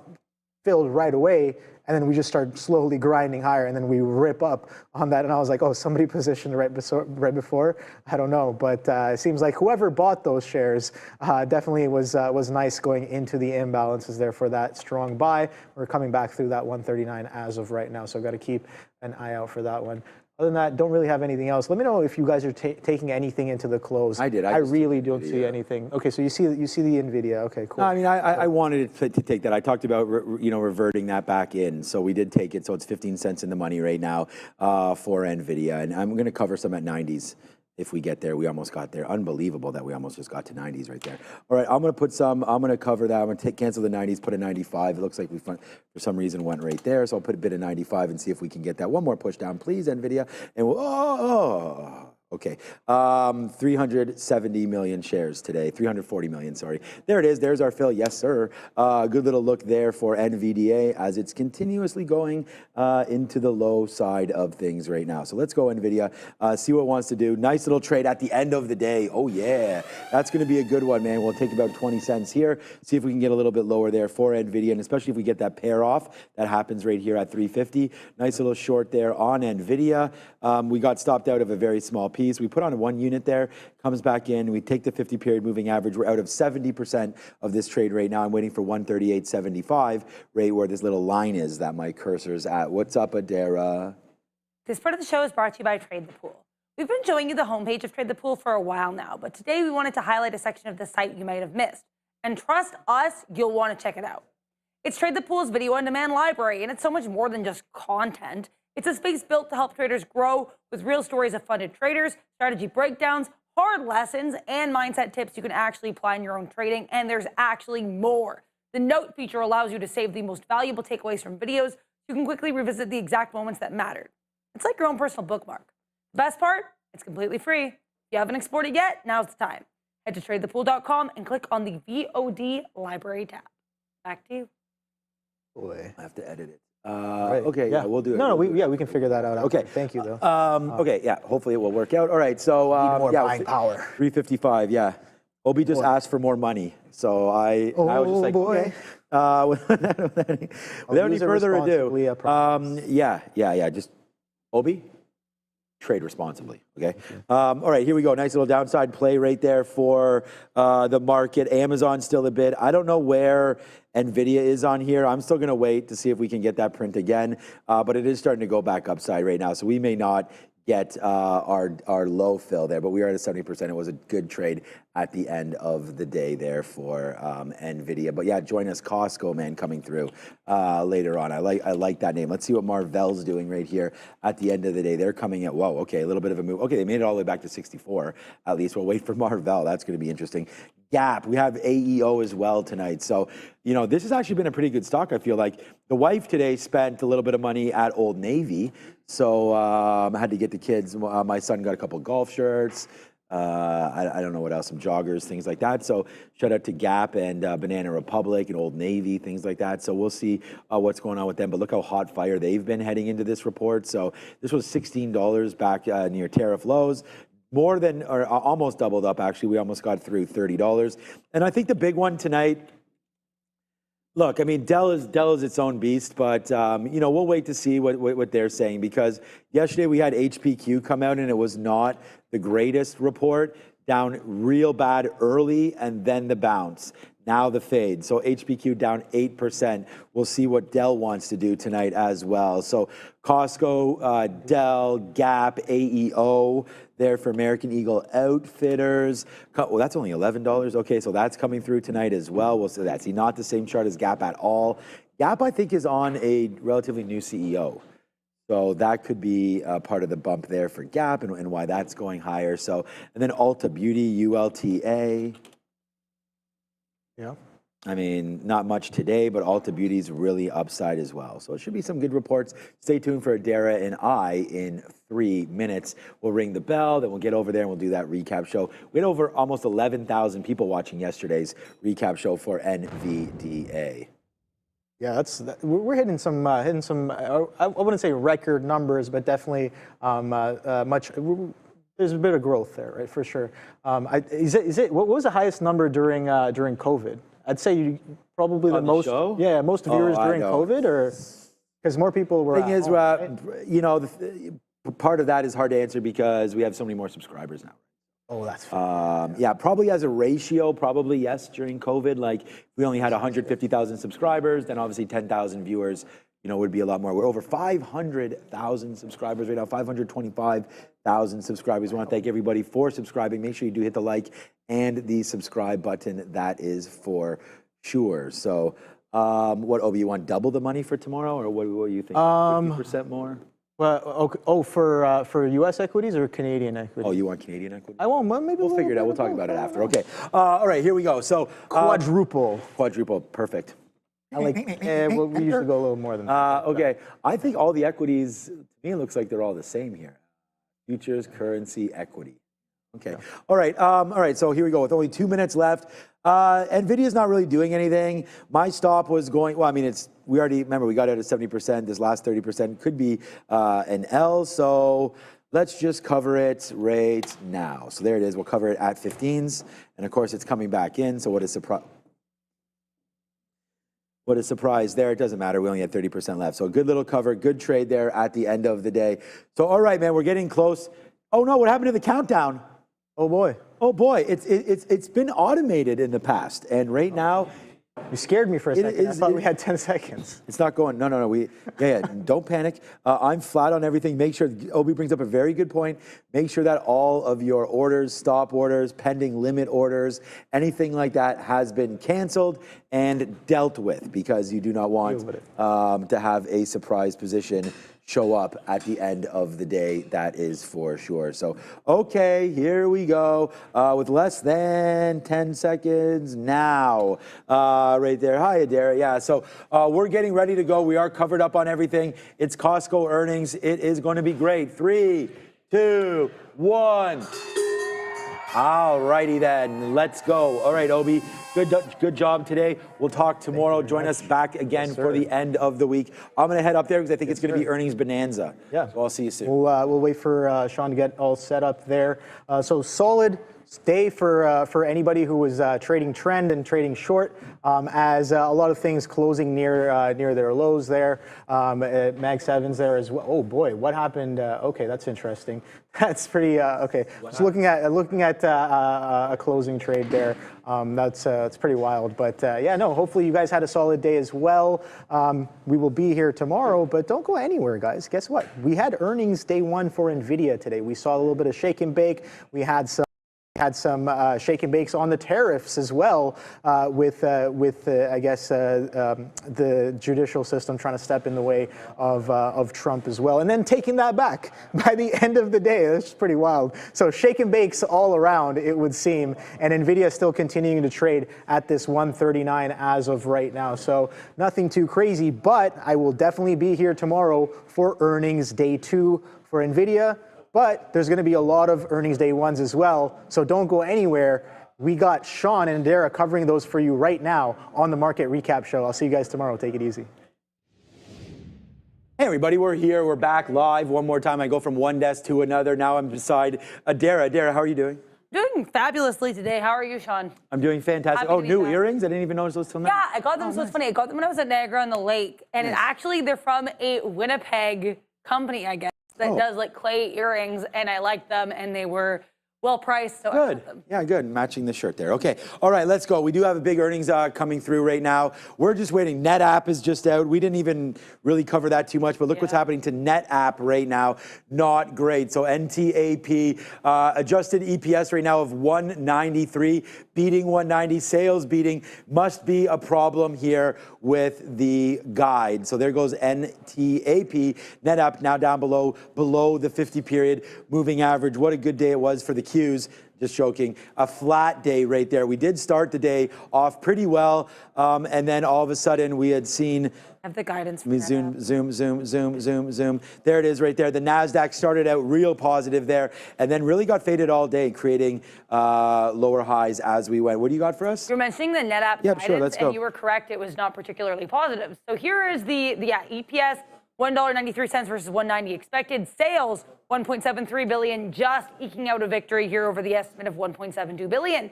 This guidance, not so great here. NetApp guiding Q1 earnings between $1.48 and $1.58 per share, below estimates of $1.65. They're guiding sales here also below estimates entirely, $1.455 billion to $1.605 billion. That is missing estimates of $1.61 billion. So great, passable Q4 results, but that Q1 guidance, no part of this range for either part of their guidance is within the realm of what we're looking for. Now, their guidance for the fiscal year, slightly better, still pretty mixed. So their guidance for fiscal 2026, that was just Q1 2026. Right. Fiscal 2026 guide, they're guiding midpoint here of earnings between of $7.75 per share. That midpoint just beats estimates of $7.72 per share. And they're guiding sales $6.625 billion to $6.875 billion. The midpoint of that definitely missing estimates of $6.86 billion. I don't know what's going on in the green screen. Yeah, Joe was just giving Obi a little back readjustment I just there. saw a man jumping and was like, what's happening? Yeah, it looked like there. Obi's all right. All right, so there it is. Yeah, NetApp actually coming right back upside a little bit now anyway, so we'll wait to see what does wind up happening with NetApp. All right, Nvidia, man, what a crazy day for Nvidia shareholders, that's for sure. It was a little wild, but we still end up that 3%, so we're pretty happy today. But again, it looks a lot like that NASDAQ. You can almost overlay them there today as Nvidia comes out. They beat overall. Well, they actually missed at 81 cents, but they did talk about that forward move there by cutting out the $4.5 billion on lost sales there. Skyworks naming an intern CFO, so that's nothing right now. Anything in our ear, we'll bring that to you immediately. Anyways, that's Nvidia. We talked about it sort of to death today, but they do wind up 3%. The expected move was 6.7. So yeah, not great to end near the lows of the day, but still off of the bottom. So we'll see if we can hold some of these levels into tomorrow for Nvidia. You're just back into here right now, right? So you still have that gap fill that you need to gap back into 136. I think tomorrow 136 could be in the cards. So we'll see tomorrow if we do get a fill back into 136. That could be on the note tomorrow. We'll look at that. A disappointing day for sure for Salesforce. We thought, disappointing day, sure, but not a disappointing close. CRM, okay, Dell is now out. So there we go. Whoa, hey, Dell. Right there, a nice move to the upside right now. Looks like they'll come out right there. A nice move up to 123, 124 right now for Dell. Marvell also up right now. Oh no, I just bought this name. Marvell downside. Dell, we're in it, but we'll deal with that after. But it looks like Dell right now, 7.7%. Nice upside move. What do you want to go with? Dell first? Yeah, we'll what do do you Dell have? first. Okay. I'm also just seeing the Q2 revenue guidance coming out, and it is stellar. So we were looking here for Q2 revenue guide of $25.35 billion for Dell. They're guiding Q2 revenue between $28.5 billion and $29.5 billion. So that is well above estimates for DELL. Now, based on the estimates I was seeing, we're going to do this here. So they reported $23.4 billion in Q1, up 5% year over year. I was seeing estimates of $23.1 billion. So it looks like they did beat. First quarter operating income up 21% year over year. First quarter earnings per share, they said diluted EPS here of 1.37, and then non-GAAP diluted EPS of 1.55. So I don't really know that compares to what they were looking for. I'm going to wait. We have some Boeing news here too. The U.S. apparently asking a judge to dismiss criminal charges over 737 MAX crashes. That could be a good look for BA, but let's take a look here at Ulta and Marvell. Yeah. So, Ulta Beauty, a good little number there. So Marvell's battling back. That's $61. It's not as bad as I don't think. Ulta Beauty right now, a nice move higher. We did see a great move today from e.l.f. Beauty. Obviously, it ends the day near the lows, but still, Ulta Beauty right now, obviously moving around right there. What do we want to do? You want to do Ulta first? I'll do Ulta first. All right, Ulta looks like a good EPS of $6.70. Yes, 70. That is almost $1 above estimates of $5.77 per share for the EPS. So that would be a beat. Sales, $2.85 billion, beating estimates of $2.79 billion. And they raised, we don't see this a lot right now, Sean, they raised their guidance here for the fiscal year, raising their fiscal 2025 GAAP EPS guidance to a range between 22.65 and 23.20. That is kind of in line here with estimates of $22.99. They also raised their fiscal 2025 sales guidance to 11.5 bill to 11.7 bill. So they only raised the upper end. They kept the lower end the same. But either way, this is basically just in line with estimates of 11.59 billion. So they beat on EPS, they beat on sales, they raised their fiscal 2025 guide, but really it's just meeting estimates at this point. It's just in line, even with that raise here. Talk about Marvell as well. I can pull that up. Yeah. Zscaler right now also. We can talk about Marvell. Marvell I have. So okay, let's do Marvell. Yeah. I guess I got to buy more of this. Then I can get to Zscaler. MRVL, adjusted EPS beating by a hair, 62 cents versus 61 cents expected. Now sales, 1.9 billion, just beating estimates of 1.88 billion. So they eked out 2 beats, but again, pretty thin. Harry Lou, Costco's not coming out till 4:15. I'll look into AMBA if I have that. AMBA I do have, so I'll go over Ambarella quickly. They had a pretty big move last earnings. So they beat here estimates of 7 cents per share versus 3 cents expected. That would be a beat. Sales, 85.87 million versus 85.18 million expected. Double beat here for Ambarella. And their sales guide, midpoint above estimates. I'm going to look here into, we haven't done Zscaler yet. Yeah, internet solution scaler here, Zscaler, cloud-based security platform. Zscaler looks like they'll come out with a nice number again, up to 257, 259 right now, starting to push a little bit higher on Zscaler. So wow. I mean, what a name, man. Internet security has been hot. Like, you want to look at CrowdStrike as well. Look at this name, higher than we've seen before. PanW, kind of this might be the name to buy. I mean, everything else is blasting. Look at Zscaler right now as opposed to PanW there. Of course, nice move there for Palo Alto, but Zscaler is the winner today, breaking through new highs right now for ZS. We actually take out back February of 24. We already gone through Ambarella. We have American Eagle Outfitters right now. That's not looking like it's doing, whoa! I was gonna say it wasn't doing too much, but this one getting kicked as well. Yeah. Right now, AEO misses badly. Oof. I have minus 36 cents versus 23 positive cents. So a complete turnaround there. Not only do they not hit the numbers, they're looking for 23 cents positively. And I could be wrong on this, Adara, but 23 cents was the estimate. Minus 36 cents the other way. Sales 1.1 billion, missing 1.24. So I just looked into that report because generally when you have a situation like this, there's usually some kind of charge that they have to accept. So that is the case. The adjusted operating loss apparently excluded $17 million in impairment and restructuring charges related to the company's supply chain network optimization project. And it was previously disclosed, so this shouldn't be shocking. Is that AEO you have up That there? Is not AEO, no. That is Zscaler. Right. Zscaler here beating EPS 84 cents versus 75 cents expected. Sales, 678.03 million. Nicely beating estimates of 666.86 million expected. But the big boy, the big daddy in the cybersecurity space, CrowdStrike hasn't reported yet. That'll come Tuesday night, and I am very excited for that. Yeah, I think still Palo Alto is still probably the biggest one in the space, but market cap wise, but CrowdStrike definitely pushing. I remember I bought CrowdStrike on that complete disaster when they rolled. 19th. Yeah. July 19th? Yep. Okay. All right. There we go. So thanks, Darren, for that one. But look at UiPath, man. 13 to 14.50. UiPath right now, bang that one out right there with a big day for UiPath. I mean, again, you know, if they can get back into here, another AI-related name working on infrastructure there. UiPath up to 15.50 going upside right there. Yeah, development and provision of software platforms, automated business process. So there you go, man. UiPath upside.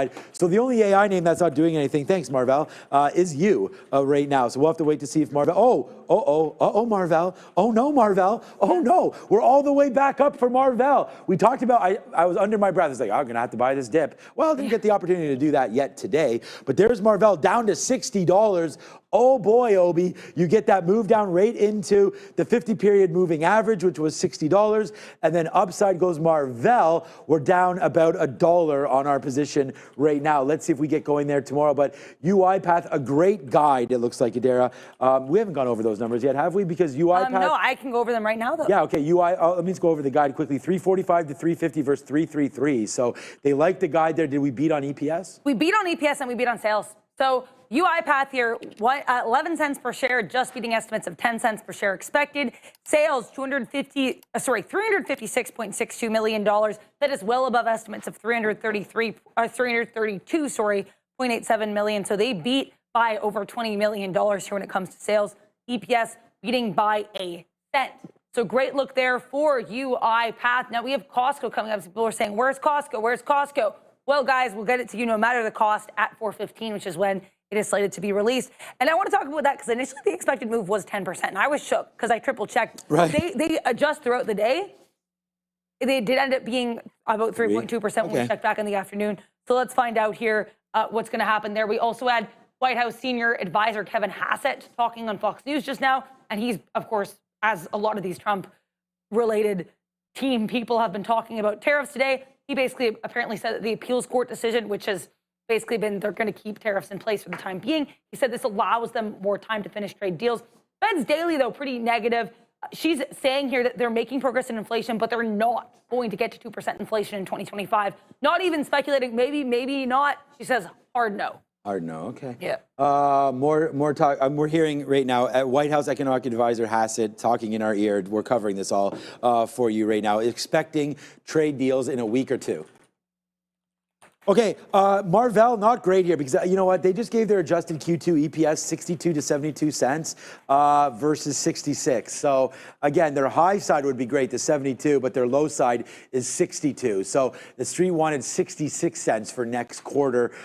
They kind of guided, again, right in the middle of that, 62 low, 72 high, street wanted 66. So I think that definitely helped it because it's a double beat for Marvell. But again, downside there on a guide that's kind of just wishy-washy, I guess. All right, Dell just came right back in. So Dell had a good quarter. Again, it sounded like, but Dell coming back in now on that play. I'm just looking at more plays here because Hassett's talking. I don't know if that's doing anything to the NASDAQ. No, it's not. So we're going to forget about that right now. Other than that, man, UiPath seems to be the big winner there today, up over 10% and trying to move around again. $14.50, $14.80, $15 was the high for that one. We are still waiting for Costco in 1 minute. When that comes, we'll bring that to you. My eyes are just going over to make sure that we didn't miss anything. AEO was the disaster, it looks like, today for the earnings. So I think that you got Marvell scared us down to 60, back up a little bit. Still scared about Marvell. I do not like that sort of guide being in the middle there. AEO, American Eagle Outfitters, goes to the downside right there. They missed pretty badly, turning red on EPS. You can see their last earnings per share, 53 cents. We have negative 36 cents right now in American Eagle Outfitters. So that's kind of what happens with fashion, though, because, you know, it's just whatever's in play, right? I mean, we saw Gap. There's Costco. Costco's out. And not seeing them yet. Doing $4.28. Sounds like a beat there.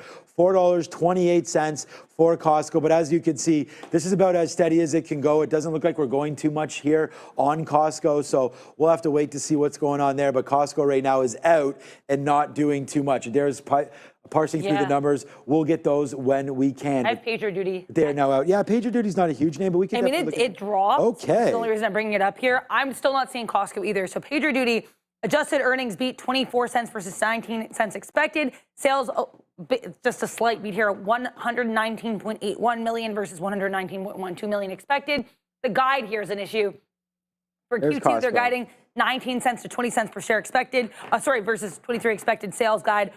Midpoint basically in line with expectations. Costco I have now. Yeah. So COST reporting Q3 earnings of $4.28 per share versus $4.13 expected. Gap That's is a out. beat. Sales also a beat. $63.2 billion versus $63.19 billion expected. That's basically in line. I wouldn't even call that a beat. That is in line with expectations, Sean. But their Q3 EPS was a beat, even if the sales. Adair, let's go find out. I guess a couple $100 that we spent at Gap today doesn't really matter because it's going to the downside right now. Already out. I guess that would be Q2, right? So here it is, man. Nice little move down there for Gap. And we had saw this move here. We talked about this on the show today. What a nice move for Gap over the last month or so. But here it is right here, back into $24.50 right now for Gap. So it is a nice move down now 13% for GP. Well, old GPS, now new name Gap. Okay, we're starting to get down. I'm hearing in my ear they're worried about tariff costs. Obviously, that's going to be a problem there. So you can't talk about, like, again, we've seen Lululemon, we've seen some of these names just continue to struggle on their earnings calls because they're warning about tariffs. And I don't think there's anything wrong with doing that. And it looks like Gap's doing it right now to themselves as well. So here goes Gap all the way down here, $24 right now. filling that gap, Adara, that we've gapped up from $23.50 up to $25. Here's what it looks like on a 1-minute chart. Where will we stop? I don't know, but I think this could be a decent buy opportunity at the 50-period moving average, because what they were doing is working. It's just a tariff-related issue right now.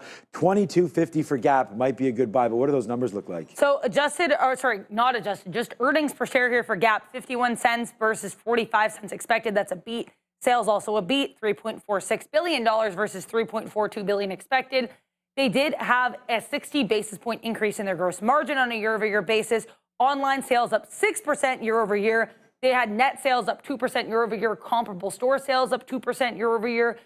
Apparently, their cash equivalents, and short-term investments at the end of the quarter were up 28% year-over-year. Now, they did have negative cash flow from operations. They just said that's due to seasonality. So, yeah, I mean, kind of a mixed look here for GAP. Is there anything else you're seeing coming out here right now? I just saw NNE there, common stock offering for NNE, but not really affecting the stock. They closed it, so it just okay, looks so like they announced it a couple days ago. Okay, good. So a little bit of an older story there. Yep. All right, so Ulta Beauty, the story yesterday was e.l.f. Okay, e.l.f. Cosmetics, and now it looks like Ulta Beauty is just like, yeah, let's go with this theme right here. It looks like Ulta Beauty gets back up to the upside again, raising forward 2025 guidance from 22.50 to 22.90, outpacing the street again. So that looks like a good one there for Ulta Beauty. 670 also $1 higher, 577 expected. Ulta Beauty punches that in the mouth, gives them 670, $1 higher on Ulta Beauty, plus more revenues, man. 2.85 billion versus 2.79 billion. So putting 600 more million in their pocket right there on revenue beat for Ulta Beauty. So looks like less earnings per share than last quarter. We had 846. They come in at 670. But again, beating estimates is Ulta Beauty. What does that look like on a daily chart, you may ask? Well, we still have a long way to go, but just now breaking back into, again, year-to-date highs. So 450, we had that huge move back into $300, right back up into 450. Another name that was a Berkshire, a Warren Buffett name that he got in and out of real quickly there for Ulta Beauty, but that looks like that wants to work. Okay, so there's Dell Technologies. We just get there. They raised their forward 2026 guidance again from 930 to 940 versus 920. So low end 930, high end 940 again. This is year 2026 forward guidance there. So a full year. So we'll see if that can play out for them. Again, it's only a 10 cents beat on the full year guidance, but looking okay. Dell for now only up that 5%. Anything else catching your eye? Yeah, that Dell EPS guidance raise, I think, is maybe even more significant. So that was for that GAAP EPS. You just went over the adjusted EPS numbers. The GAAP EPS also significant. Sometimes these companies will raise their guidance when their original guidance was kind of just in line with estimates. That's not the case for Dell. We saw them raise their EPS guide for 2026, or adjusted EPS guide, to well above estimates. Same case here for GAAP EPS. So initially here, they were guiding $7.85. That's still above the estimates of $7.17, but Dell said, no, we must be better. And they raised it to $7.99. So good look here for DELL. Also, apparently, Kevin Hassett, who was the White House senior economic advisor, said that he was in the meeting with Trump and Powell, and he said that he agrees with Powell's readout of the meeting. That was not Powell's readout, that was the Federal Reserve's readout. But either way, apparently, the Trump administration is not arguing with the Fed's interpretation of events. We also have Dell Q2 guidance. This guidance coming out kind of late here, Sean. I know, yeah. Dell that's what I'm Q2 saying. guidance, adjusted EPS $2.25, above estimates of $2.09 per share. Sales 28.5 billion to 29.5 billion, above estimates of 25.05 billion. I went over this one earlier. I saw it on X, so I think the guidance was already previously released. It's just circulating here in Benzinga now. Okay. Yeah. All right. Good look, though. Good look there. We did see people in the chat were talking about Costco potentially sort of getting to the upside. It's very, very light volume. And as you had mentioned there, we are getting more information as we come through here. Comparable sales increased 6.5%. Canada's comparable sales increased 2.9%. Internationally, 3.2%. It's the e-commerce number. Pretty big, man. So again, same store U.S. sales, 6.6%. Online e-commerce sales rose 14.8%. So Costco doing well there for online sales. So that's nice to see there as well. All right, Gap just came out again. We just sort of talked about this again, forward 2025 guidance in line basically for GPS. So it's Gap now again back into the downside. So I just want to check this out just in the after hours here. SPET did halt there earlier on, but we do close out at $75. Then, by the way, SPET just broke 100, and then now back into $90 again. Remember, there are no halts pre or post market. So this name is the Wild Wild West here as we go. But yeah, so far so good. Big Gurn there spent $10K at Costco last year. I'm probably with you somewhere in that number. But yeah, we like Costco in our house. You got kids, man, and you know, Costco is the place to be. That's a hell of a lot of toilet paper, though, $10,000. I feel like you got to buy something decent. When we go there, it's like $500 to $600 a time, pretty much. Like, you buy chicken wings, man. You don't buy chicken wings for one meal. You buy chicken wings for 5 meals over there at Costco. So what's up, CompuCare team? Thank you for the nice note. What's up, Fabian? No, sorry, we apologize for any mic issues that we are having right now. So yeah, the good thing about Costco is you get 2% back if you have one of those memberships. Really? Yeah, so that's okay. What do you want to talk about? It looks like you were looking at me for something. Yeah, I was just, I was going to talk about this SPET a little bit because I looked into it. Then. I know you were asking about a reverse split or a split. So it turns out we had it says 1 to 12 split on TradingView. I'm going to guess that's a reverse split. That was on May 6th, 2025. So it wasn't like right before this happened. The move up was definitely influenced by the Treasury announcement here. So Bitcoin Treasury. And if you even look here in the TradingView chart, the volume we had on Tuesday, May 27th, which was when we had the announcement of the Bitcoin, or the Ethereum Treasury, that's even more significant than the volume we had today. So pretty interesting stuff here for SPET. Now, if you're wondering, hey, why did it move significantly today? There's not a lot of reason for that initial kind of pickup today beyond the carry on of the catalyst with our friends over at Ethereum. But then we had Martin Shkreli in the afternoon coming out and saying that he would be long this name. He thinks it can go to $500 to $1,000, but he also told people not to buy it. So it was like a really odd note coming from Shkreli. I believe the float is about 600,000 shares. I'm going to check on that. That's what it was, yeah. Yeah, 600,026. So, yeah, sorry, 626,000. So great look there for SPET. People were talking about that, so I wanted to give that analysis for you guys. And I think the thing, too, with Gap, because you were mentioning there, Sean, the guidance basically in line with estimates. I think the bigger issue is they actually lowered their guidance. Right.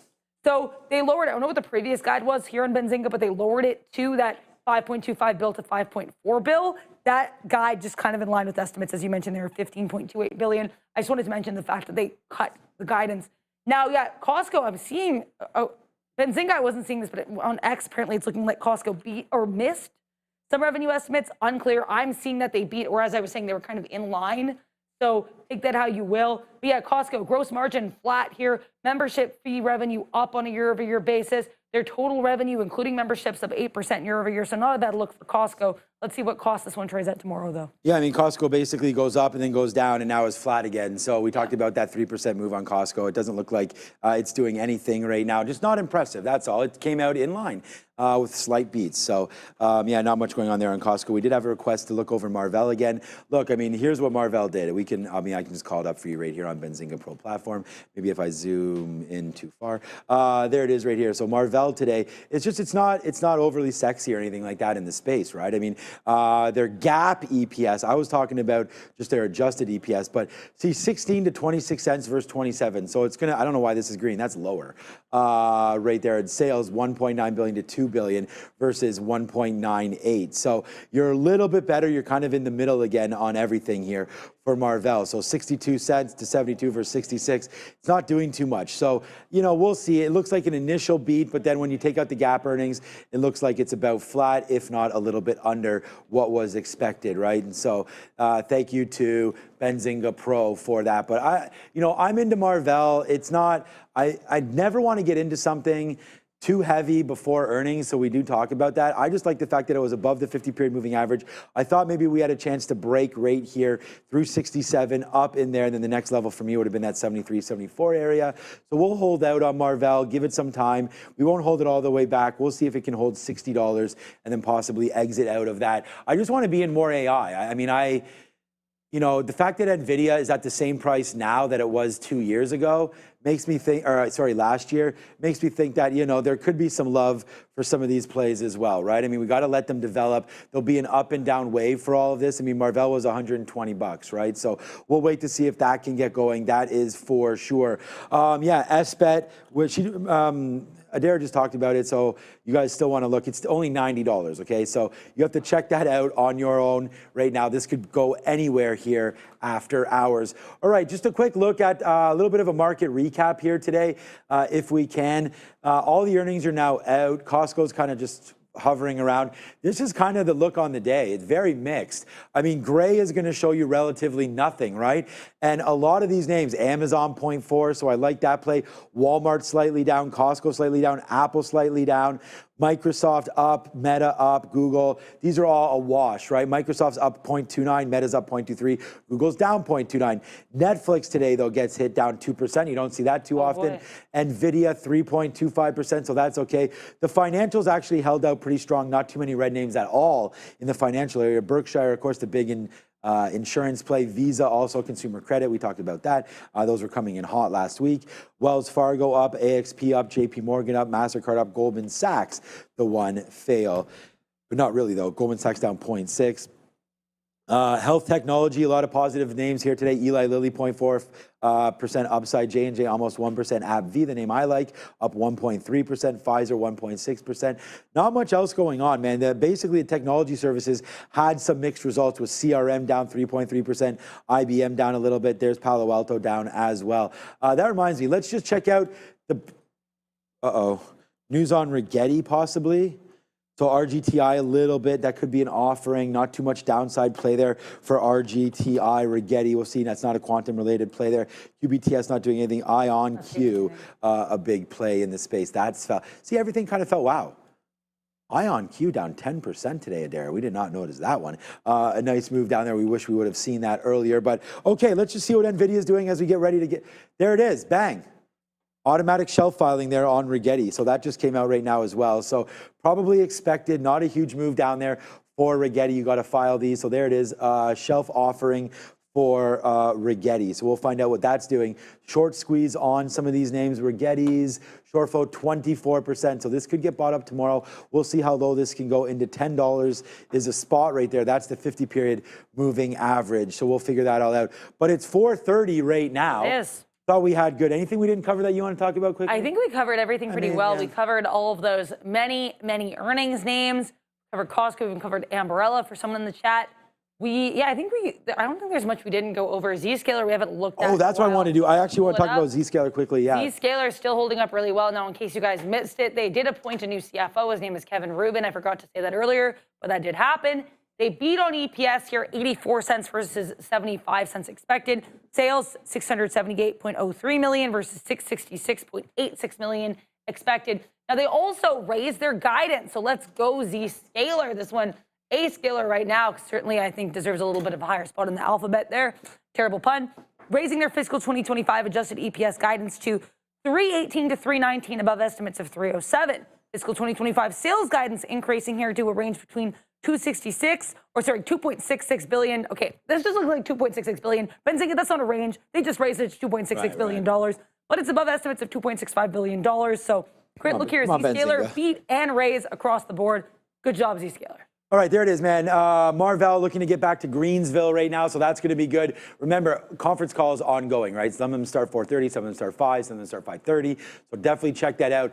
Always movement there once the CFO, CEOs, and different people get on there, and you can hear some analyst questions and whatnot. So shout out to conference calls and shout out to anybody that's still here. All right, it's roll call. We want to say a big thank you to everybody as we're glad to have Adara back. What a great recap show we just had. Over 3,500 of you have stayed late with us, so that's awesome. Costco earnings big time. Marvell earnings big time as well. What's up to farm traders here still? Marcus Steven Johnson says he's going to go get some Molson's there tonight. So shout out to Canada. Their eyes are like Molson Canadian. Good little beer there. I remember Molson Export. I don't even think that exists anymore. What's up to S-Boy? Bear Slayer's here. Jake Roberts is here. The Millionaire is here. That's a good little level to get to. Ty Smith is here as well. What's up, Tyler? Chandler Mays is here. TH Denise Mitchell is here as well. Charlie Taff is always here. Bears versus Bulls. Thank you for such a great stay on the stream. I mean, this is kind of cool too. We got a new little point system going on here, 150 XP points. Community leader right now, Boot Burner, what's up? Small trader Nick, Bears versus Bulls, community leaders right there. Thank you too much. So you get up there by posting more. So we'll figure all those new XP points going on right there. Shadera, they're talking about right now on the chat. So thank you so much to everybody in the chat again. All right, look, it's been a good day, Adara. Thank you for coming back. You tired? A little bit. I think my voice is not used to talking this much, but we'll get back used to it again. Thank you guys so much for the warm welcome back. I'm so happy to be back here with all of you guys. I love this community, and I miss the markets. All right, so yesterday we did this with Sharif. We did our little pound out, and I said, give me a show you're watching. Oh. I said to Sharif. Okay. You know what he said? What? Saved by the Bell. That is kind of an amazing answer, and it's not shocking because he and Joe were always referencing AC Slater. There you go, and that's what we were doing. We're talking about AC Slater yesterday. But for you, I have something different because I just did something there. We saw Marcus was going to the beer store to buy some Molson products. Okay. So this is, if you remember, what is the last, and I know you're not maybe a big beer girl, but what is the last beer that you had? I'm more of a cooler girl. Last beer I had was probably here at work, and then it would have been whatever anyone gave me. So maybe a Coors or a Creemore. I'm trying to think of what they drink here. Let's go with Creemore Springs. We like Creemore. There it is. Shout out to Creemore there. And Coors Light, American company there. Creemore, I believe, Canadian, I would think. All right, thank you so much. Look, we're back at tomorrow at 8:30. It is Friday, so that should be a lot of fun. We'll see if this market can get green on the week. We'll figure that out tomorrow. It's been a great one, a lot of earnings. We'll see at Nvidia. I like that 136 level. We'll talk then. For Adara, I'm Sean. For Fabian, thank you for staying late with us. Thank you to Obi for a big day today as well. Sharif, Joe, everybody, Bears versus Bulls. Brendo, probably missed somebody. Thank you so much for coming through. We're back here tomorrow, and we'll do it live one more time at 8:30. Have a great evening, everybody. Ciao. See you guys. You found the best trading show on the planet. So what are you going to do now? Simple. Hit the like, subscribe, and share it. It's Trader TV Live. We're here, baby.